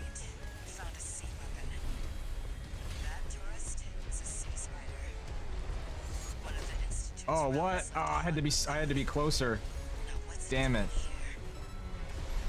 Now, if I can get more pile bunkers in while he's not necessarily stunned, then it'll do enough to, but holy that's the risk of trying to get close to him. Well, he's got his weapons working. Is just getting stunned and having him hit you with everything. And yeah, that's not gonna hit. Damn. The reload, the amount of times I need to reload, or how much I need to be reloading, is kind of a problem. I might need to change out one of the cannons. Oh, help, help. Okay, get me out of here.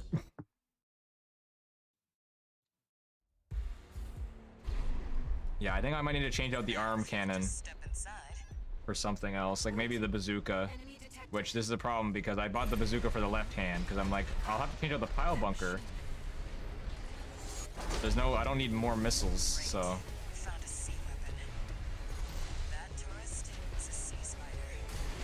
Hello? Can you die? Why are you always so close to getting stunned and then you just do every attack?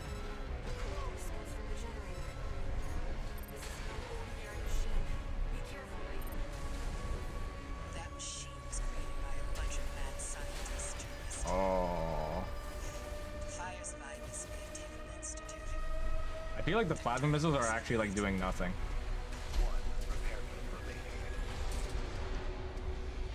Oh, stop hovering. Go down. Go down.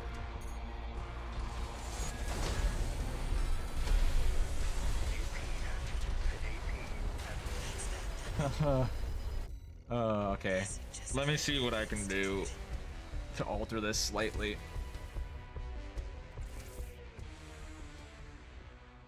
I was thinking hovering was the meta here, but honestly, now that I've got the pile bunker, maybe a tank tread would be better, or maybe even heavy legs. I don't know. I could try the linear rifle. That might be better. I'll do the linear rifle for now. I think the missiles are pretty useless, but there's not really much I can do about it. Unless I want to restart again.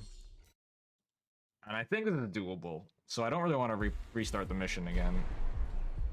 Now, if you could just step inside. Oh shit, I always forget you have to stand here. Ah. But if I do end up restarting the mission, then I think I'll get tank treads. Wait. Enemy detected. That machine. Oh yeah, I think the linear rifle will be better. I do enough damage to the armor with this stuff. And I spend less time reloading. Can you...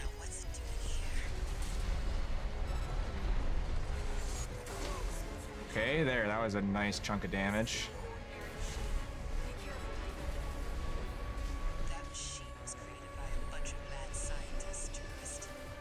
Okay, regen.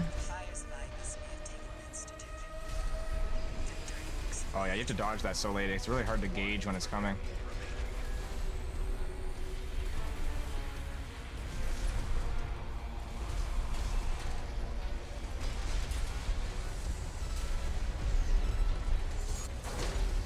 There's some big damage.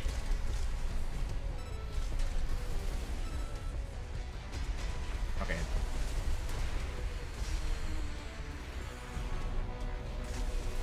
I think I can use the last repair kit, yeah. Oh shit, that was bad.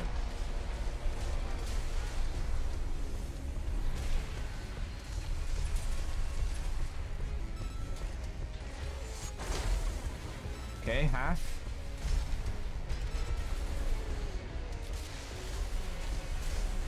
I need to regen.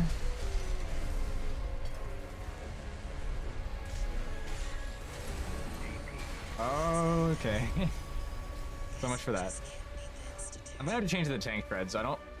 The thing that I'm finding difficult with the tetrapod legs is like switching off between the hover and stuff when I need to regen my thing, and then I feel like it can kind of waste the energy sometimes when I need that energy for dodging. So So I can still dodge in the tank treads, and I get to move around in basically what feels a little bit like hover mode all the time, just on the ground.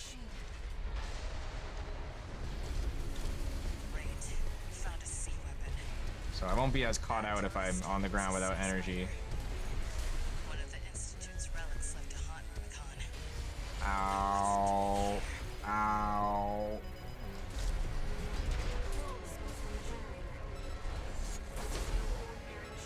But I really don't want to restart this again. So let's just see. Was created by a bunch of mad scientists, tourists. Fires alive Okay. this Mutant Institute. The dirty work survived. AP at 30%. Stop, man. Let me get in the air. Focus on evasive action. Brings the sealant now for some true armor. Wow. Wow. He's like he's waiting for the exact moment that I run out of energy to just like come in and slam. All right. I'm gonna give it a couple like serious focus attempts before I just redo this mech again. Now, if you could just But step inside. I do have a much better build, so it's not like I didn't gain anything from this if I end up doing that. Far from it. Can you go into the hover when I tell you to? Okay. That tourist is a sea spider. One of the Institute's relics left to haunt Rubicon. Now what's it doing here? Okay, and there. Now regen. Regen. That machine was created by a bunch of mad scientists, tourists. Ow. The fire survived this may have taken the Institute. Their dirty work survived. 2 repair kits remaining.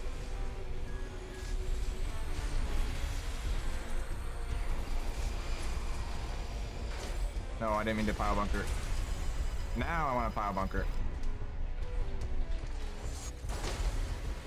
Okay, I still have 2 repair kits. This is going all right. Ow.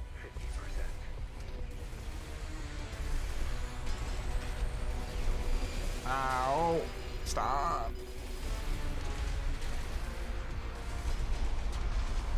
Oh, come on. Come on, so close to something. Okay. Nice, nice. No repair kits remaining. See what I can do. I think I can make this the best attempt so far, at least. Light shoulder ammunition at 50%. I'm getting decent at dodging that at least.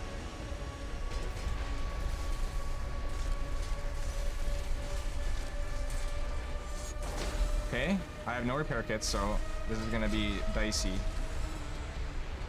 Regen. Oh, okay, oh yeah, it's this stage. I actually completely forgot this existed because I haven't seen it in so long. So I don't know how this is gonna measure up. Light shoulder ammunition at 30%. AP at 50%. This might be where good missiles come in handy. This is bad position to be in. Oh. Oh, come on. I don't know if I'm able to do it with this amount of HP. Okay, yeah, the plasma didn't really do much damage even without it having armor on, so that might be something that I need to change. Figuratively need to change if I wanted to make this better. Oh, I think. Do I have enough health to make it happen? Oh, let's go. Oh. The generator's going to explode. Okay. Whew. I'm shocked, honestly. I did not think I was gonna get that done on the first time that I saw that phase again. Whew. They were using coal for fuel. That explains why it was so hard. That was quite the show, tourist. Ooh. How about we get back on track? The pile bunker is awesome. I didn't think I was gonna like the pile bunker. The launcher from here. I just like beat the shit out of it with the pile bunker. That's how I won. I could have just put the pile bunker on my biped, and I bet I still would have won. If after enough time. Installs Neo, proceeds to play Hollow Cure. Yeah, I actually haven't played much Hollow Cure yet. I played like a couple rounds. It's fun. Like it's insane quality for a game made by one person for literally no money, not even donations. Like, it's ridiculous that he's just making that in his free time. I really like the Vampire Survivor-esque games, so that's just the sort of thing where if I had the time, I would be playing that a lot. Well, I guess a dog can't choose its master. But still, There's a lot of depth to it. I feel sorry for you. I really do.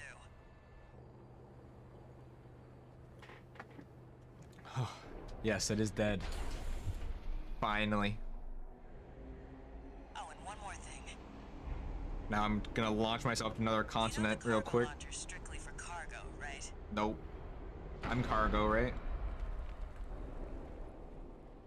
No one's ever used it to launch themselves before. At least not in one piece. I'm sure that these armored cores can handle the G's.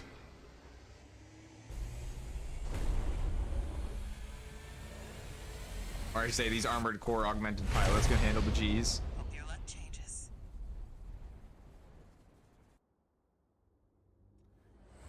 Oh, we're on rockets. I actually thought it was just gonna be like a magnet. I thought it was just gonna be like a rail cannon, basically. Which it kind of was, but like a magnetic rail cannon, I meant. Raven? Oh, the lady is still in my head. You see it too, don't you? The voices of the choral. This is a FromSoft classic at this point. You gotta have the the lady that is guiding you around through everything.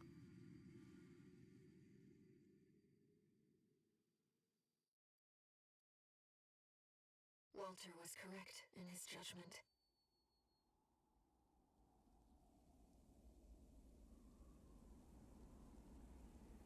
The coral. It's here, in this desolate place. Yes, snow level. Or I should say snow chapter. Man, I do want to play more of this. But I also do want to play the PvP. And it's also midnight.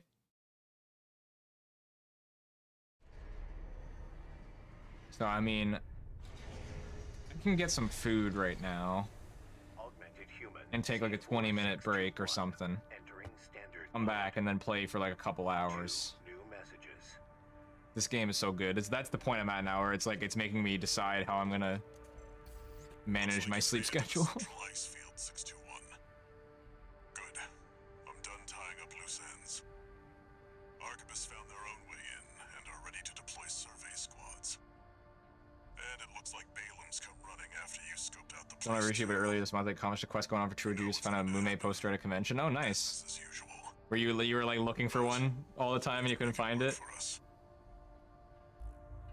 I haven't been to conventions in the last couple of years, so I really have no idea. Well, I haven't even been to conventions in anywhere that has a significant population, so I don't know what's like how difficult it is to find Hololive stuff. In the arena.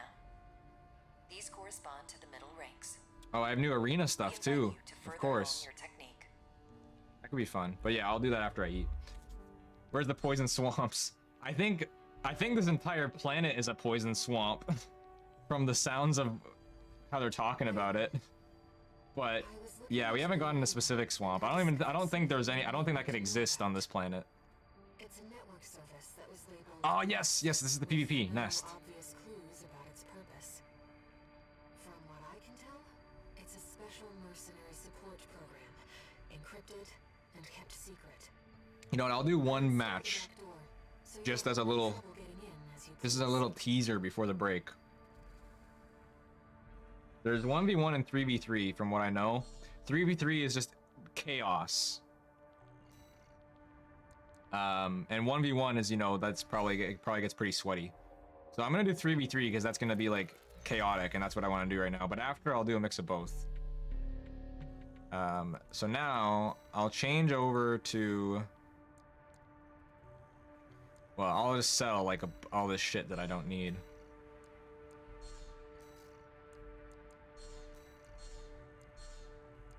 I don't think I use the pile bunker in PvP. I think it would be too hard to get a hold of people, to hit them with it. Hololive in conventions is mostly Guro with a lot of fauna too. Everything else kind of, that makes sense, yeah. It makes, I mean, well, yeah, it makes sense. Guro, especially, I would assume that it's just like Hollow Myth in general is gonna be like the biggest at the conventions, and then, you know, Guro especially. Do I even do melee at all? I think for the first match, I'll at least try. I'll put the sword on. In the 1v1s, it might, actually no, it'll be good in the 1v1s because if they're stunned, it's not like they can stop me from hitting them. But in the 3v3s, it might be a little bit too chaotic. We'll see. I think the plasma will be good for this, so I'll do that still. Is there new, there was new parts, but let me see what, oh, a new assault rifle. Yes, okay, yes, I'm so happy for that. Longer firing cycle demands more precise aiming. Okay, that's fine. I'm so happy to have a new assault rifle. And this is a new burst machine gun. It's like an even smaller AK. Cool. Huge shotgun. Yeah, I really don't know much about Hollow Council, to be honest, at all. Like, I need to watch more of them. Like, I've seen clips of most of them. I like Fauna quite a lot. I do like Mume. I think Fauna is my favorite out of them because she's a Northern Lion fan, I at least know. And I think she just watches a lot of the same YouTubers as I do in general. I definitely get that vibe from her, that she watches a lot of like the classic Let's Players that I watched, like Vine Sauce and stuff. And she draws a lot of her like humor from them. But I haven't watched any of her streams. Oh wow, there's a lot of new stuff. Oh my god. Okay, it really opens up when you complete a chapter. But I've been watching a lot of the new gen, like Hollow Advent. Honestly, I was pretty much completely tuned out of Hololive except for the occasional clip and Hollow Stars. Like I mostly was watching like Betel and Magni and Vesper.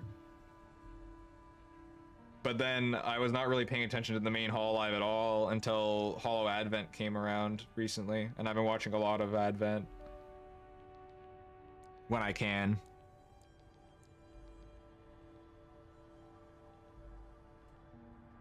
Yeah. As for YouTube streams, for me, it's not a, I haven't made a decision yet on what I want to do. This is just because I don't have a Twitch account right now, and I have to set it all up, and it's a pain in the ass. I'm gonna have to set up a Twitch account either way again for like chatting in other people's streams and following people again and stuff.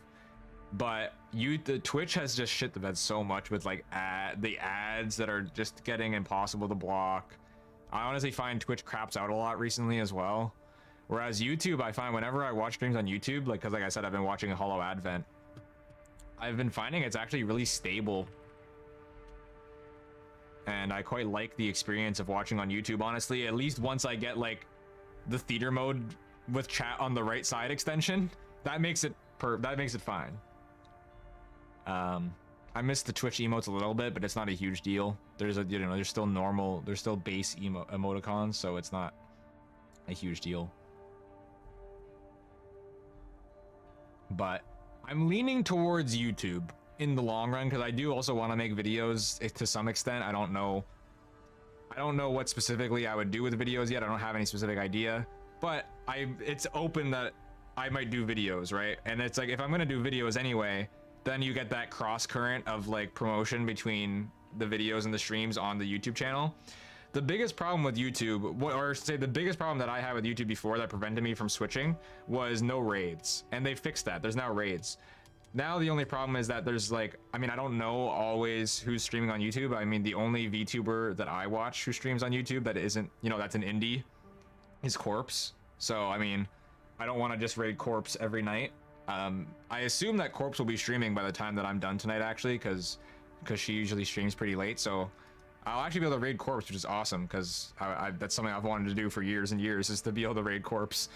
but that's one huge feature that like I required that to move. The other feature that would be, I mean, not even just feature, well, yeah, like I said, that's the one thing I needed to do is get an extension. You can literally just look up like YouTube live stream theater mode, and there's an extension that puts a button on the taskbar of the, like on the video player, to put it into theater mode with the chat on the right side. It's perfect. And once I have that extension, I'm good to go. I can watch streams on YouTube perfectly. The chat also used to be a huge problem on YouTube. Like, it used to be garbage, but it doesn't lag as much now. But Twitch is just getting so bloated. You know, like, they have the super chat thing now, the super chat equivalent. There's the freaking hype trains, there's bits, there's moments, and there's just all of this shit that does not matter at all. And it just bloats it so much, on top of the ads just being constant. And I would really rather, like, it's obviously still possible to install an ad blocker on Twitch. I have one that works, but it requires a lot of steps, and I would assume the vast majority of people do not have an ad blocker installed. And at least for me, whenever I get an ad on a stream, when I click on it, I just click off the stream. I just stop watching. I don't want to watch ads. So to me, that makes YouTube like already way bigger in my mind. Yeah, most people have been deciding to branch to YouTube. It makes sense. It does make sense, because yeah, Twitch has really been shooting themselves in the foot. The only other thing about YouTube that I didn't like in general was discoverability. And discoverability for streaming is still bad on YouTube, but the thing is, it's not great on Twitch either. Twitch still does have the better system for being able to go into a game and just browse who's streaming it and stuff. But I've noticed in the last like 6 months, and I don't know if anybody else has had the same thing, but I've noticed in the last like 6 months that I'm getting a lot of really low subscriber, sometimes even 0 subscribers, 0 viewer channels in my recommended. And sometimes live streams too. They're just on my front page. And I think that's great. I think that's awesome. I don't want it to like overtake my front page over people I'm subscribed to completely, but I'm happy to at least see it a little bit there. So to me, that shows me that they have made an effort to promote smaller channels and stuff and into the algorithm. It's not like they don't exist, because it used to be that a small channel did not exist in the YouTube algorithm at all. It was non-existent. So that it does, you know, that gives me a little bit of hope for it. And I think for the most part, I'm not too concerned with growing anyway. It's mostly just going to be like cross promoting from my Twitter anyway, from people that already know me. So it's like, you know, the occasional person will find you on Twitch and on YouTube. I had a lot of people find me on YouTube before. Like when I started out, when I first started YouTubing, VTubing, I was doing YouTube. I did like my first 4 or 5 streams on YouTube. And you know, YouTube was a lot worse back then. That was like, you know, 3 years ago. Oh yes, the featured clips thing is really nice actually. I did see that. That is very cool. I do like that a lot. The clipping system on Twitch is also better. That's the other thing I forgot to mention.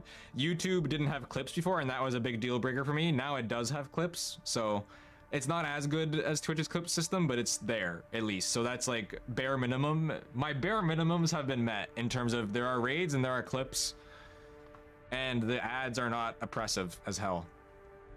So I've been recommended a Niji Sanji stream once, otherwise I never got recommended a stream I didn't already watch. Oh, I get recommended tons of VTubers that I don't subscribe to in my feed. Like Niji Sanji is a consistent one. I see a lot of Niji Sanjis that I'm not subscribed to in my feeds consistently. And then, other than that, I just see like a random thing every now and then. So to me, it's not that it's a lot of it or that it's as good as Twitch's recommendations. It's just that it gives me, it's like, okay, they're not completely non-existent in the algorithm anymore like it used to be. Don't usually mind ads, so I'll just need to do something else. I'm the same way in the sense of like, yeah, like I can wait a little bit, but usually if I'm watching a Twitch stream and I'm like really watching it, I'm probably paying, or if I'm first clicking on it, I want to pay attention to it for a bit and see what's happening right then and there. So it just really annoys me when it happens. And then also when it comes to the viewer side of things, it's like, I know that people are not going to go through the same hassle that I do to keep up with their proper ad blocking.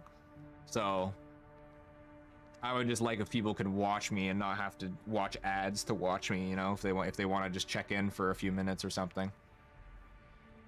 is all. Anyways, I should do this. Okay, this is a cool shotgun. Long range shotgun.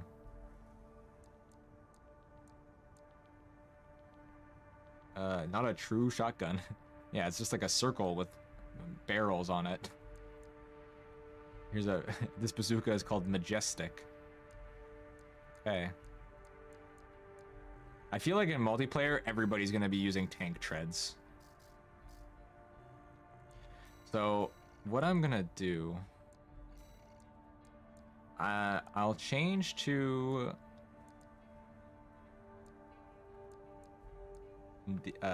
what's these ones for now. I'll see what weapons I end up using. Oh yeah, there was a new assault rifle. I don't know if that's what I'm gonna want to use for multiplayer, but I'll try it out.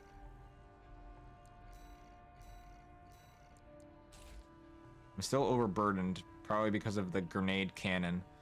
And I don't know if I'm gonna want the grenade cannon in multiplayer. Oh yeah, I actually haven't checked what the new shoulder weapons are, if there is any new shoulder weapons.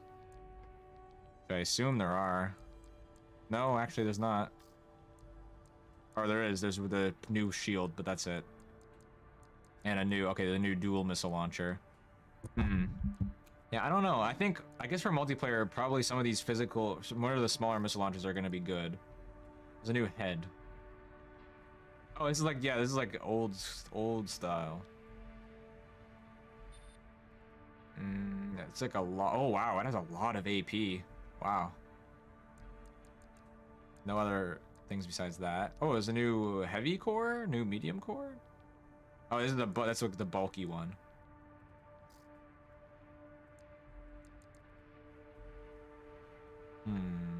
Okay. Oh, lots of new boosters. Whoa. New targeting. Oh my god, there's so much new stuff. Oh yes, that reminds me. I'm overburdened because of the generator. So let me put on the normal generator so that way I can at least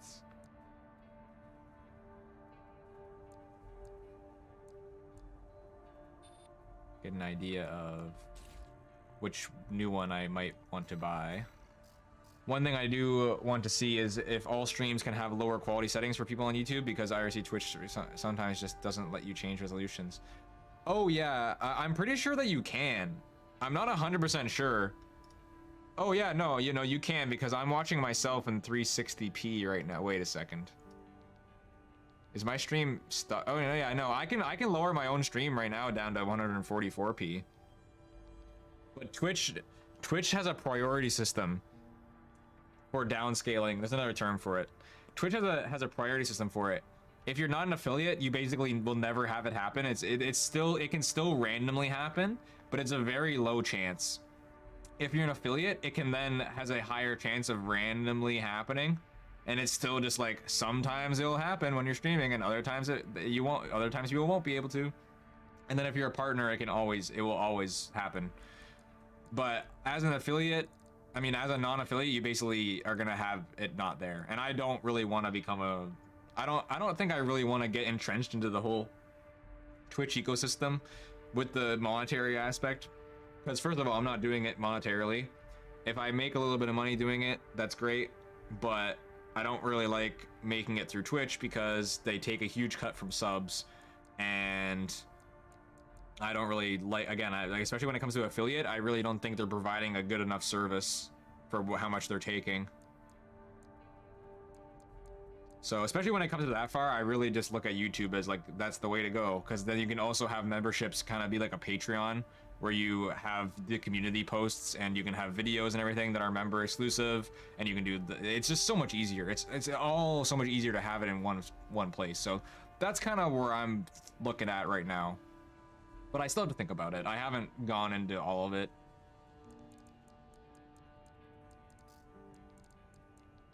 But I've definitely fallen out of favor with Twitch since I've been a viewer.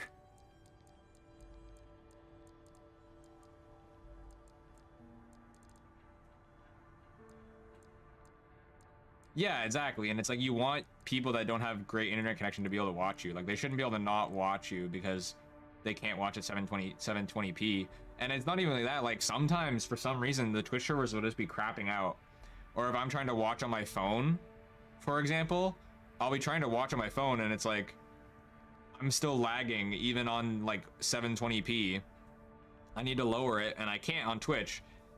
And if I'm on YouTube and I'm watching a stream and for some reason my phone is just crapping out, I can just lower it to like 240p if I want to just listen to them, right? And sometimes that's all I want to do. Sometimes I just want to listen to the stream at least.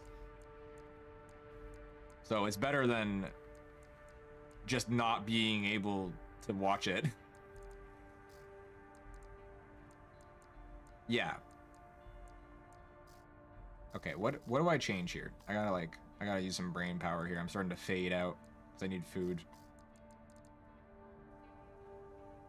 I'll do this one, the active missile launcher sounds pretty interesting. I think I'll get this.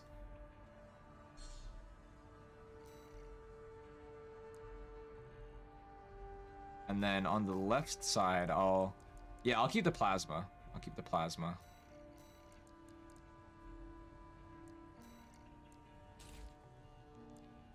So then, is there anything else that I want to change?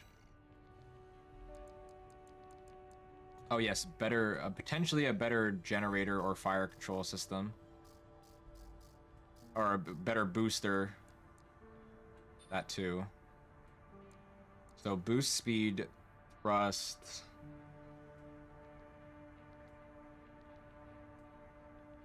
Consumption. Less consumption. Not by that much. Speed.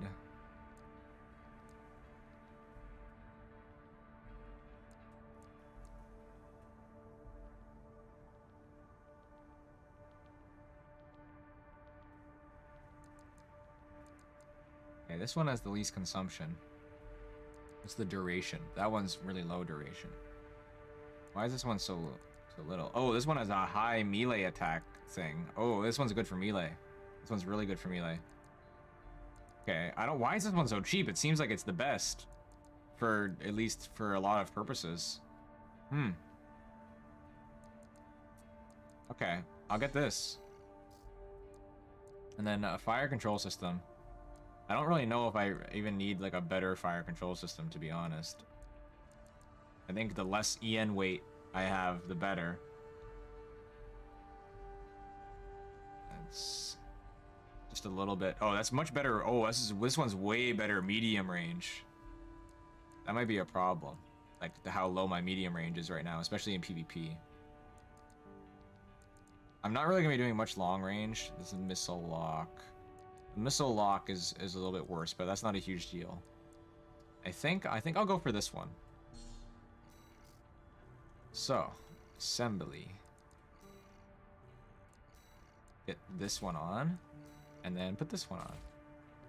And I'll just hop into a quick little test to see how this plays. My internet is surprisingly strong, so when watching multiple streamers, I don't need to drop quality. I do need to drop if I'm downloading something. Yes, I'm the same way. I can literally watch like 5 YouTube streams at usually 1080p. If I even do that. Like, I don't usually do that. The only reason I know that I can do that is if I'm watching a collab and I'm watching all 4 perspectives at once, and then I also like want to see what another streamer is doing on the side or something, and I just check back in rather than closing the tab and, you know, opening it up every single time. And yeah, that's exactly what I'll do. I'll usually just lower the bandwidth. I'll usually just lower it anyway to lower the bandwidth because there's no point to use that much.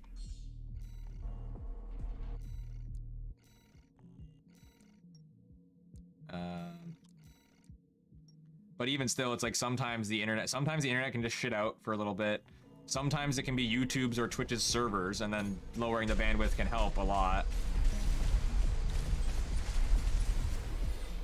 Oh, whoa, the melee, this booster sends you so far for the melee attack. This is great. Okay, I quite like this setup already. And this targeting system is a lot more responsive than the one I was using before. Okay. Okay, this one might be pretty good for PvP. We'll see. I think when it comes to the 3v3s, it could be fun to build like just an ultra tank double trigger thing, maybe even with a pile bunker, and just try and see what I can do with that. I could mess around with that a little bit after.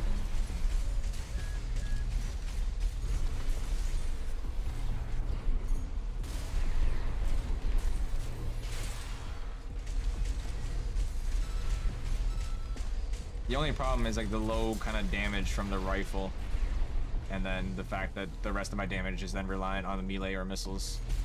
I don't think that's a huge problem.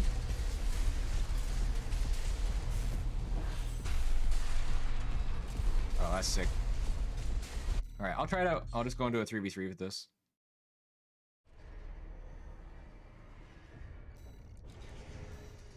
Oh, nest. Actually, also, I will get some new parts if I did. Oh, wait, I missed one earlier? No? Oh, wait, that reminds me. OS tuning. I haven't done this. Like, I did it once. I got a couple things, but I haven't gotten more. So yeah, I actually forgot that quick turn was a thing. I should probably get, like, a kind of armor. Kinetic damage, explosive damage, energy damage, melee weapon damage, direct hit damage. Are these expansions? No, I think you can just... I think these are just there by default. I don't think I need to use a slot. I'll get the melee weapon damage one for now. Oh no, you can get more upgrades. Can you... You can reset them. Okay, cool. So now, do I want to get pulse armor, terminal armor, pulse protection, or assault armor? Because these are... It says core expansions, so I think this takes up the expansion slot. So L3... and triangle, activate pulse armor, creates a pulse barrier that trails the AC, dramatically increasing defensive performance until it exceeds its durability. Wait, trails the AC, so it's like from behind. This creates a barrier in a fixed position. Assault armor creates a pulse explosion. Terminal armor triggers a pulse barrier when the AC's reach its limit. Okay, that costs 5, which is all my rating. Do I want anything else here? I don't need weight control, I don't think. Unless I wanted to start punching people. So I think I'll go for terminal armor. And then if I go into assembly, is that what the expansion is? Yeah, okay. Cool. Let's try it out. So custom match, I guess? Search rooms. Oh, you gotta search for rooms. Okay. Interesting. So team is just 3v3. Capacity? Wait, how can it have 9 players if it's 3v3? Alright, whatever. I'm just gonna search with this.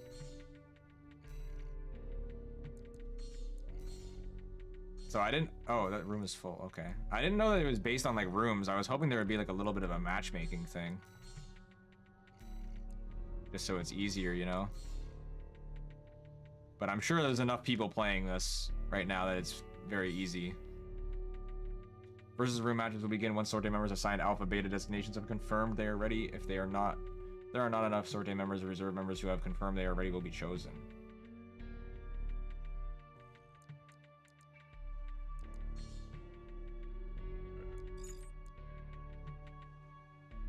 I'm the only one on this team. Wait, disabled ready status. I didn't mean to do that.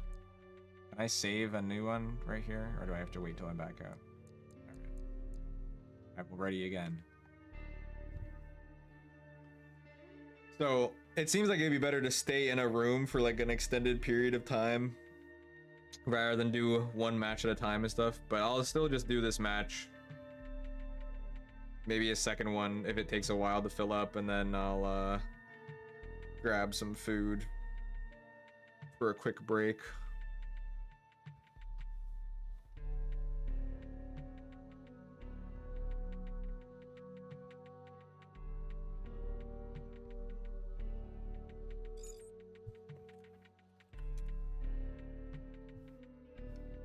Alright, I think this room is full. Let's go.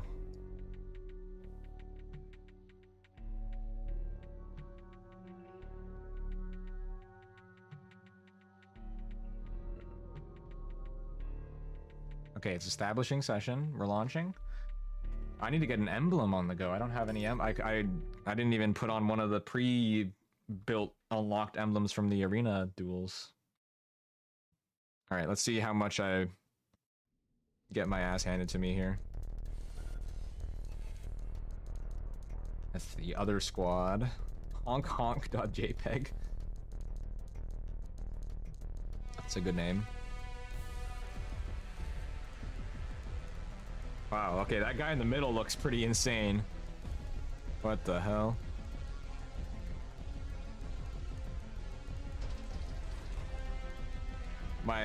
Oh, I wasn't tabbed in. Okay, I'm gonna stick with...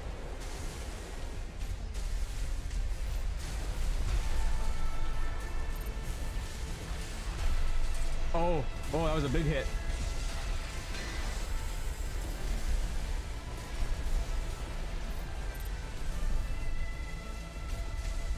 Okay. This is chaos.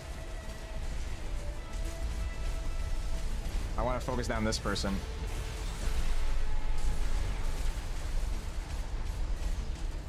We're almost dead.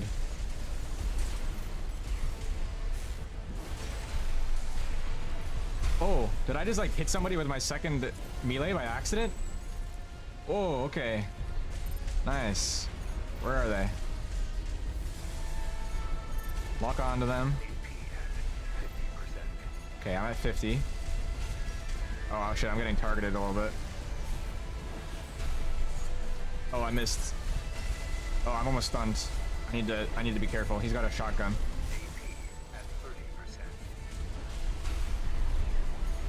Okay, focus on dodging.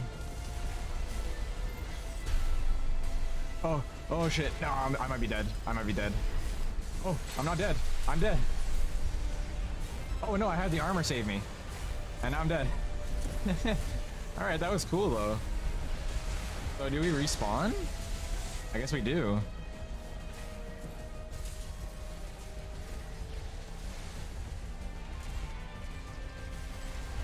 Okay, interesting. So I guess it's just based on who gets more kills then? I'm gonna try and focus this guy down for no particular reason. Okay, I missed. Okay, now this guy's on my ass. And I'm getting targeted.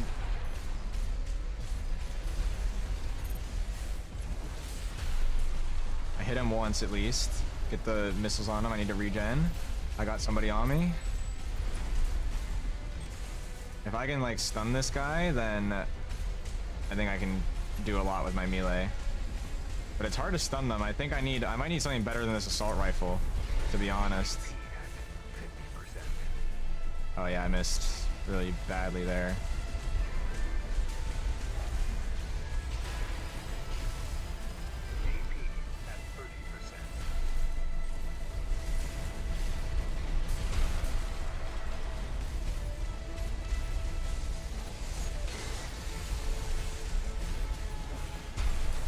Yeah. Oh, I just had a little bit too much on me. Oh, we lost. Yeah, I might need to change out this assault rifle for something, but I'm not sure what I should change it out for. Oh yeah, I by far did the worst. Ooh.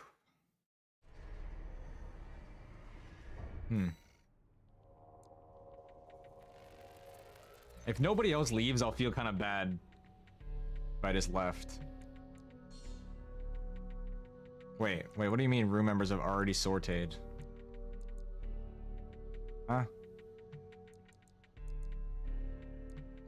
Okay, I didn't think that would happen. I thought, what? Was I supposed to select something else?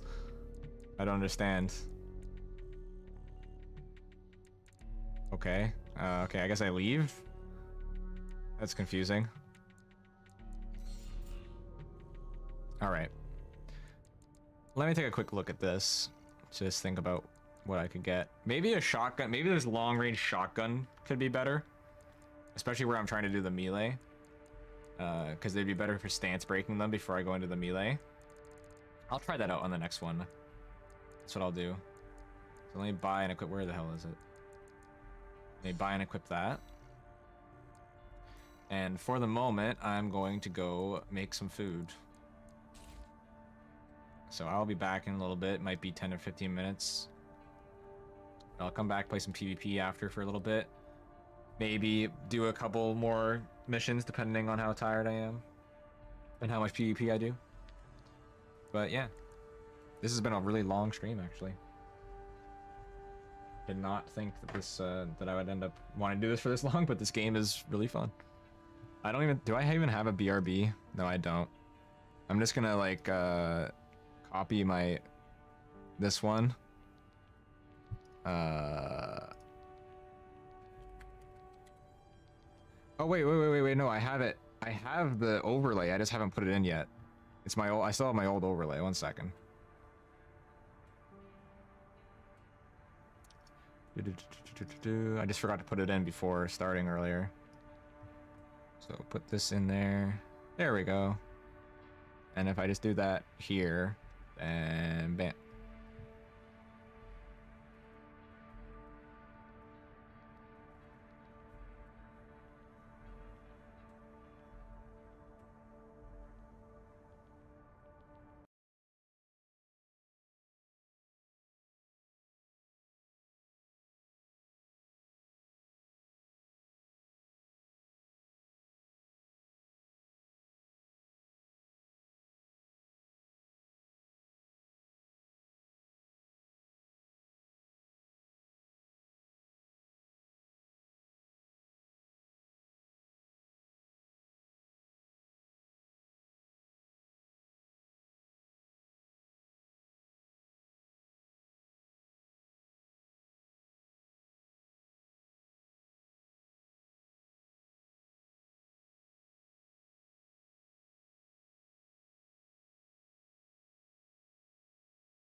Alrighty, I actually, oh, I should probably get into frame. I actually did just realize that I haven't taken a shower yet today. I usually do it a lot earlier, and I just forgot completely to do it because of, you know, making everything work again. And unless I want to destroy my sleep schedule, I should probably get that over with like now. So I think I'm gonna just end the stream here, though I do want to do more. Just for the sake of my own scheduling, because school is starting soon, so I should probably try and keep it managed somewhat. Anyways, this was a lot of fun. I'm sorry for the suddenness and the scuff of everything, but I pretty much have to do things that way to really make them happen. For just doing everything suddenly, because I'm such a perfectionist if I spend too long planning things. So it was good to just suddenly have the free time today to add and the urge to do it, to have a nice little comeback stream and play some Armored Core for a bit.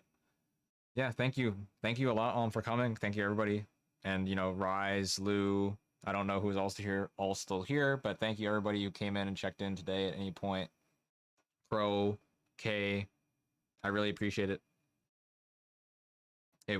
I'm like, I was not expecting anything coming back, right? Like I was fully prepared and accepting of the outcome of I come back and stream for like 8 hours and not a single person is in the chat. I was completely okay with that if that's what happened.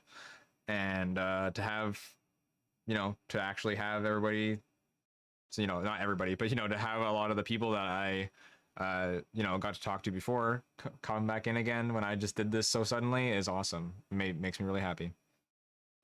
So yeah, that was a nice little chill time. I don't even know if I can call it that because I just fought like 2 insane bosses. But yeah, I'm not necessarily like saving this game for stream or anything. I don't really think I can do that with many games in general now, just with the amount of free time that I'm gonna have. But you know, of course, there will be certain games that I save to play on streams and stuff that I think are great for it. And I'm sure that if I have more content to do with this game, then I'll stream it if I have the time. But I'm not going to be saving it or anything. So, you know, if you wanted to watch a full playthrough of it, I mean, I already failed at that because I started in chapter 2. I mean, I started my stream at the end of chapter 1. But yeah, if you want to watch a full playthrough, you'll have to see somewhere else. I'm going to see if, like, anybody is live. And by anybody, I mean the one person that could potentially be live for me to raid, which is Corpse. And if Corpse is not live, then I'm basically not raiding anybody.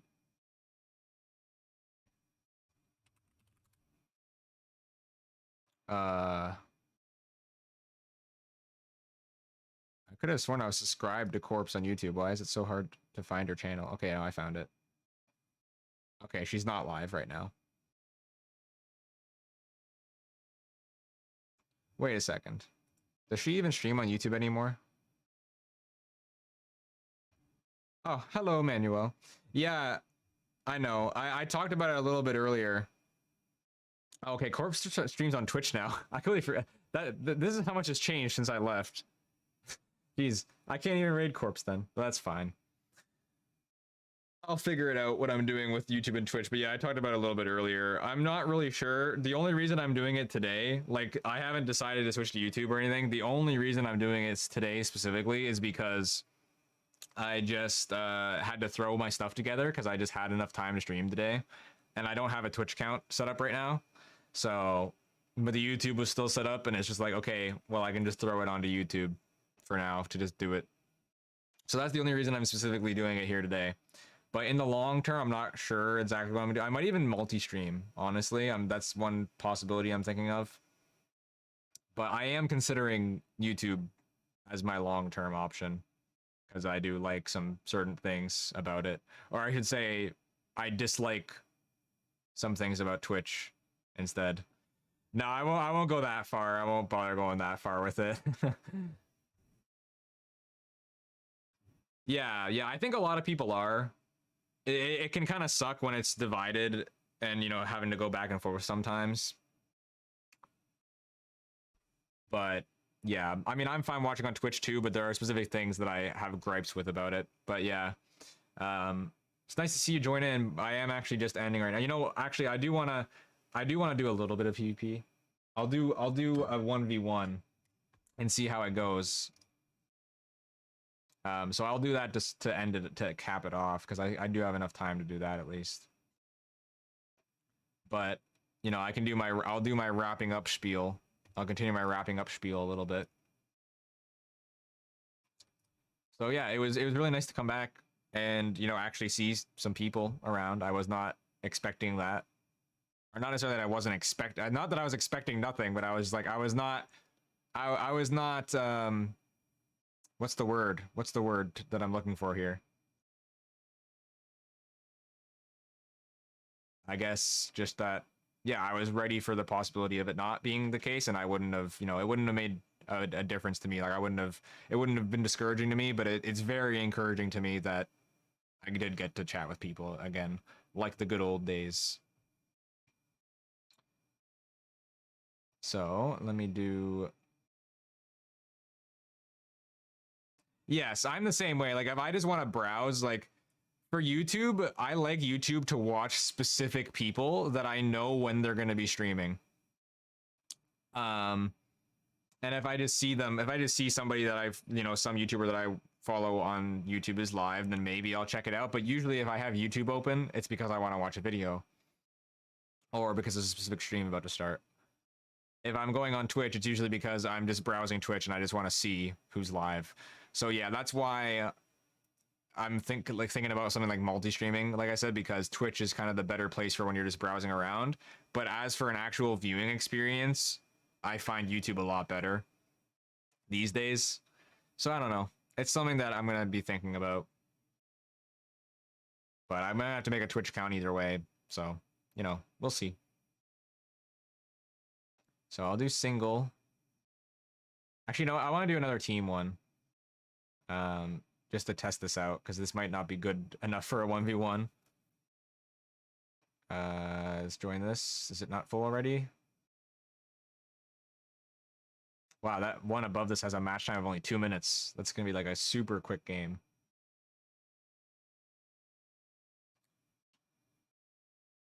So yeah. I did not expect to stream for almost 6 hours either.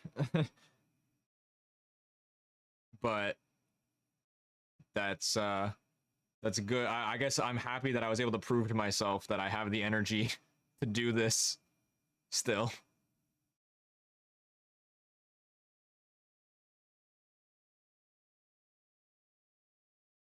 So, as for going forward when it comes to streams, yeah, I'm not gonna, like, there are some games I'm thinking about doing. All in all, I actually don't even necessarily think my focus is gonna be on like gaming, really. There's just a bunch of random things I would like to do. I'd, of course, would love to do art streams in the near future. I'm going to be doing school for game dev, right? Game design and stuff, and art. So it would be cool to do maybe some game dev related streams or something at some point. I don't know how to work that really into an entertaining stream yet at this point, especially because I don't have a specific project that I'm working on. But, you know, I'm sure that will come to me with time. And I also have a Gunpla that I want to build. I did a stream of that way back, and I still haven't finished that Gunpla, but I have 3 boxes of Gunpla to build. Just of what I own right now. So it'd be cool to do some streams of that while I just chat. Oh god, I'm taking a lot of damage. Holy shit, that guy does so much damage. That guy's like a real PvPer, Jesus Christ. He just like came in and absolutely destroyed me. The only thing that's the thing that's difficult with these 3v3s is you can't account for everybody on the screen. I mean, for everybody in the match, there's just so many people, and the other 3 targets can basically just switch onto you whenever they want to when you're not expecting it.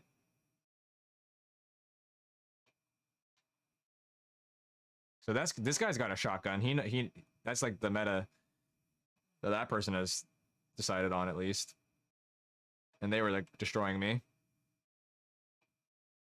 So It does seem really good for stance breaking. I need to regen.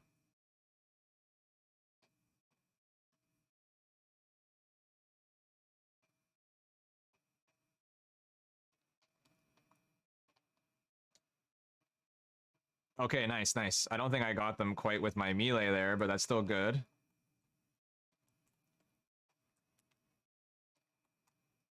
Lock on. Hello, lock on, please.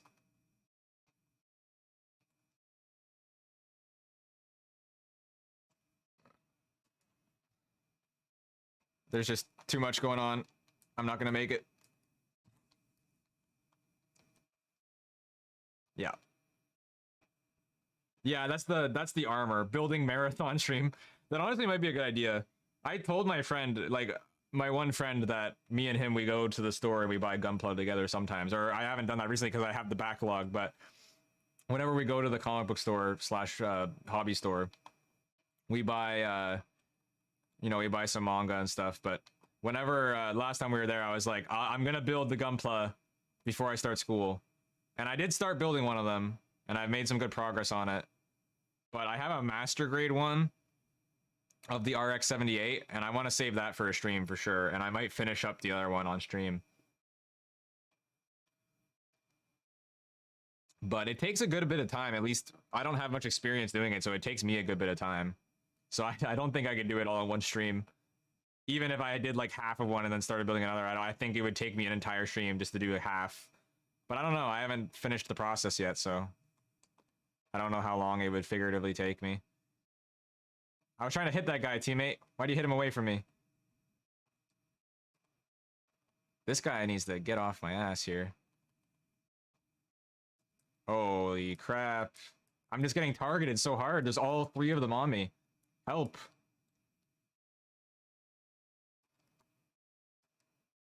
This is a little bit ridiculous. I can't do anything. I think I might just prefer 1v1s a lot, actually, for this.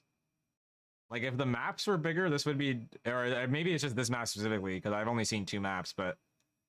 On a bigger map, I think this could be nice, but this is a little bit too chaotic, maybe.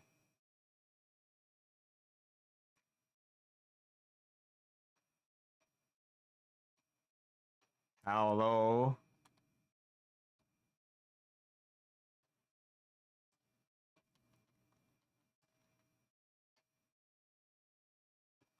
Okay, that's big damage.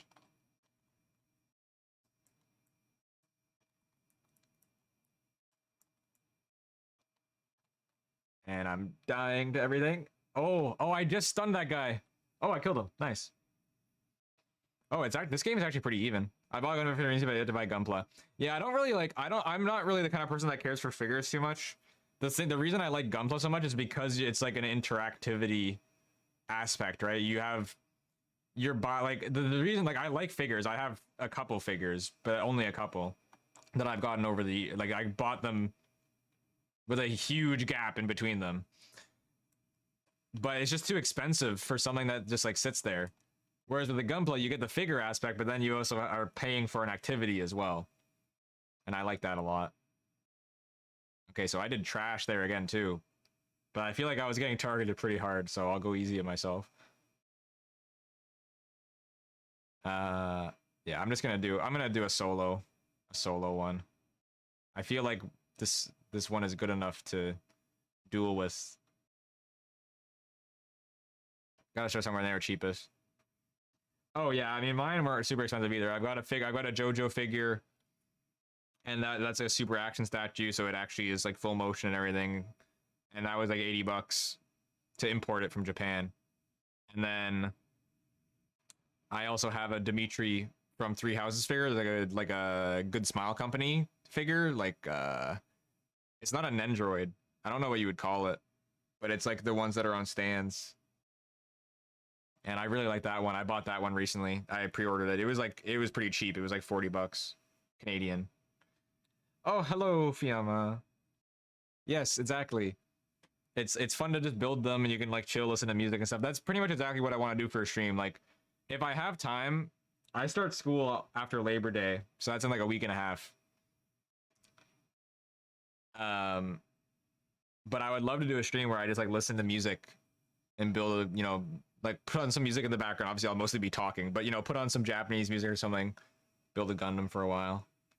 But hello, it's good to see you. I'm getting to see so many people tonight. I really didn't expect it. Oh. Wait, why is it 3 out of 4? Is it actually like a 1v... Is it 2 1v1s happening at the same time? Or is it spectate? Oh, it's rotate. Oh, these are rooms where the loser rotates out. I see. So can I create a room? And just do single. And I'll say, yeah, do the Bona... Do the... I don't know. Let me pick something here that looks interesting. I haven't been to these places yet. I don't want to spoil myself. Let's do Bona D Dunes.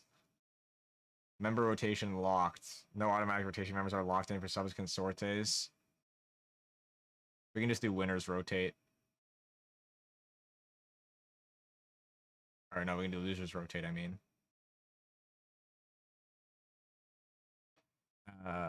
Yeah, let's see if anybody joins this. I'm not gonna wait too long though. I still need to get hand cam stuff so I can build my stuff. And yeah, I'm glad to see you streaming. I was able to catch. Yeah, I'm actually like, it's a good thing I didn't end because I was literally just about to end. My original plan, like 50 minutes ago, was I'm gonna make food, and then I'm gonna play PvP for a while and maybe do a little bit more after that for like another hour from now. But then I realized that I haven't showered yet today. Like I forgot to. And I still have to eat as well, so I was like, I'll actually just stream for a little bit longer and do PvP. Or actually, I was originally going to just end it there, but then I was like, okay, I'll do a little bit of PvP before I end. And then I'll just, you know, have the rest of my night. So I'm happy I did it a little bit longer, because I did that and I got to see you and Manuel. Alright, here's the duel. So I am gonna be not going for much longer, but I'm happy that I was able to catch you for a couple minutes.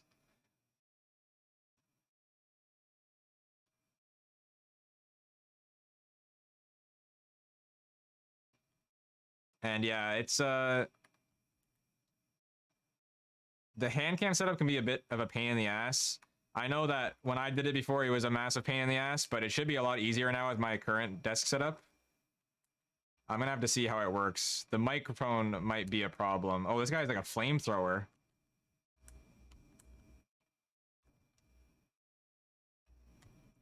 Oh, okay, that was big damage.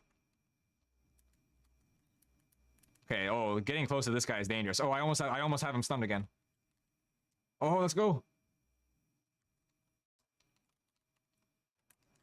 Okay, 1v1 PvP is sick. Okay, I need to regen.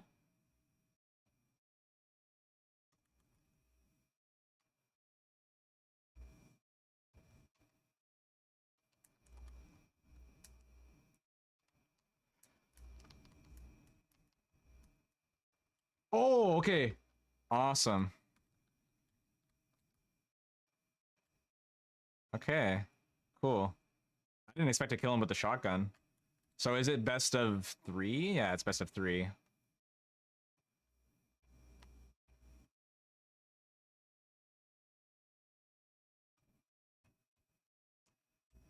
Oh, he was trying to be sneaky this time.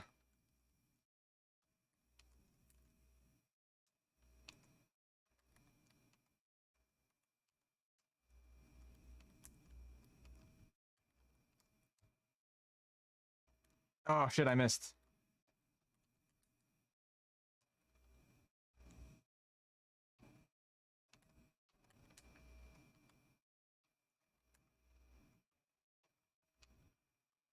Oh, he's almost stunned. The shotgun is definitely great for PvP.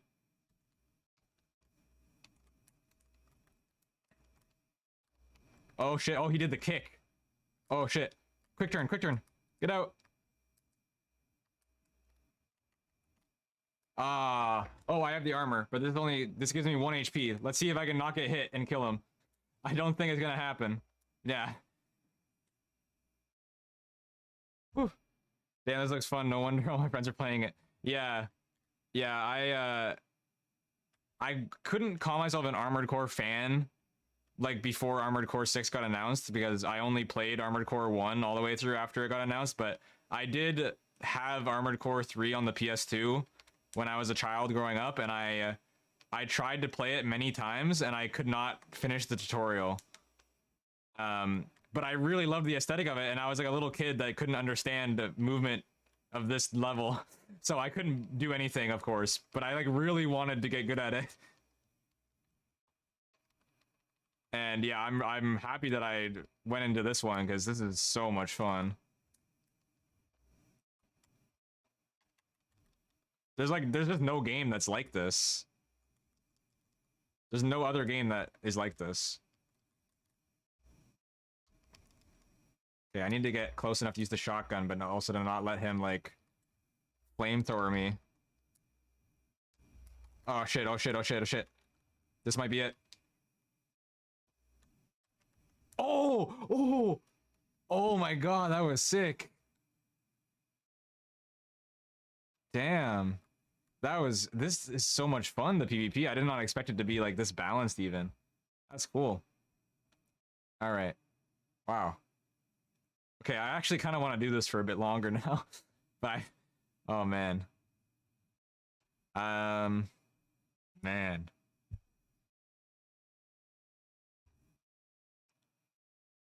Yeah, that was so. You know what? Screw it. I don't need to shower tonight. I just have like a conniption about like showering every day. I don't even feel that gross. If I just spend like 5 minutes washing my face, I'll be fine. So I'm gonna get my food, and I'm gonna keep playing this. So I'll be back in like 5 minutes. But oh yeah, just to answer what you said. Yeah. Yeah, it's hard. It's hard to schedule and manage everything. For sure. I'm gonna have to try and catch you again sometime. I didn't even see what your schedule was for this week, but this is my last week that I actually have to myself, and I don't even fully have it to myself.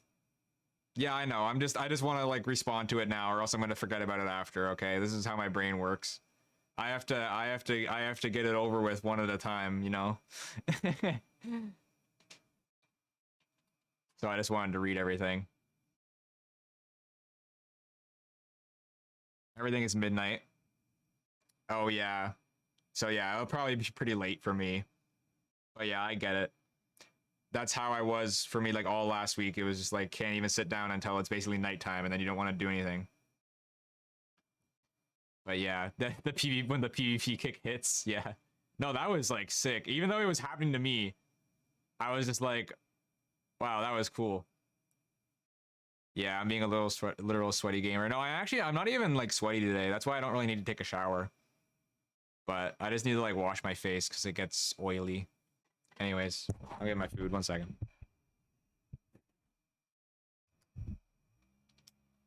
Oh shit, I should probably like deal with this so that I don't like freak out here.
All right, hello. I'm gonna turn down my volume a little bit. So sorry if the I already had the game volume off. Oh, wait, have I had the game volume off since I was playing PvP? I might have actually. Oops. Because I don't remember turning that off when I left just now. Anyways, I got oatmeal now. I'm just gonna eat for a bit. But I was just thinking to myself, and I realized it's actually probably better for me to stay up later tonight and enjoy this while I can anyway, because I'm getting my house pesticide sprayed tomorrow. We have to get it done every year because we get like pill bugs really badly in the basement. And so we're gonna have to leave the house for like, we're gonna be gone like pretty much the entire afternoon and evening. So I might as well just stay up later and enjoy the time that I have in the house still before we just have to go out tomorrow.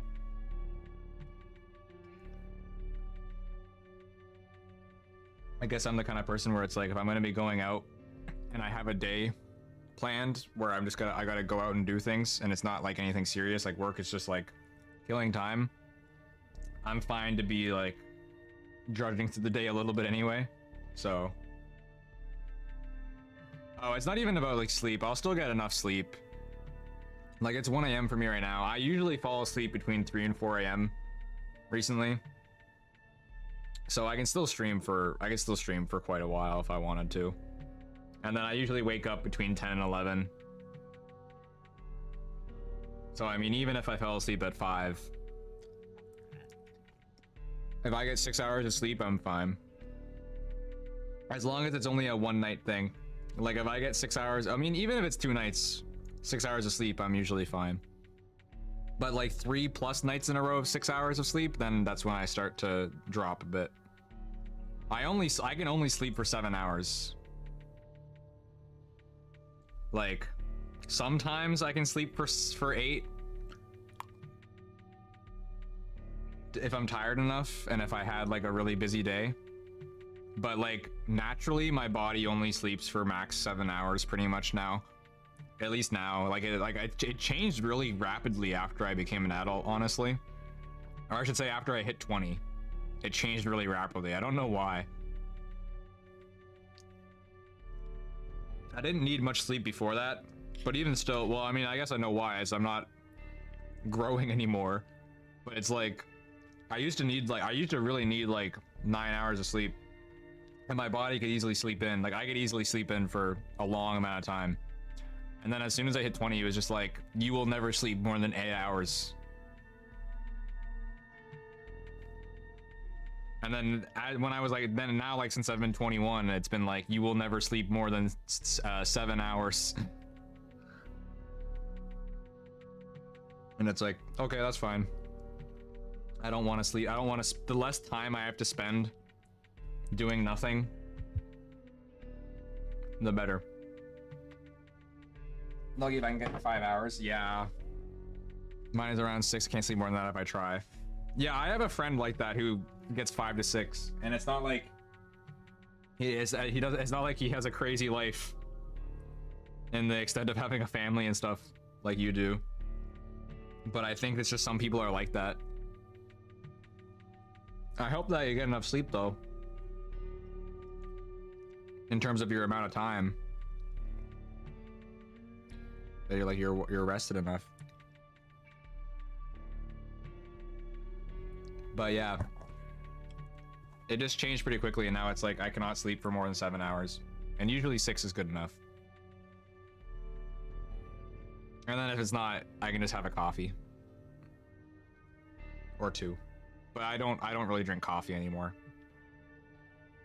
Coffee used to be my lifeblood, but I cut it out.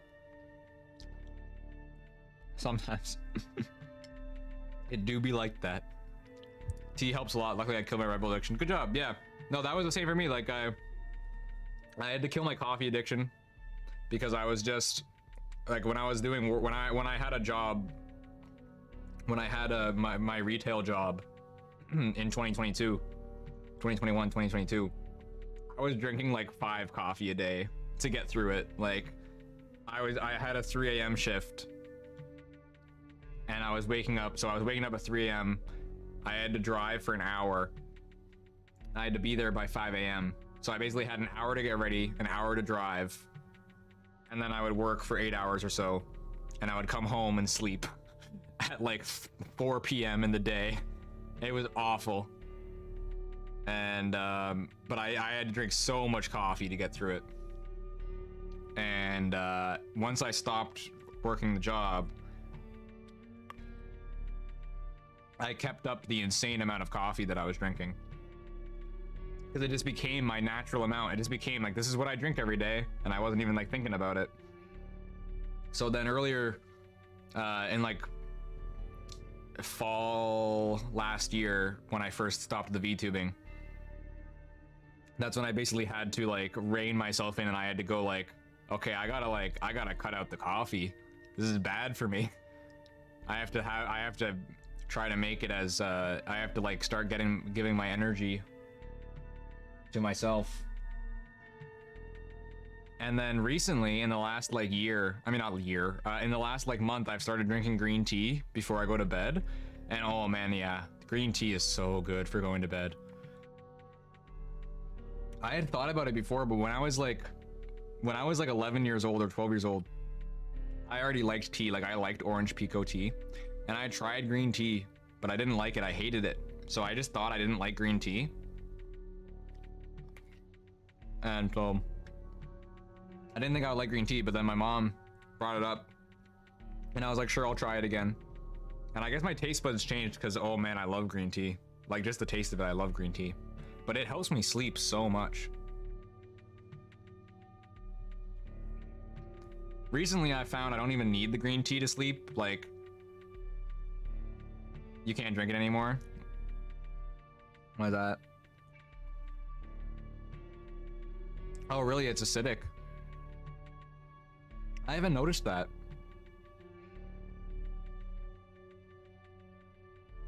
But I did stop drinking coffee. That's part of the reason I stopped drinking coffee and like normal tea, like regular tea, is because of the acidicness, and then also like the staining. Whereas I find the green tea doesn't really stain, like it doesn't really dehydrate me or stain my teeth or anything like that. So it's a lot better. I don't even have it every night, but it's like if there's a night where it's like I want to sleep good tonight, I drink green tea. Oh, okay, acid reflux. Yeah. Okay, that makes sense. Like I said, I definitely see that. I can notice the acidicness in like coffee and regular tea. And I mean, regular tea, green tea is just the non-oxidized version of regular tea. So it makes sense that it would still kind of boil down the same way once you've ingested it.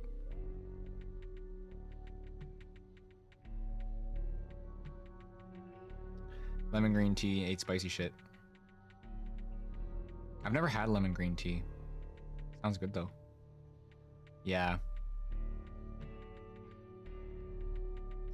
Yeah, I'm not looking forward to the day when I don't bounce back from stuff as much as I used to. With eating, but also for everything in general. I know I can't really start talking about this yet because I'm still really young.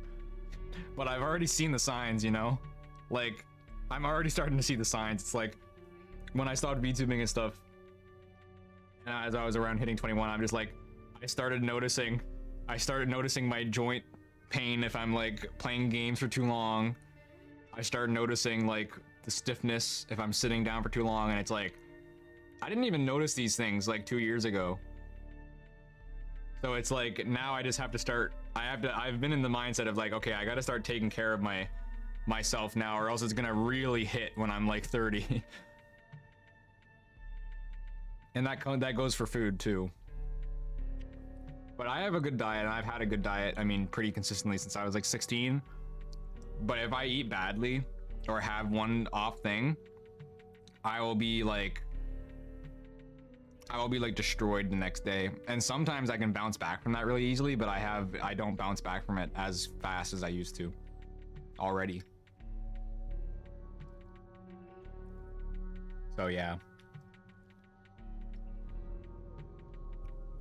I already see the dark days approaching of the you know the fountain of youth is not overflowing. Yeah, I cooked my own food. I discovered flavor, and it's all I had. Yeah, one of my friends has a similar story where they're just like, their parents just made super bland food their entire life, and when they moved out, they're like, this is what real cooking tastes like.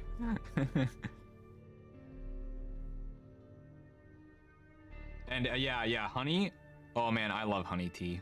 Honey tea is great. I haven't done honey in like green tea yet, but honey just in tea in general, that's like my number one sore throat remedy. Like that's better than a cough drop.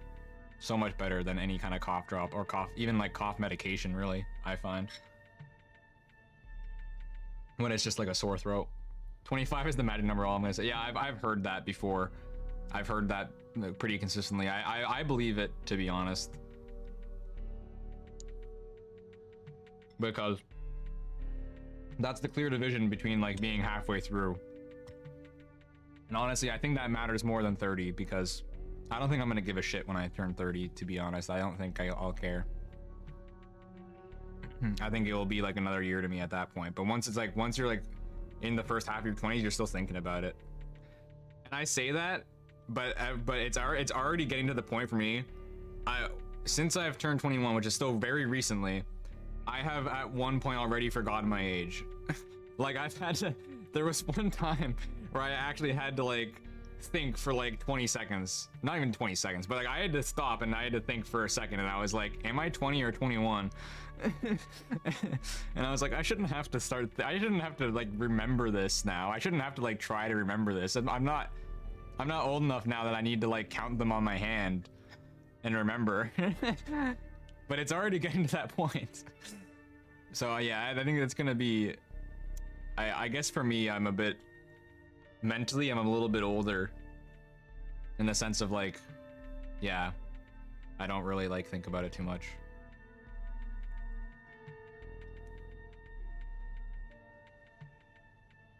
I just saw up a cold for like 6 years, became a VTuber. Yeah. Oh, I accidentally got rid of my thing. All right. Yeah. No, I mean, when I was 18, I thought I was like an adult, you know? And then that was when I started VTubing. And then basically throughout the last year, I realized I was not an adult. And I mean, I was still pretty mature. But I definitely hit kind of a new point in the 20 to 21 range. That's really where the transition happened. It's kind of wild. It's kind of wild how much gets like thrust on you when you're 18, because it's like the brain has definitely not just, because it wasn't even, to me, it wasn't even really about any specific events or experiences necessarily that made me kept growing past that point. That's why I thought I was like done already, because I'm like, I've dealt with so much shit, I already know what's up. But then at that point, it's just your brain chemistry changing. So it's like, it's really not done yet when you're like 18, 19. But now I'm pretty confident I think it stays pretty stable.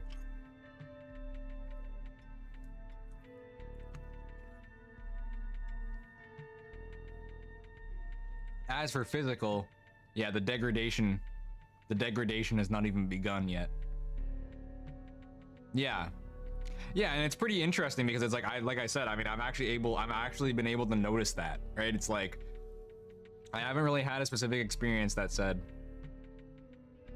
it like completely changed my worldview or anything. It's just like, oh yeah, actually, my mom was telling me about this. There was a recent study that apparently showed that I think they're like even up to, they might be saying even up to 26 is still developing, but it is exponential, like in reverse.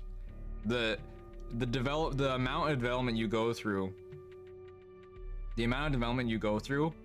is much higher and more important the younger you are, up until the point of being like 25, 26. By the time that you're like 20 or 21, you've done the vast majority of it. Which is why it was commonly believed. Oh yeah, till 30, yeah. I've heard that before too. But it gets exponentially little by little by little. And then of course, that once you hit that peak is when it starts degrading. And then the degradation is exponential and not reverse, in the sense that it probably isn't really degrading very much at all until it suddenly is when you're really old, right? But yeah, I think it's probably between, like, I would say like between, I don't know the science of it, I haven't fully looked into it, but I'm just going off of what I remember reading. I would say that between 25 and 30, your brain is probably barely developing anymore. It's just that 30 is the peak. Majority seems like 25, up to 25-ish, yeah. That makes sense. That does make sense. I mean, my college program is 3 years, so when I get out of college, I'm gonna be like 24, and I'm gonna be looking for a job at that point, so I might not even have a career when I'm 25. Crazy to think about. Well, that's fine. Just things are always changing.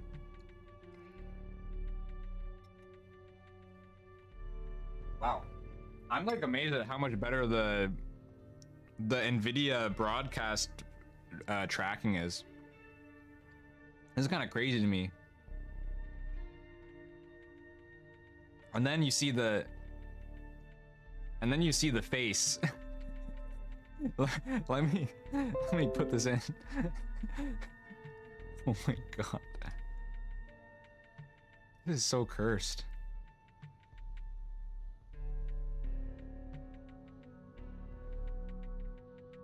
Can I just like throw this into OBS?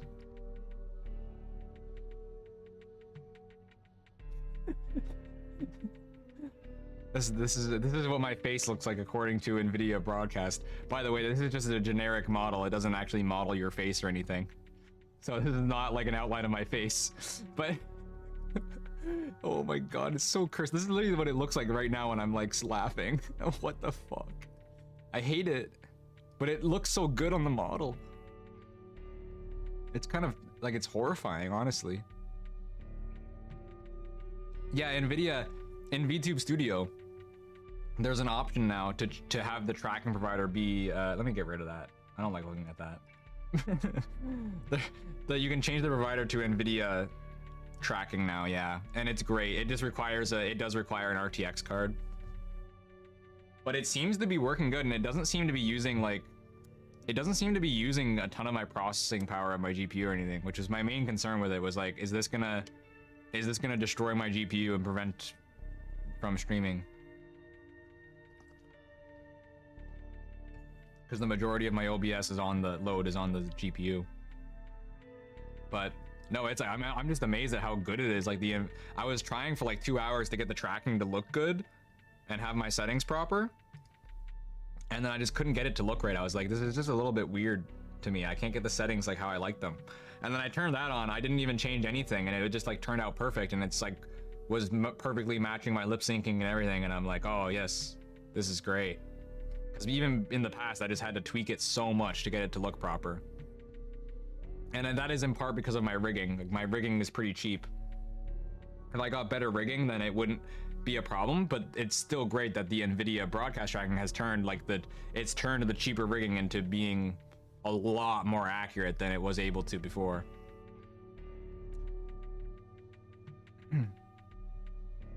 Yeah, exactly. And I don't want to go into live 2D and like re-export and shit like that. No. I tried before. I made some minor tweaks before. I lost the tweaks that I made. I'm not doing it again. It was too much pain. And now I might end up learning some live 2D because of school. I don't think they're gonna teach it in school, but I mean, I might learn it myself for school projects and stuff like that, because I wanna. There are some really good things you can do with live 2D in combination with games. I mean, it's great for animations, for anything, like for loading screens, for sprites, especially if you want to do like a visual novel, which is something that I want to do. So I might end up learning it at some point, but it's still just pain. For just learning it for like rigging a model alone is not worth it. Once I got the old one in the V2 Studio, it looked a lot. It took a lot for me to get the Shroomsy model fixed look decent. It's not bad to learn once you figure. Oh yeah, it's not too bad. Like I said, I did a little bit of the basics before, and it wasn't too bad once I watched the tutorials. But I have to relearn it all now. It all left my brain.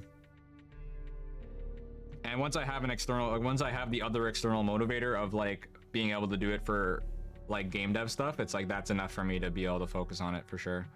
Exactly, yeah. It's figuring out in the beginning that's difficult. Because it's just wrapping your head around it. But yeah, when it comes to my own model, like I'm really happy with it. Like I don't dislike it or anything. The main problem I had with it was the rigging, and there are still certain aspects about the rigging that I find annoying. But at this point, it would be like I either, especially with how expensive it's gotten to get like good art and rigging, I would just be like, at this point, it's either I completely do my own art and rigging from the ground up again at some point as I learn it over time, or like I commission re-rigging of the same art. Because yeah, it's just too crazy now. I don't even think I would do that. I think at that point, I mean, I'm happy with what it is right now.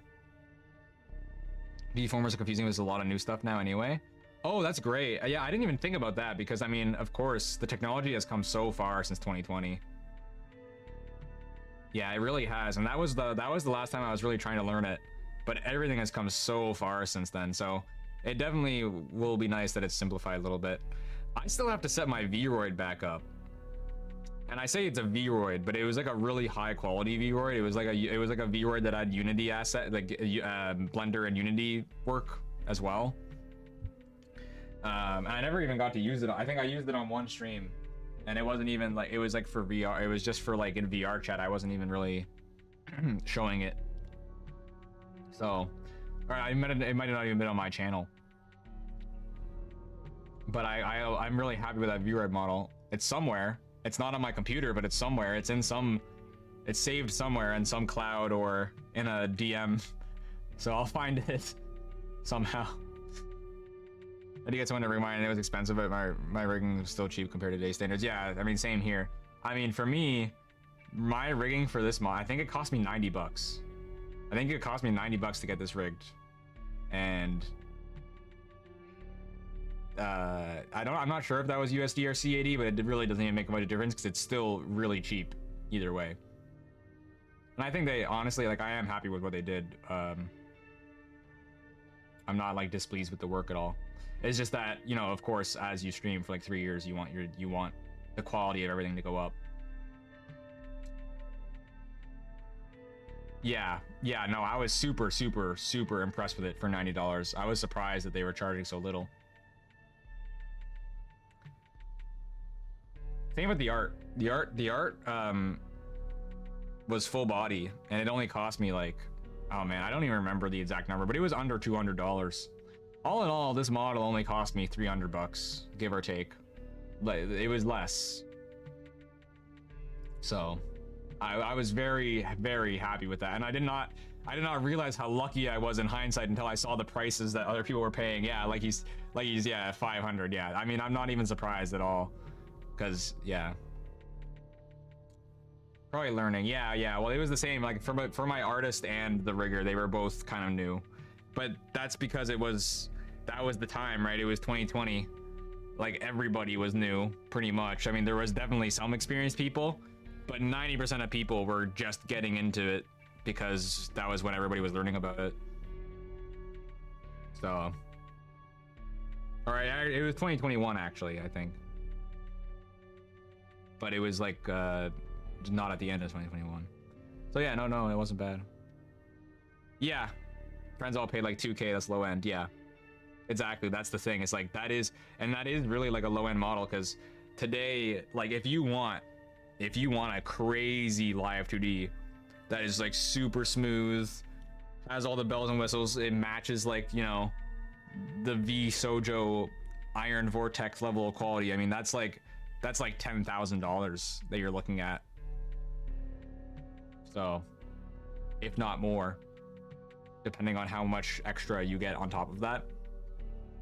So for like a high quality low end model, it's like, yeah, you're looking at least a couple thousand. Yeah, yeah, exactly. No, I know Iron Vortex. I think I know there was one time where I did actually check the Iron Vortex prices, and this was before Iron Vortex was like really well known.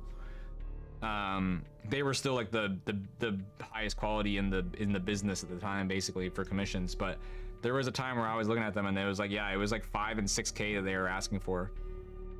So it's pretty crazy. So I'm very happy with what I got. That's why I said I'm not gonna be paying for anything else again, anytime soon, at least, because it's a hobby. But I would love to be able to make it myself. I would be confident that with enough practice I could make something very good. But yeah, all right, I'm gonna hop into the. Oh, actually, I'm gonna turn my lights down a little bit first. So, anyways, I was saying, I'm getting my house pesticide sprayed tomorrow, so I'm gonna be gone like all day. So I might as well stay up for a little bit, chill for a bit. I wonder if I should like retweet my thing maybe. I've been live for 6 hours. Jesus Christ. Is it more like 7 hours now? It might be more like 7 hours. Yeah, you're really looking at them way back for the low end rigs, yeah. And it's like you get what you pay for. I mean, they make amazing stuff. Same for those other expensive riggers. They make amazing stuff, but it's just so expensive. If you're a big VTuber that's actually like, you know, you're gonna be doing it as a full-time job, then yeah, I mean, I'm sure it pays itself off pretty fast, but for a hobby or like a side hustle, it's just like too expensive. Oh, hello, Voices. It's good to see you. I'm here, yes, this is him. Need to go now though, RT, I think for you. Them and journey streams are fun. Yeah, thank you for dropping by, Fiona. It was really good to be able to talk to you for a bit. I'm really happy that, you know, I got to check in with you.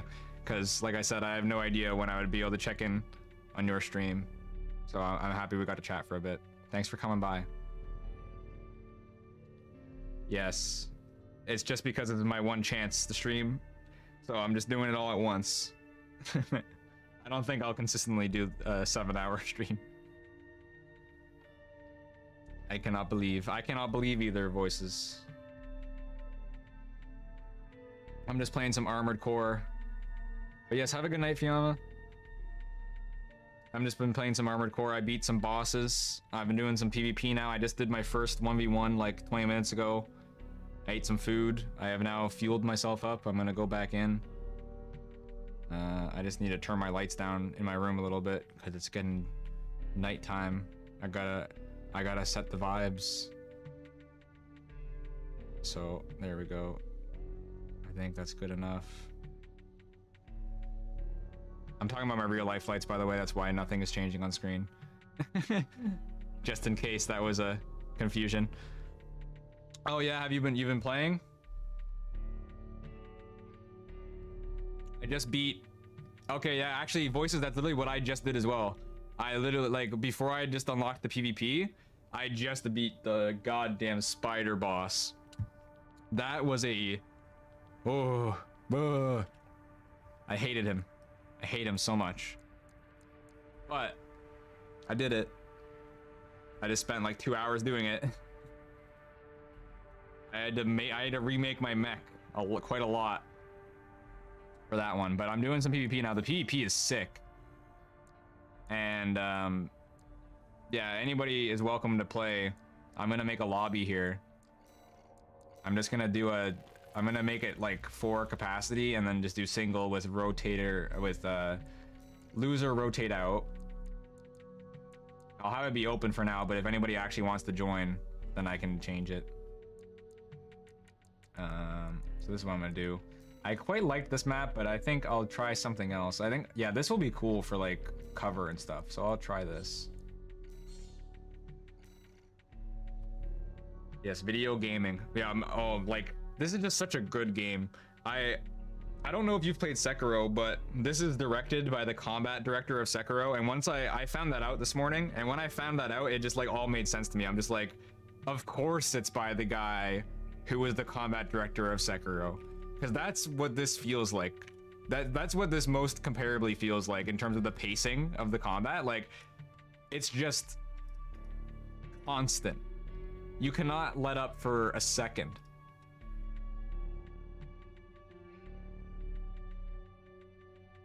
But I'm absolutely loving it. I played Armored Core 1. I beat Armored Core 1, but it's a very different beast from this game. I've never played any of the newer gen Armored Cores, so it's a completely new experience for me to play it on a modern control layout with this pacing.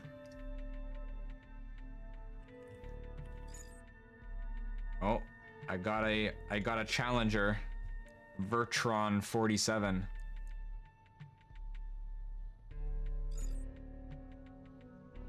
Yeah, I actually I've said this story like 10 times today because I say it to everybody who's come in and talked about Armored Core.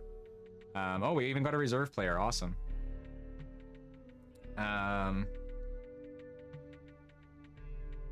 But I played Armored Core 3 on the PS2 when I was like a baby, when I was like 4 or 5. And I couldn't beat the tutorial because I couldn't wrap my head around, you know, the controls, the extremely complex controls of Armored Core, and you know, it being a very hardcore game, especially back then. So I gave up on it. I tried to do it over the years a few more times as I got a little bit older. I still couldn't do it. And then a while after I first found out what Dark Souls was and got into it, I was like, holy shit, it's that guy? It's that developer, that FromSoft guy? You know? So that's when I realized that FromSoft just likes making these games to torture you. And yeah, this game is so good. The last PvP match I just did was insane. Like, I just did my first 1v1 before this, and it was like, oh, it was so cool. It was so cool. We had such an even little match.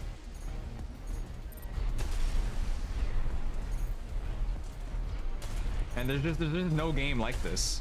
There is no game that replicates this. Okay, this guy's going double shotguns. Holy shit. He knows the meta. Which I don't know the meta. I just figured out that shotguns are really good for PvP myself. At least it seems like they are. Oh! Die!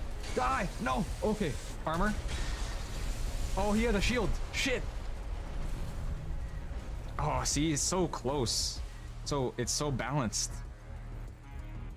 So he's a lightweight with 2 shotguns. That's pretty scary. I need to like completely kill him with my melee. I haven't used the shotguns much in single player yet. I haven't really had a use case for them that's meshed well with my other design choices. But I can see that they are really good, and I just unlocked after chapter 2 this long range shotgun, and I quite like it. I see you.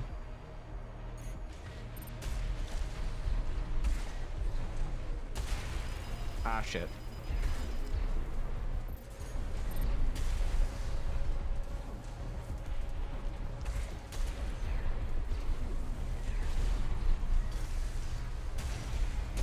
Ow. Ow.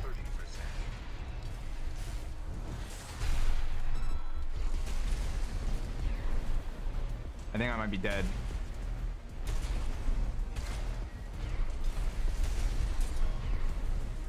Oh, that was my chance. Oh, shit.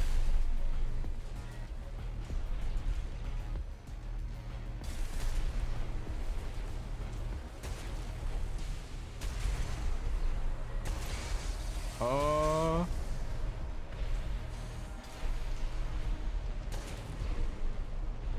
One HP. 1 HP in a dream.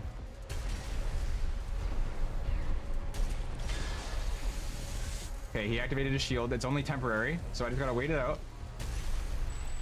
Oh, I did it! Yes! Yeah, exactly. That's why I combined it with this build, because my whole idea behind this PvP build was that I use the shotgun to stagger them, and then when they're staggered, I kill them with the sword. And that's been working pretty well so far when I can pull it off.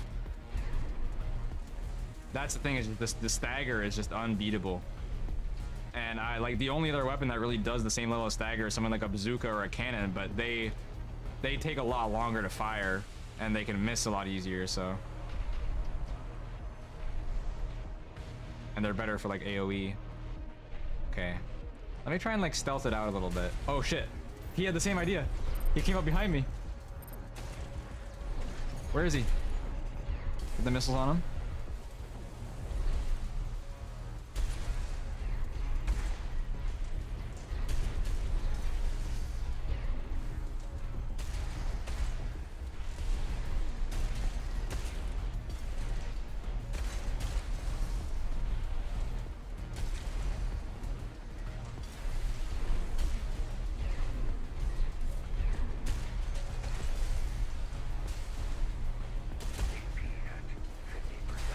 Oh shit. Oh shit. Okay, he's not taking advantage of the stun at least. Oh shit, I have like no HP. I lost track of him. Damn it.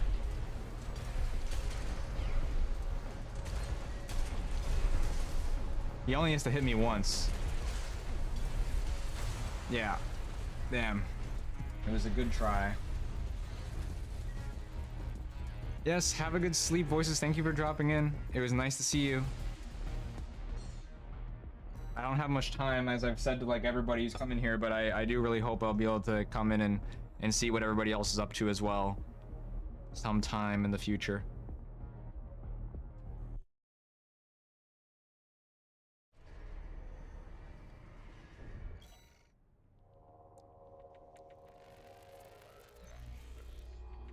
Alrighty. So I think I might be rotated out now. I'm not sure how this all works. Or maybe you'll do like a 1v1. Okay, yeah, so they're gonna fight each other. And I'm just like, what? I'm just chilling in the room now?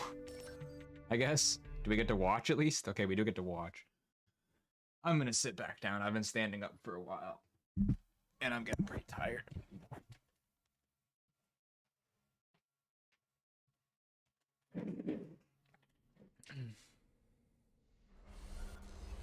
But honestly, it's hype to watch a little match here instead of playing.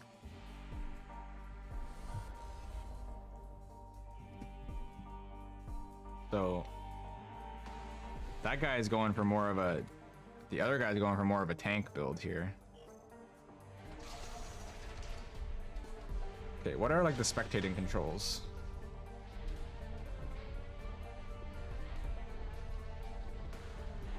So what's gonna happen in this next match? Should I have just put the lobby capacity on 3? Because how is this? That's like, how is it gonna decide which one of us gets rotated in? And okay, so I can change the spectating person by pressing what? Huh? How did I do it just now?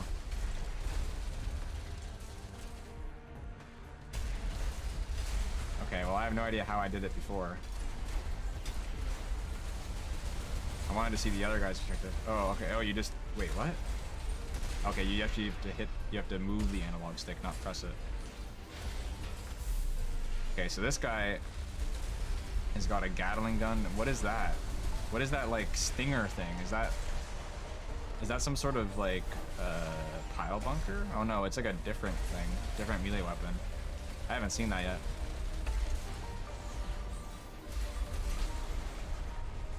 Ooh, yeah, the other guy beat him handily there. He's got a powerful build.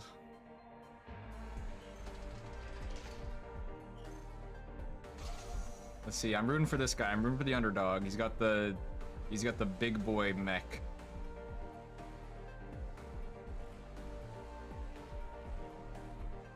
But not quite a tank.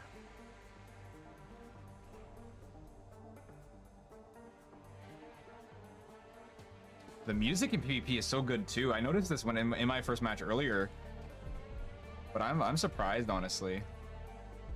They seems like they got a few different tracks for PvP.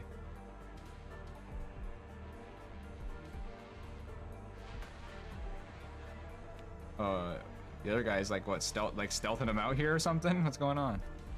Where is he? Oh, there he is. Yeah, he's just kind of hiding around, waiting for his moment to strike. So I guess I know what to be aware of if I face him again. Oh, wow, yeah, he was just like ready to pounce on him. Oh.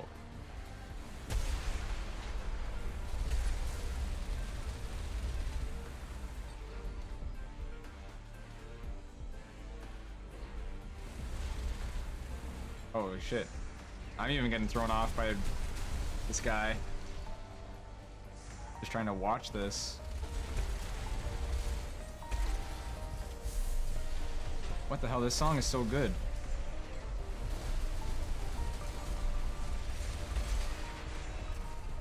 Oh yeah, I think this guy is dead. I think Warmugs is gonna be dying.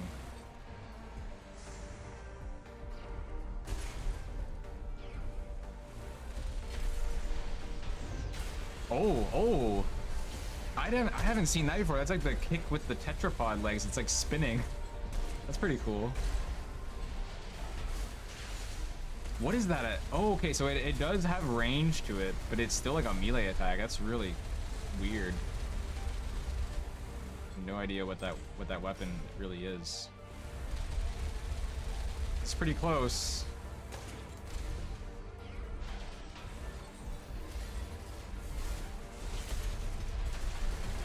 Oh, well, nice try. I feel like it was not good to go for that melee attack there. So how is it going to decide who rotates in after this now? His losers rotate, so that Vernon plays guy, or not Vernon plays, the Bertrand 47 is still going to be in. Okay, so now it's going to be those two. Okay, I see. So if I do another one, I should probably set the capacity to 3, so that way it doesn't like do this. But if I have to watch one more, I'm okay with that.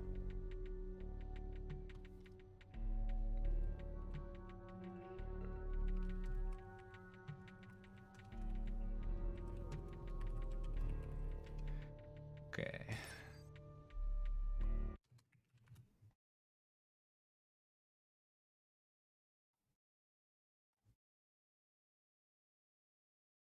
I didn't quite see who was going in on this one.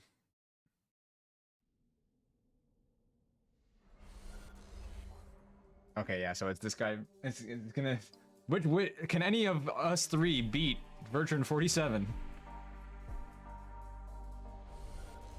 Who will be the first? Will it be this guy or me next, potentially?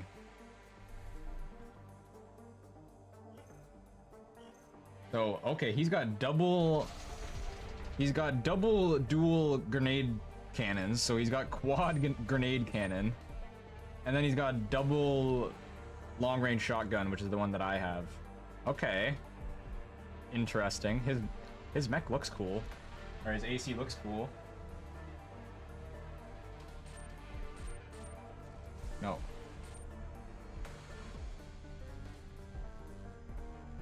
He looks like Bastion from Overwatch. Wait, is that maybe what he tried to do on purpose? Like, I don't know. I'm not saying it just because of the phase, I'm saying it because of the weapons and like the blockiness of it in general.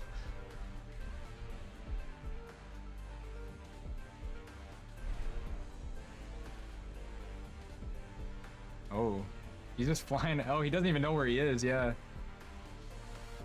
So he's just flying away. He's just standing on the other building across from him. Come on, man, look for him. No, he's right behind you. Oh, I didn't do anything. He's fine. You couldn't get close enough. That did quite a lot of stagger. But he's fine. Don't lose track of him.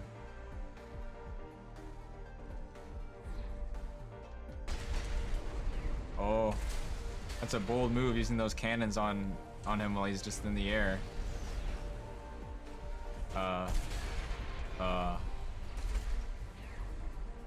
You wanna shoot him, man? You wanna shoot him, maybe?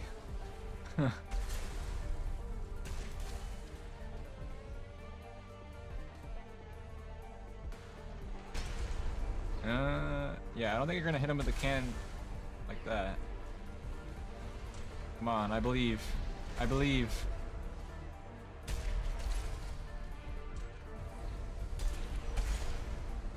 I don't think this build is gonna work in his favor right here, because with the cannons you basically have to be shooting them at a still target. So he needs to stun him and then use them. Other than that, it's gonna be pretty much impossible to hit him because he's a light AC that's just moving around constantly. Oh, but he got a direct hit on him just there, I think. So now he has a temporary shield, but he's running away. They both have like no HP. Oh, nice. Okay. He did it. I did believe, but the build definitely was not working in his favor with the cannons.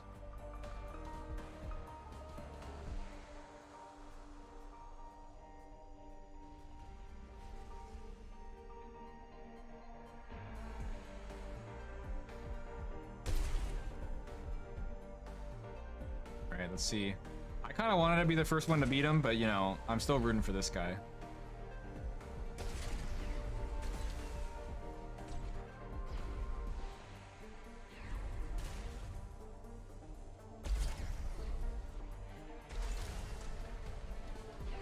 Let's see. One thing that does work well for him is that the cannons just do an insane amount of damage because the other AC is light. So it's squishy. Oh. Whoa. Oh, that missed. If he hit him directly with those cannons there, I think it would have been over.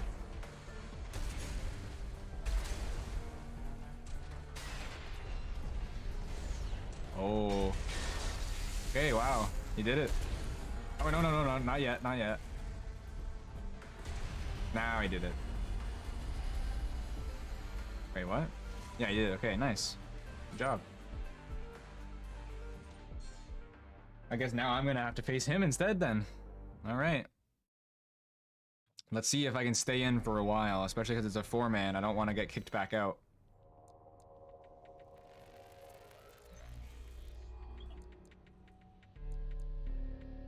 It's gonna be hard. Like what? I think I'm definitely. Wait. Why is it putting war mugs in? I haven't played. Don't put him in. Put me in. All right. Somebody left anyway, so it's fine now. Can I change the settings? No, I can't change the player amount at this point. But the sword, going for the melee build like that I'm doing, I think is probably harder. Like it's probably more difficult because of having like you have such a narrow timing window to hit them with the melee while they're stunned before they can start moving again or hit you back. So, but it's a really high payoff if you can hit them. All right. Okay, so it'll be me versus Death Scythe, and then whoever wins will get to stay in for the next match. So he's got, unless he changed his stuff, which I don't think he did. He has the 2 quad cannons. Yeah, okay, he didn't change it, and the 2 shotguns. Considering I have the same shotgun, this is worrying because I'm gonna have to get at least that close to him. We're both gonna be at effective range for each other. But if I can stun him, I don't know how much health he has, but if I can get a good shot on him with the melee, then I think it can be good. One thing I'm thinking of, maybe I should change out one of my missiles for a quad cannon. I mean, for a grenade cannon, like what he's doing, because that could be good. Where are you? Hello? Dude, what?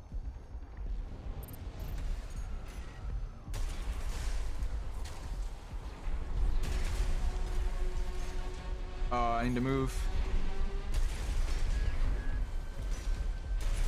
Ow. Okay. Just don't let him hit me with the cannon while I'm stunned.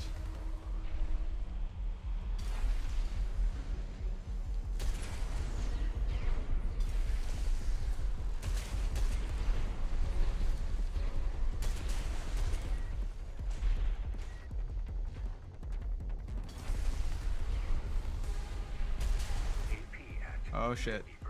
Yeah, it's gonna be so hard to get a melee to stun him, even. Oh shit. Okay, you couldn't quite get it off. Oh, so close, so close, so close.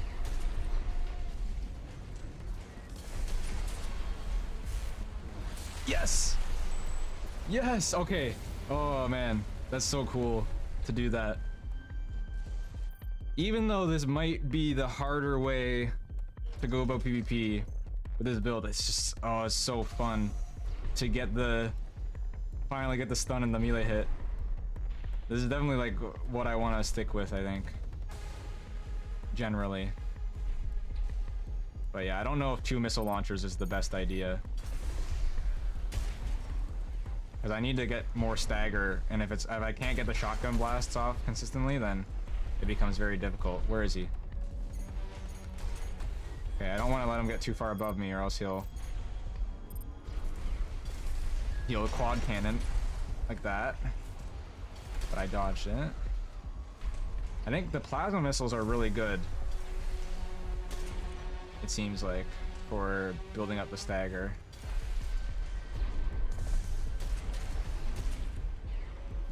Oh, I'm out of dodge.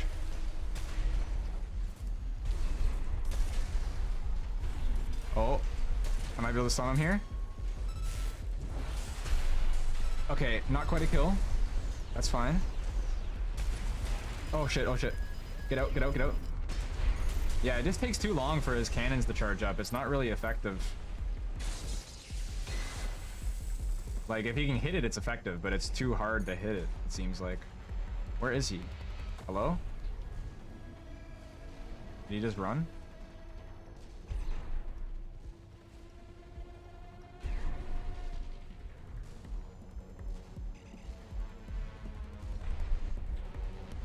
Where are you? The hell? Is he gonna try and get like a sneaky grenade in on me? Yep. Now,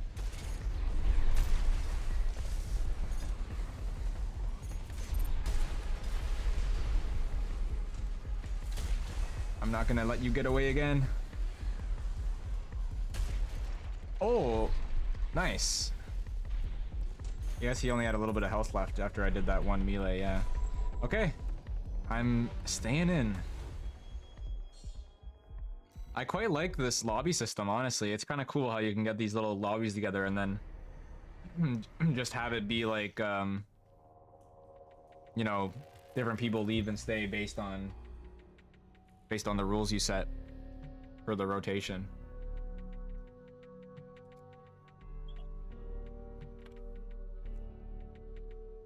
How do you even like type in the chat? So I just spilled water all over myself. I didn't properly close my water bottle. God.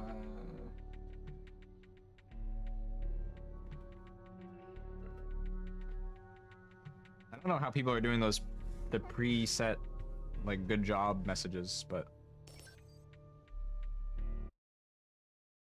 I didn't see anything like that in the actual match itself that you can use to communicate. It seems like you can only do it in the lobby. It's pretty funny how FromSoft has always had really terrible servers, but yet a lot of their games are kind of defined by the multiplayer and the online community. Like, I know that multiplayer was huge in the more recent AC games. More recent being, you know, like a decade ago. But they did specifically say that this one was less focused on multiplayer. I do hope they expand it. Like, they even said directly, like, it's not going to be the level of multiplayer that the hardcore multiplayer fans want. and they know that. So hopefully they do like expand it or update it to add more.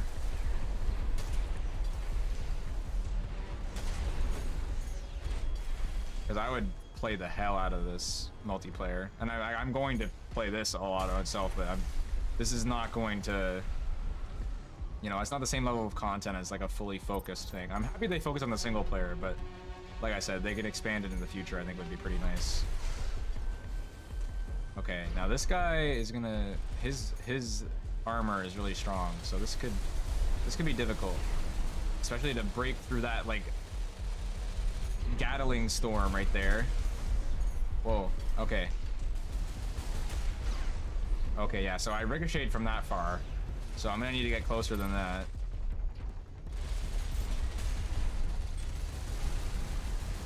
Can I lock onto you, please?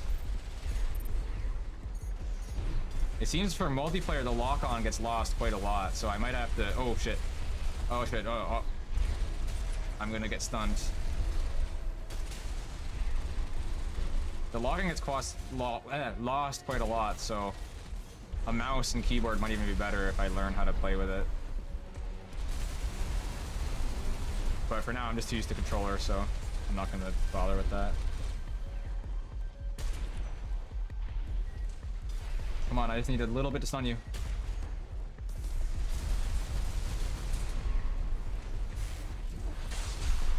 He's almost dead.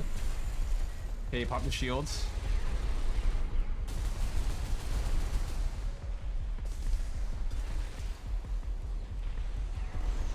Oh, nice. Okay. Man, this is so fun. I can't stop saying it, but like, this is crazy. This is like a new form. This is a new form of adrenaline being made by this game.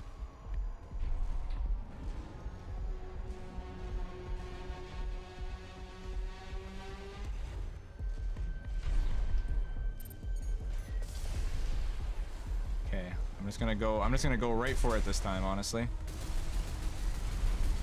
I think I can put a lot more pressure on him than he can put on me. Like, I gotta worry about the Gatling guns, but if I have enough boost, I can dodge that pretty easily. I just need to get close to get the shotguns off. And I might even be able to get a cheeky melee in on him without stunning him.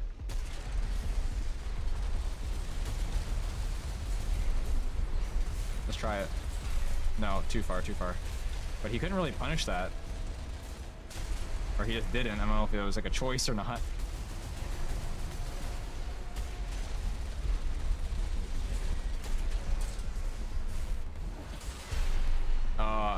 If I get the second hit off, I think he's basically dead. Like if I manage to get them both off in a row, but the angle wasn't good.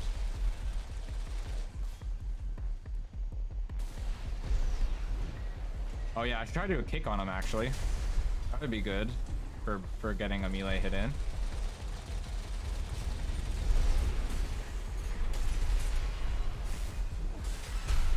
Oh man, yeah, he would have totally been dead if I got the second one in there, but I'm gonna win anyway. So.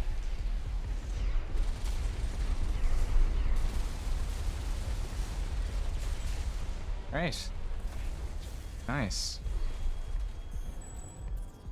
I think there was a new person in this lobby if they didn't leave, so we'll see if they're still here.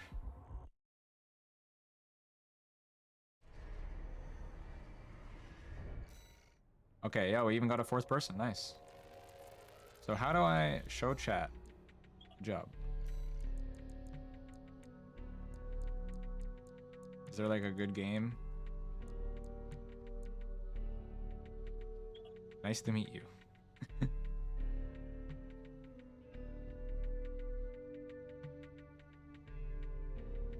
I bet there's gonna be like, I don't know if it's gonna happen right here, but there's gonna be a time in one of these lobbies where it's like you're playing and then somebody who's spectating immediately just like assembles an AC perfectly designed to counter you. They have like every part bought already.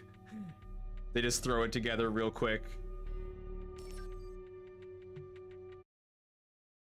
I'm kind of scared of that happening, to be honest.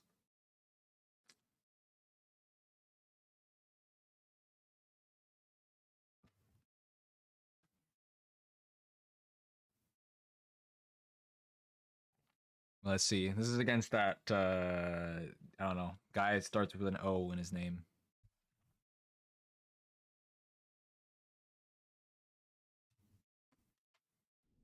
I'm starting to get pretty tired, so it's like if I'm still able to beat people, Oja Ajo, yeah. So if I'm still able to beat people, then I'll be pleasantly surprised.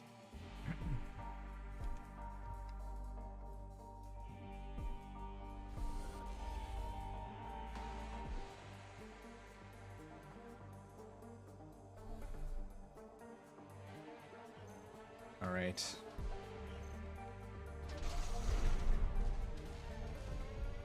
I'm just gonna do the classic, what I've been doing the last few ones, where I just hop up here, I get up the high ground, I see him.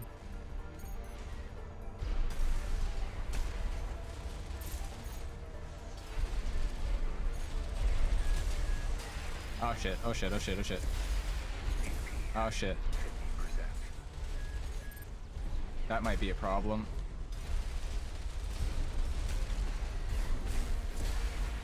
Whoa. I don't even know what happened there.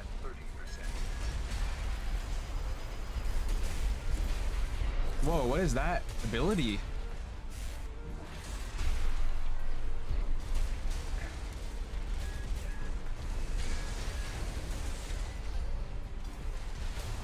Okay. Ooh. I mean, I made it surprisingly close with how fast he, like, did a ton of damage to me there. Okay, I gotta really watch out. He has, like, some sort of... I don't know what it is, but it felt like he was, like, pulling me towards him at some point. Like, it's almost like he was locking me in place or something.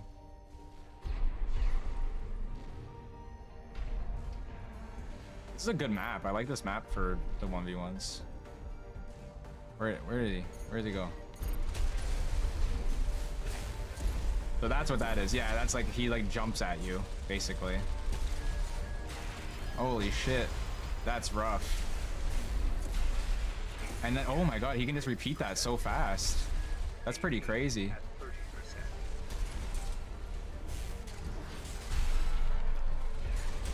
Okay, I need to get out.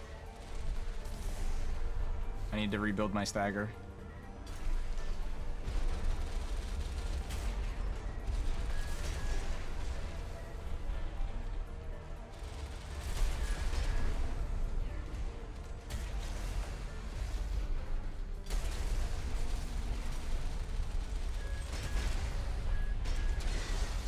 No. Oh, he's so low too. No! It was just down to 1 HP versus 1 HP. Damn. Yeah, that like combo that he does is just insane. Not really much I can do about that.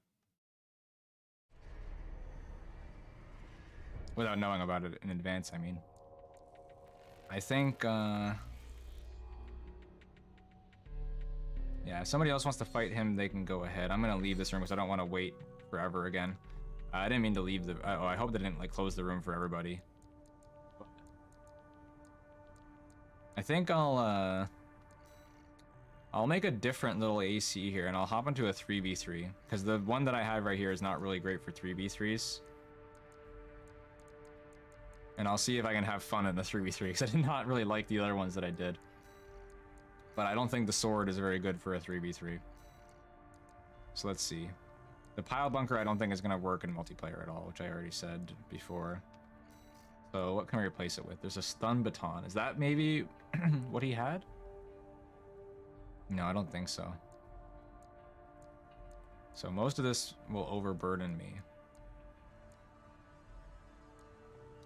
Well, if I wanted to do dual wielding, then I should probably have one different kind of weapon. So I could do the shotgun, but I should probably have something that works at a decent range as well.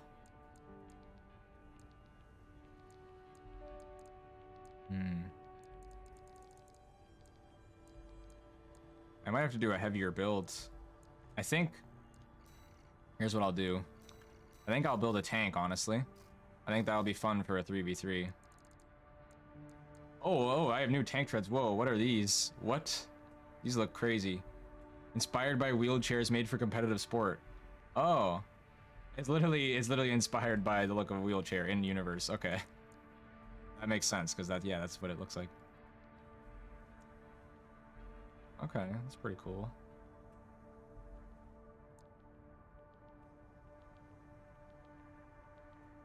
Yeah, I'd probably get this one. I mean, it's cheaper anyway. And is there like a better generator? Is that than the one that I already bought before? Not in terms of capacity. So yeah, actually, go buy the legs. Go buy the tank legs.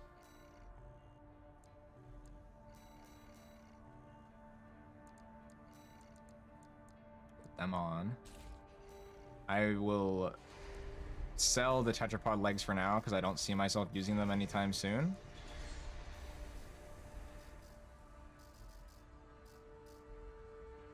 And what else could I do here? There's the active homing missile launcher, which, I mean, I don't see myself using that over the other thing, at least on this build. So what I'm gonna do is I want the grenade cannon. I feel like it's gonna be like, it wouldn't be good for a 1v1, but it could be useful here. Besides that, I probably want something that will like shoot fast.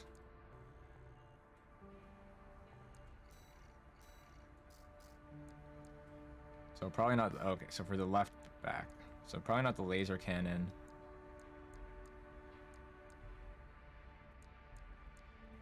Yeah, I might just stick with the missile launcher. I think, yeah, this is probably the best, for what I have unlocked right now, this is probably the best I could do. I think the plasma is the better one to go with. So now, main weapons. I spend so much time building in this game, but that's what I find, like, I find it fun.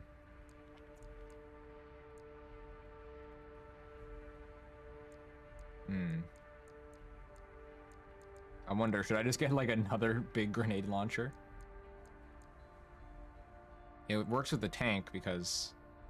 Oh, stun rounds, wait.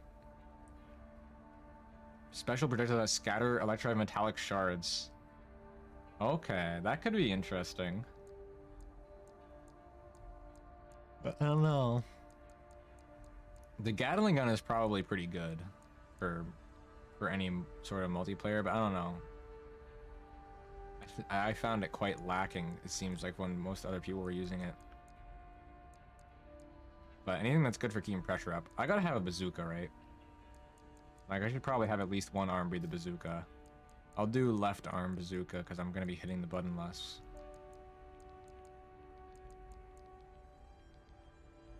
So I have them stunned with like the cannon or something, and that'll be easy to use there. And then, other than that, maybe a shotgun. Maybe a shotgun. What is this one? So it says it's not a true shotgun, as its area attacks are enabled by firing individual projectiles from multiple. Oh, it just fires it just shoots from that many at once. Okay, that's like a separate barrel for each. Okay, I see. So this does this have more range? What is the ideal range? Okay, it has the least range. What is the long range shotgun? That's what I already have on it, right? So what is the range of that? The effective range is 184. So that is pretty long range. I think I'll stick with this then, I guess. But what would be good would be to, I guess, get a beefier middle unit and stuff. Since I'm gonna be like a tank, you know. But will it help me out that much? One reduces my AP actually.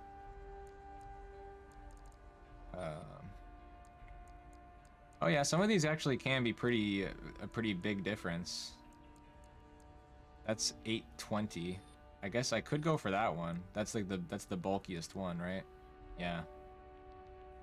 A lot less attitude stability though. I don't know. I'll try it out. I might as well buy it, right? And then I can just change it out if I want to in a lobby. And as for the arms, I don't think I really need to get better arms. It's not gonna help me out that much. Oh, why did it start lagging so much there? That was, ooh, whoa, stop. Oh, I don't know why the game just started lagging so badly. I think it's trying to tell me to speed it up. Oh, I have no booster on it. I might need to fix that.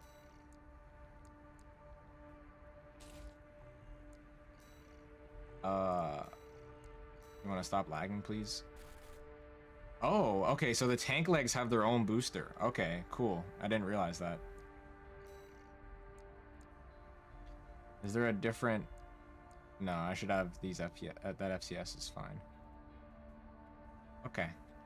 I'll try this out. I'll just go right into it. Oh, I got some arena as well. I could do some arena before I stop. Maybe that's what I'll do when I decide to stop multiplayer. Okay, I really am lagging quite a lot now. I don't know what happened. What's going on with stuff? What's killing everything? It's not my GPU.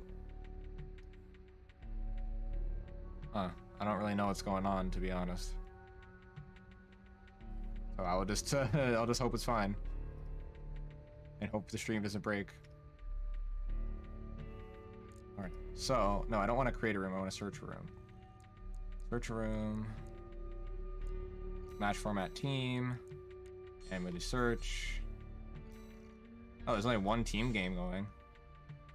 I guess definitely not as many people playing team as opposed to like single, which makes sense to me because I mean I liked the single a lot more out the gate.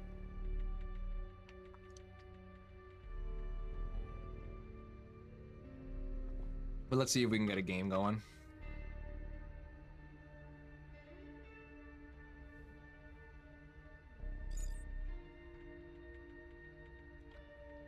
Now that I think about it, I think the most oh, what happened to my model? I think the most comparable, oh, that's an interesting emblem. The most comparable game that I've played to Armored Core 6 before is probably Ace Combat, actually. Because this is like similar to what it's like. It's like controlling a jet. So can you not chat while you're ready? It's kind of strange. Oh wow, this filled up fast actually. Because it just takes like waiting for people that are looking for a game to pop in.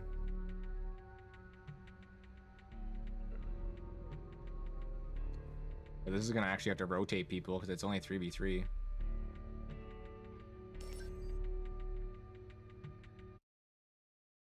Ready. I should get I wanted to get it set up today, but it was a little bit too much to do it so quickly. But I would like to get the dynamic lighting set up on my model again.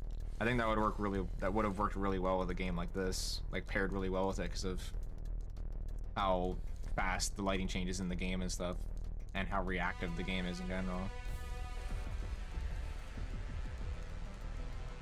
Do that for next time that I play something.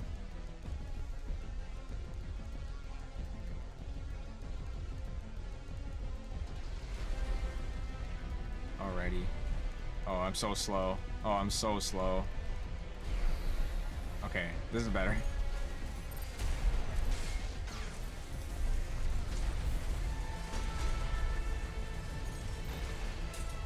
Okay, let's go for somebody a little bit closer.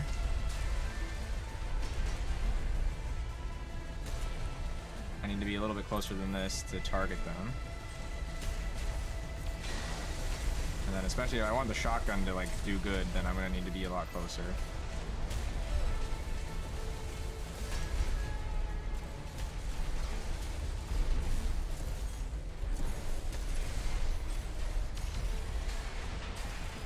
Oh shit. That's like a lightweight melee guy or something. Kind of scary. Oh shit. Okay, thank you, teammate. The music on this map is awesome.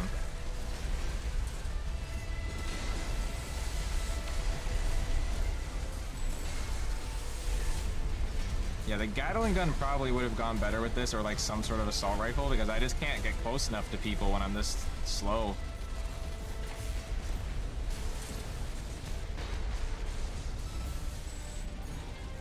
Yeah, I got a kill.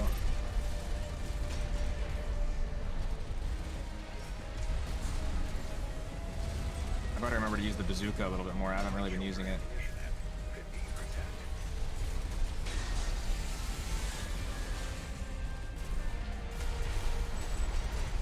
Okay, nice.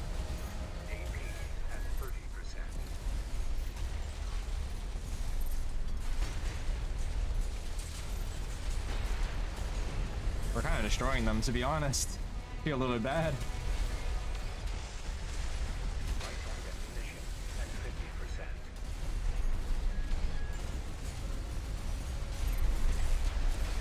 Oh god.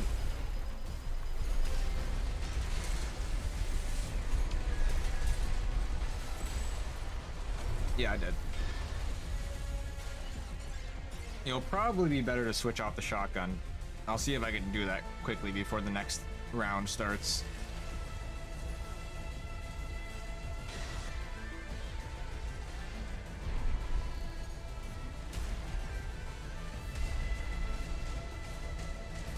This is like Risk of Rain music on this map. I like this a lot.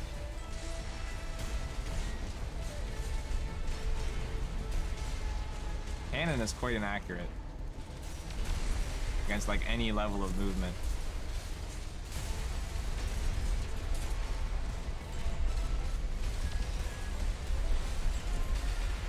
Oh wow, you just came out of nowhere, huh? But I'm really tanky, so it didn't affect me that much.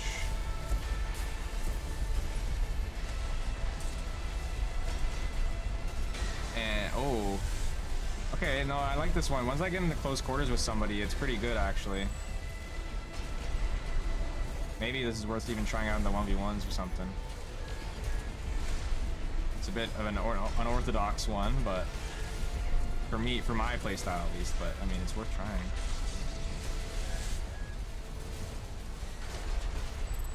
Oh.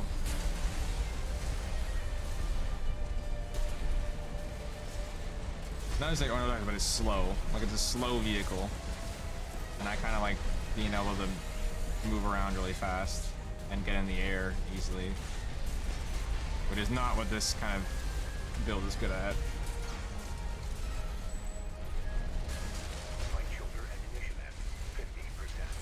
Oh, the bazooka hit him in the air. Nice.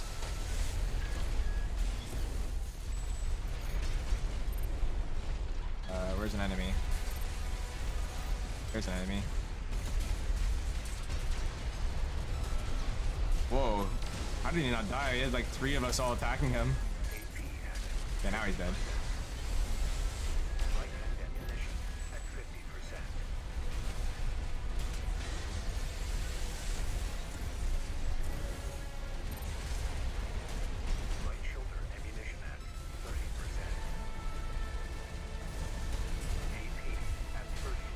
Oh shit, I'm getting targeted by this other guy.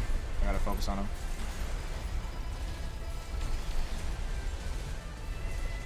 Oh, it's over. Oh yeah, we did like double the amount of points that they got. I'll do one more match in this lobby, I think. Probably not more than that. I will change off the shotgun because it's just way too hard for me to keep up with people. I'll change to the linear rifle, I think.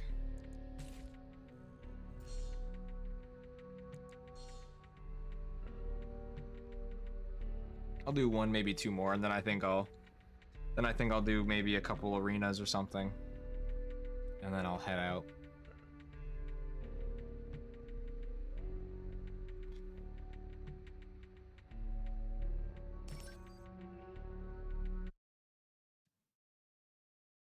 I wasn't really on board with this lobby system at first, but I like this. I think this actually is better than if you were just quick searching for matches. It would be cool if they did eventually add like a ranked queue though. As for ranked, the lobby system just doesn't work. Just ask Arc system works. Actually, they'll tell you that it does, but it doesn't.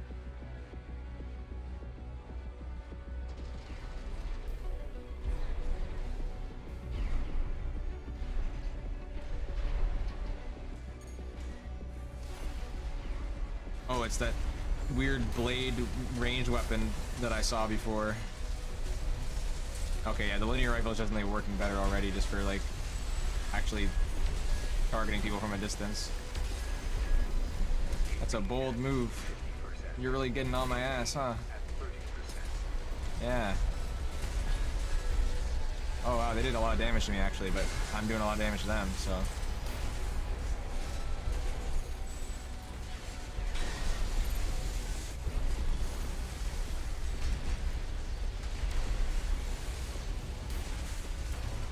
Oh, I'm dead.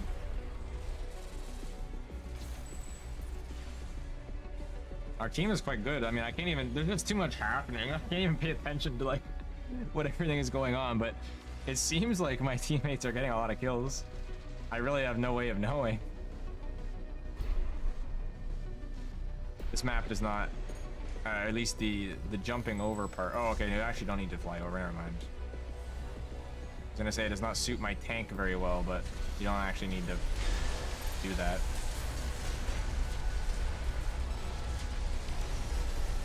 Oh, what the hell is that? That's like some late game weapon. It's like a coral weapon. Holy shit. Oh no, oh no. No, I fell off. I literally fell off. I forgot that could happen. Okay, as long as that doesn't happen again, we're fine. So it actually operates on time limit, not like any score limit. Like there's no score amount where you just win, I guess.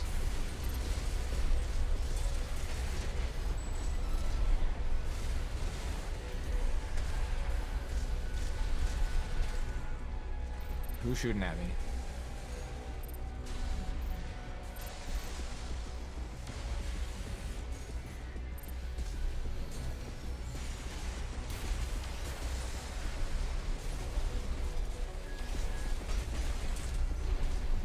You're shooting at me again. Holy crap, I'm just getting shot from everywhere. Hello? What is happening? I can't see. I killed somebody apparently. What is going on? Holy crap. I actually could not see anything. There was just like explosions and particle effects everywhere.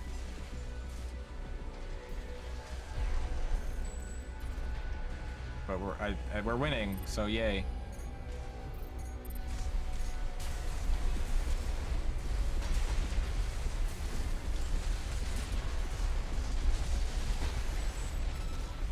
The problem is when they're just trickling in with the spawns, and then you can just 3v1 them before their teammates spawn back.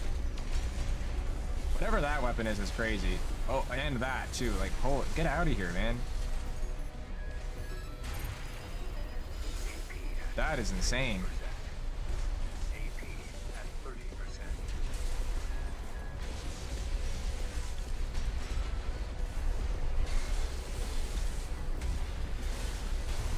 Yeah, I can't 1v1 that guy. He's just like, he's got too much insane weaponry. I think he's got some like real late game stuff. And he just flies around and attacks you from behind. And I'm slow. But that's fine.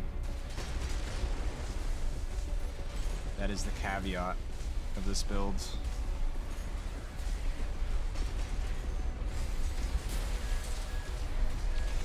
Really? I just spawned, man. You don't gotta do this again. Really? There's all, oh my god, that is all attacking me. Dude.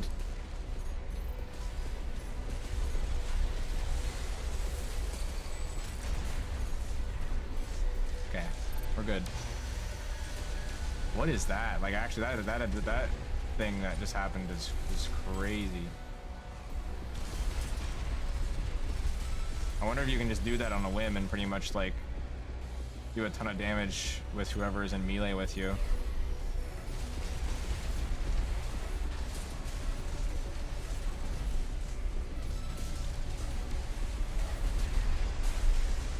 Okay, it's over. That one was pretty close, actually. It wasn't just a one-sided stomp. Yeah, I think I will stop this for now, though. The 3v3s are a little bit too insane for me, I think. You know what? There is an entire new team in here, actually. I was not thinking that an entire new team would have joined. And there is one guy in here that I think has been waiting the entire time. Oh, somebody with a Nerve logo. That's pretty good. So I'll stay in here to do one more, I guess. I do kind of want to reassemble this a little bit. I don't know. I think it's fine. I guess it's fine. Keep it as it is. Oh, but I wanted to change the head, actually. I haven't really had an issue with attitude meter, so.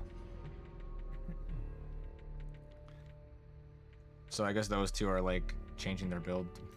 I'll say good job. Playing it by ear is one of the things you can say. I don't know why you would ever need to say that.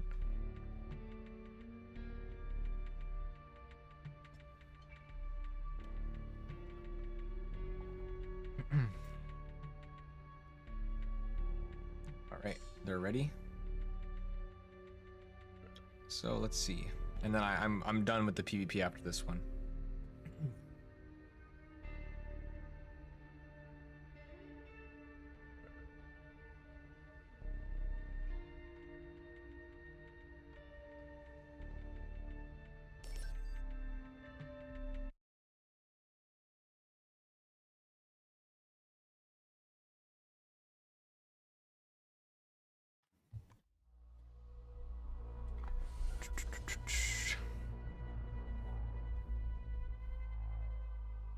I'm actually surprised there's not more tanks. I think it kind of makes sense to me since they seem very slow. Oh, look, they even got the colors of Unit 1. Man, that's pretty funny.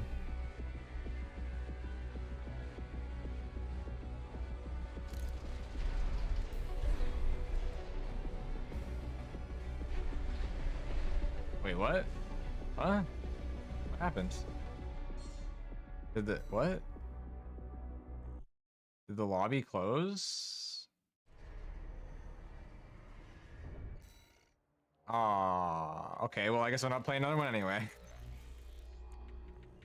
Okay, then. I'll do some arena. But now I need to like get back to my other stuff. I wish you could just like insta sell everything you have and then just go. It would just bring you into the arena. So I'll just save this as like some tank one. Doesn't really matter. But if I just sell enough, I guess I can just go back to it. So I'll no, I want to use the pile. I want to use the pile bunker. That would be cool to use. So if I sell that and I sell, like, I don't need to keep that head.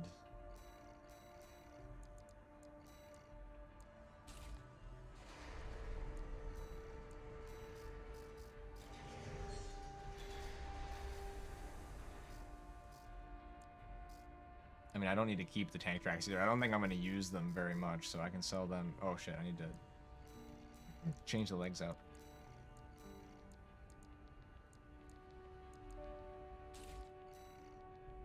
Oh no, these are the better ones. All right. And sell.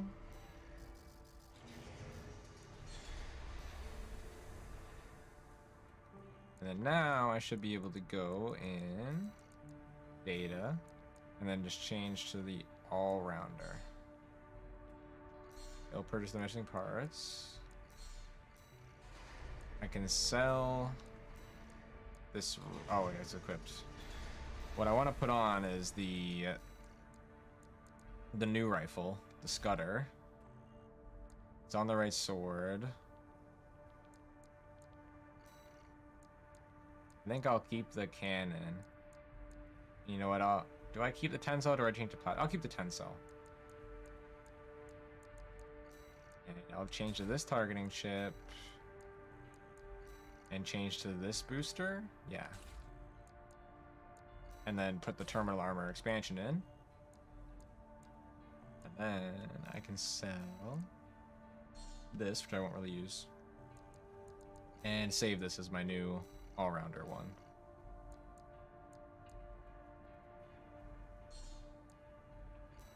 Alright. So how many arenas do I have here? I got 5. This is D rank, okay. I might not do all 5 of these, but they're pretty quick, so. But after I do this, I'll be heading out. I'm pretty tired. But this game is just, oh. This game is really addicting. Subject AC, Li Long. Call sign, Gun 3, Wu Hua Hai. Ready. Commencing evaluation. Main system activating combat mode.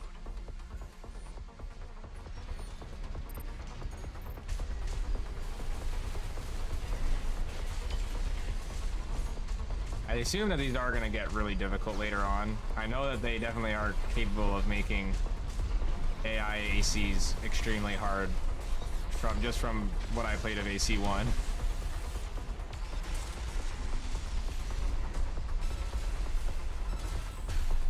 Ah, damn, I was a little bit late on the melee. This one is quite a big step up from any of the rank E ones already. So yeah, it's gonna get difficult. Oh shit, I didn't mean to do that. Oh, I still hit. Let's recharge it. I guess the big thing with this compared to like a boss fight is that you can't regen any health if you have no kits. Oh shit, oh shit, oh shit, oh shit. Move, move, move, move. AP at 30%.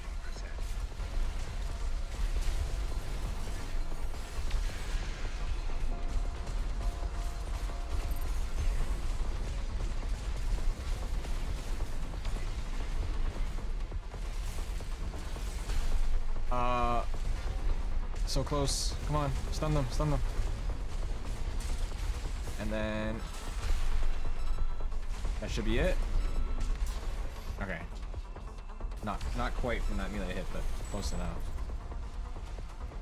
Target destroyed. Concluding evaluation. Well done. That's the worst. That's the first one that actually made me like fight for it a little bit.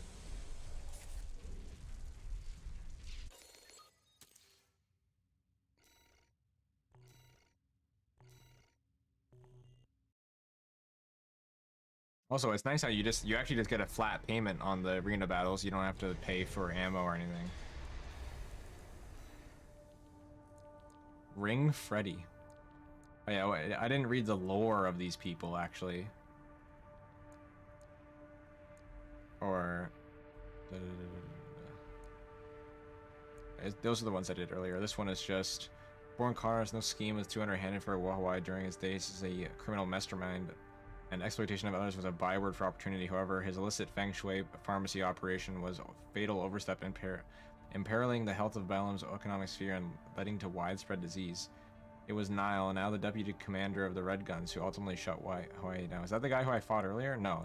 He'll be somebody later, probably.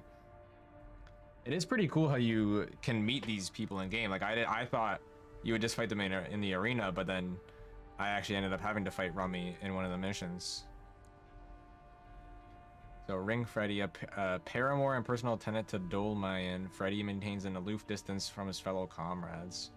An admirer of the inner world of Dol Mayan's mind, he entered the battlefield so that the father of the Liberation Front would never need be alone. Okay, so Dol Mayan, I guess, is the leader of the Liberation Front. The candle ring and like that emblem looks like something out of Elden Ring or a Souls-like game. Or, I mean, one of the Souls games.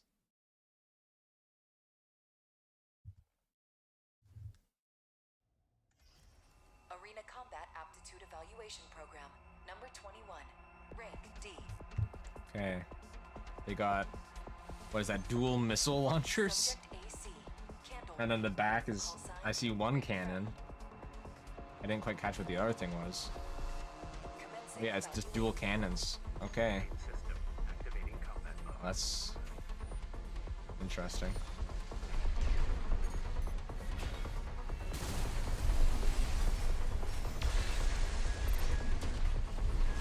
Oh shit.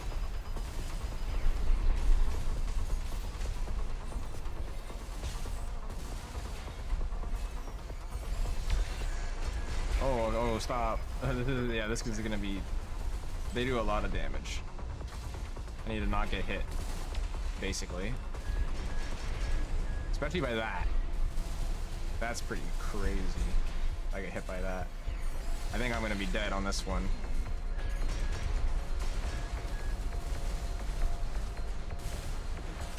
Yeah.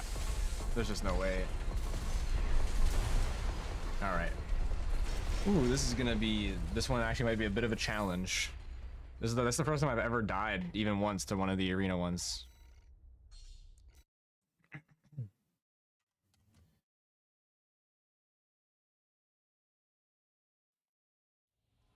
Main system activating combat mode. Man.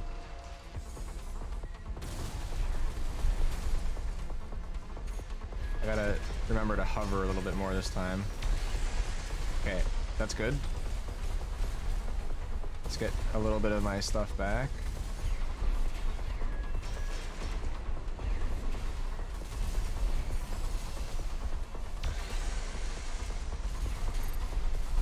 Stay locked on, please.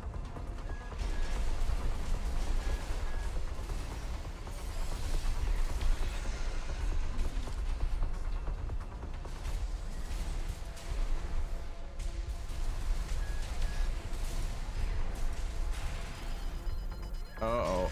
Uh-oh. Okay, that would have been bad. That got hit.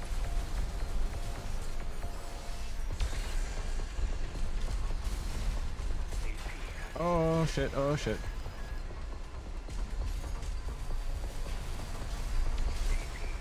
So close. Come on, I just need to stun him once and I can kill him.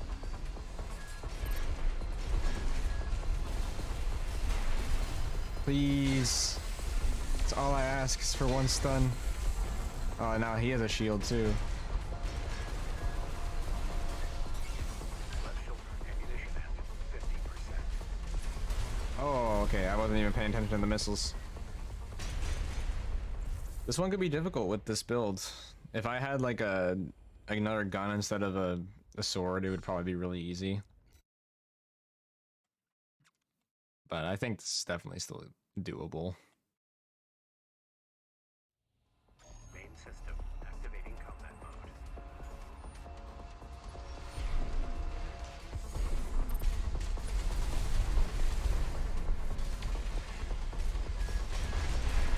Oh, stop.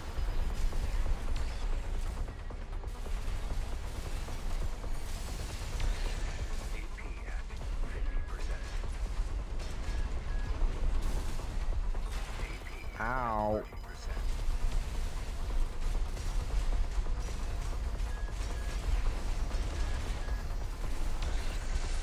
So, come on, come on.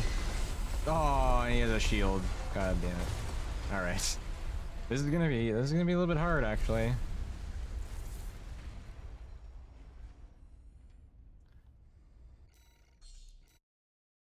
Those missiles are kind of weird to dodge. They don't feel that they don't like track the same as the other missiles Activating combat mode. that I've had to face in the game so far, at least. Probably because it's like, you know, same kind of missiles that the player has. The cannon does not, the laser cannon that I have does not really work great in this fight either. 'Cause this guy does not stand still at all. He's just freaking zooming around everywhere. Holy crap.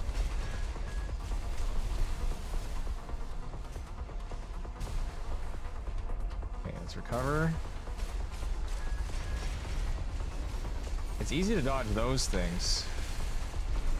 Like the cannon, or the grenade cannon, but I say that, but then that happens. AP at 30%. I can't even like hit him.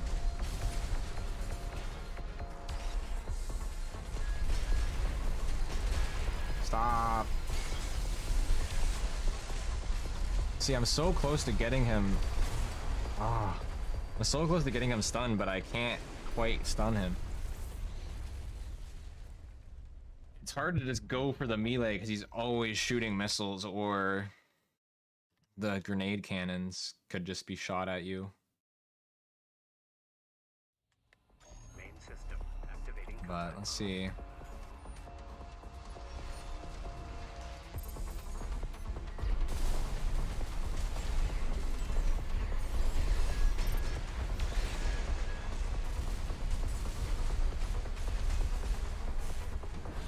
Okay, no, that was a good idea actually, just go for the straight melee there. So now I got him to pop a shield at least.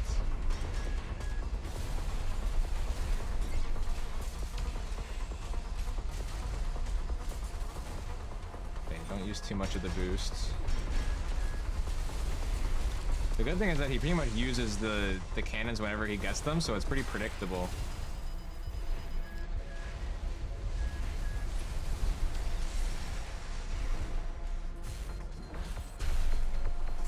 Man,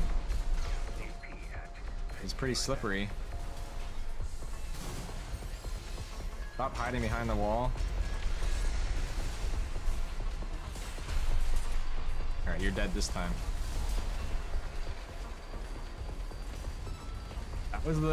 That one was actually a pretty decent challenge. Target destroyed. Concluding Oh my evaluation. god. Well done. I'll do one more and see how it goes. If it's as hard as this one or harder, then that's gonna be my last one. Definitely. But I do wanna do one more.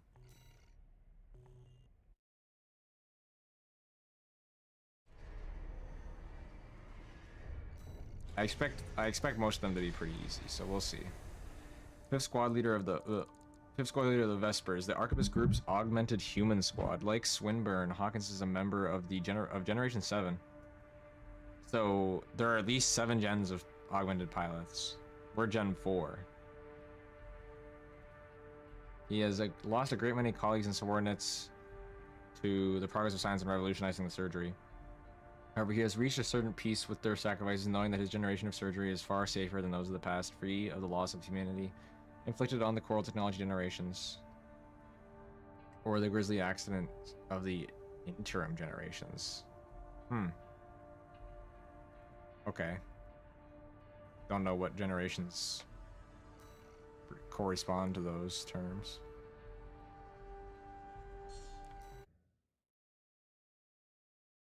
I like how my AC is still designated as a loader. Arena Combat Aptitude Evaluation Program. Number 20. Rank D. Okay, he's got a sword, and a plasma cannon, and then some, I think, plasma missiles, and then something that I don't even recognize on the top. Might be a shield. Well, that's a crazy emblem. Commencing evaluation. Main system activating combat mode. Let's see.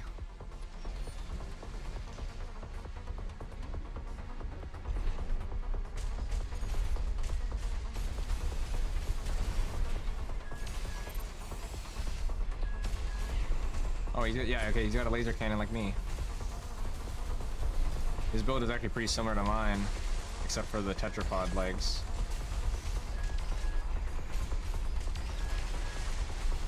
I think this one probably won't be as bad just because it's easy enough for me to stun him.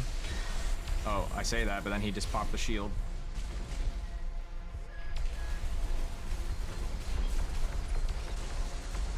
But still, he won't be able to do that many more times.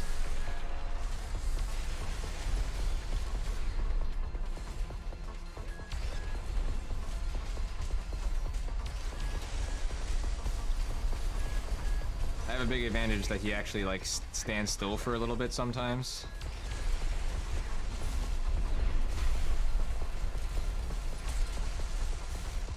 You're dead. Oh, not quite. Oh shit, oh shit.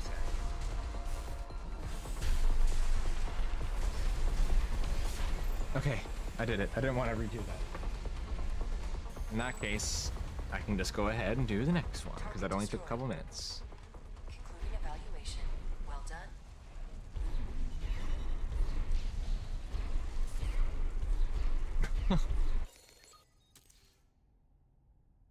Time. Well, yeah, it only took me a minute and 15 even.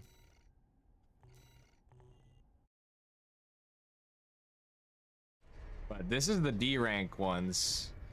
I can only imagine. I can only imagine what the S rank ones are gonna be like. It could definitely get really hard. G5 Igazu. Iguazu. I don't know how you could pronounce that. Gun 5 of the red guns.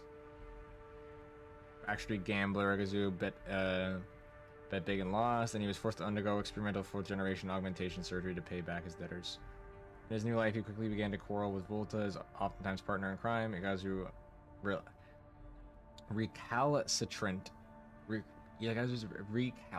nature. I've never heard that word before. Was such that one day he even picked a fight with the hero of Jupiter, who retaliated with such fury that Igazu never quite looked the same afterward. Okay.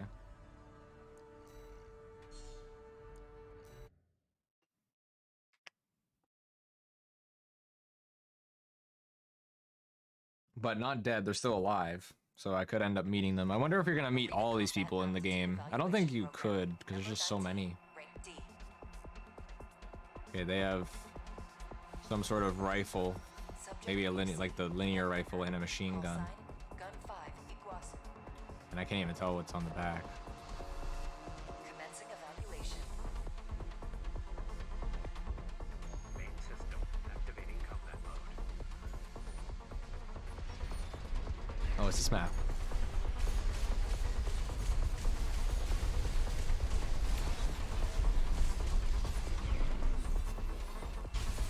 That was a risky melee.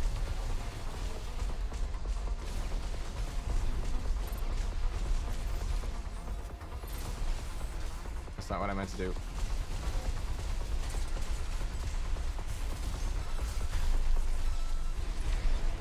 Yeah, I think this one will be easy. Unless he has something crazy to pull out. Oh, I'm gonna get stunned if I don't. Oh shit, oh shit. Alright, that's fine. I didn't take that much damage actually. And he's already almost stunned again. AP at 50%. I need to get like 2 melee hits off on him in a row, and then that'll really kill him. There we go. Easy. Alright, last one after this. Concluding evaluation. Well done. And then it's basically almost 3 AM, which is when I was envisioning that ought to be done, so. Perfect.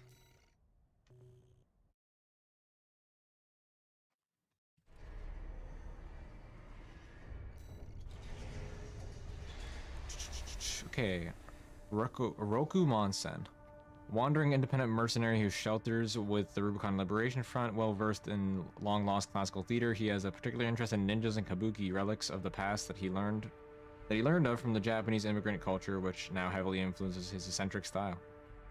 Once, when Monsen was on the brink of starvation, he was rescued by Z, who offered him food and shelter, and ever since that day, he has been the sworn enemy of those who would do her and her comrades harm. Okay. So it's a weeb. It's a weeb, basically.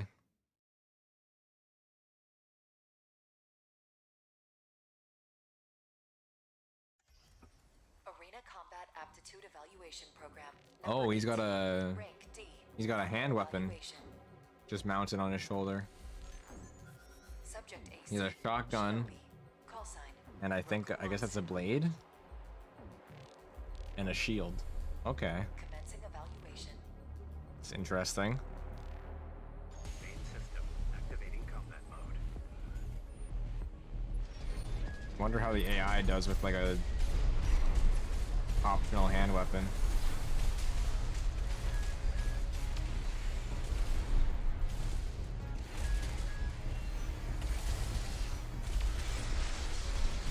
Oh, I actually got a hit on him with that. Nice. Okay, so he's got the shields.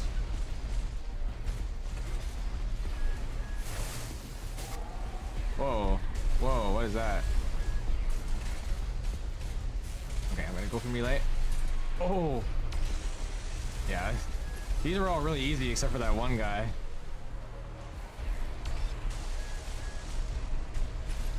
These are still fun though. And they are getting more difficult than they were.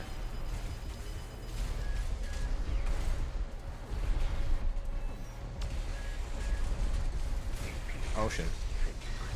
I always forget about the kick, honestly.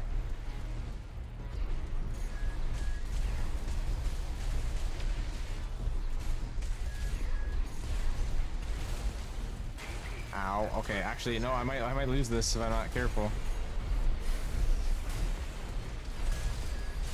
Okay, I won. Okay, nice. I got a good kickoff on him. That was still very close. This concludes D rank evaluation. Well done. After doing all those arenas, you know, it makes me want to go back into PvP, but I should really go to bed. I really should go to bed.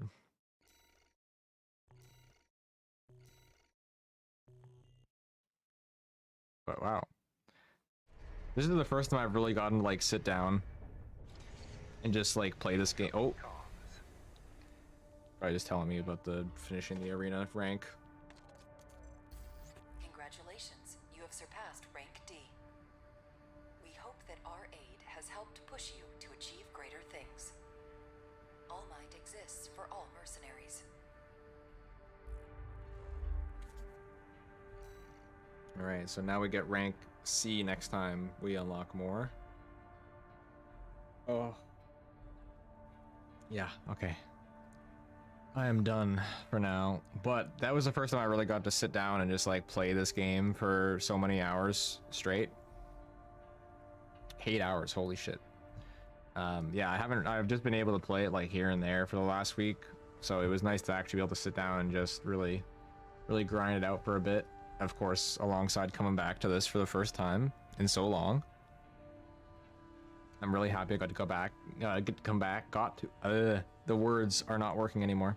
But I got to come back and do a nice long stream again, just like the good old days. At least one stream like this, because whenever I'm able to stream in the future, I don't suspect that I'll be able to do many 8-hour long things and stuff like that. So yeah, thanks everybody who showed up and who has shown any sort of support anyway, or just messaged or acknowledged my return. Makes me very happy. Hopefully I'll be able to do some more stuff in the near future. I just kind of cobbled everything together today, but I'm happy I did. I mentioned it a little bit earlier, but I'm a very big perfectionist, so if I didn't just like get myself to do it with the time that I had and just make it happen, then you know, who knows when it happens. So I think it's all for the better.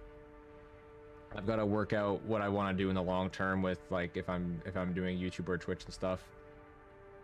But for now, at least, I'm going to be on YouTube, and anything that I randomly do will be on YouTube. And if I do anything, I will also tweet about it. So it won't just, you know, something won't just happen on YouTube with no notice. But alrighty, I think that's everything. I'm gonna have a fun, busy day tomorrow. Not really fun. I'm going to see Mission Impossible Dead Reckoning, even though I haven't seen any of the other recent Mission Impossible movies, just because we need to get out of the house for pesticide. So I'm basically just going to be killing a bunch of time tomorrow, not in my house. Who knows when I'll be able to play more Armored Core.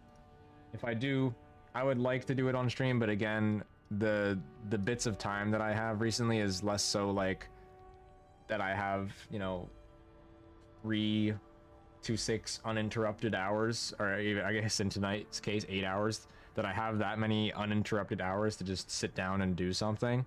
So for me, streaming a game playthrough, and especially streaming more of this, will probably be quite difficult. So I'll probably just keep playing stuff little by little in my own time, as I have been. But there's some stuff I want to do coming up, and you know, I will try to do that as soon and as often as I can. It's just that yeah, my real life takes precedent. But anyways, it was a lot of fun. I really did not expect to come out here for 8 hours and talk. My voice is surprisingly intact, but I'll probably feel it tomorrow. So yes, again, thank you.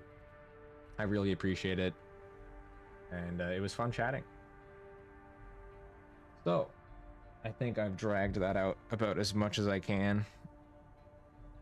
and I am going to go to bed now. But yes, again, I'm just very surprised and very happy about everything and the reception to my return. So you know, I'll be getting everything set up over time, but it's gonna take me a bit. So everything is scuffed for now. Speaking of, I have no ending screen, nor do I have my music for ending and anything put back in. So I'm basically just gonna be suddenly ending right now, and it's just going to cut off. All right, so I'm just giving a little warning in advance on that. I am going to end it now. Okay. So good night. Thank you for watching and chatting and all that. Have a good night. Have a good sleep. And for anybody who's been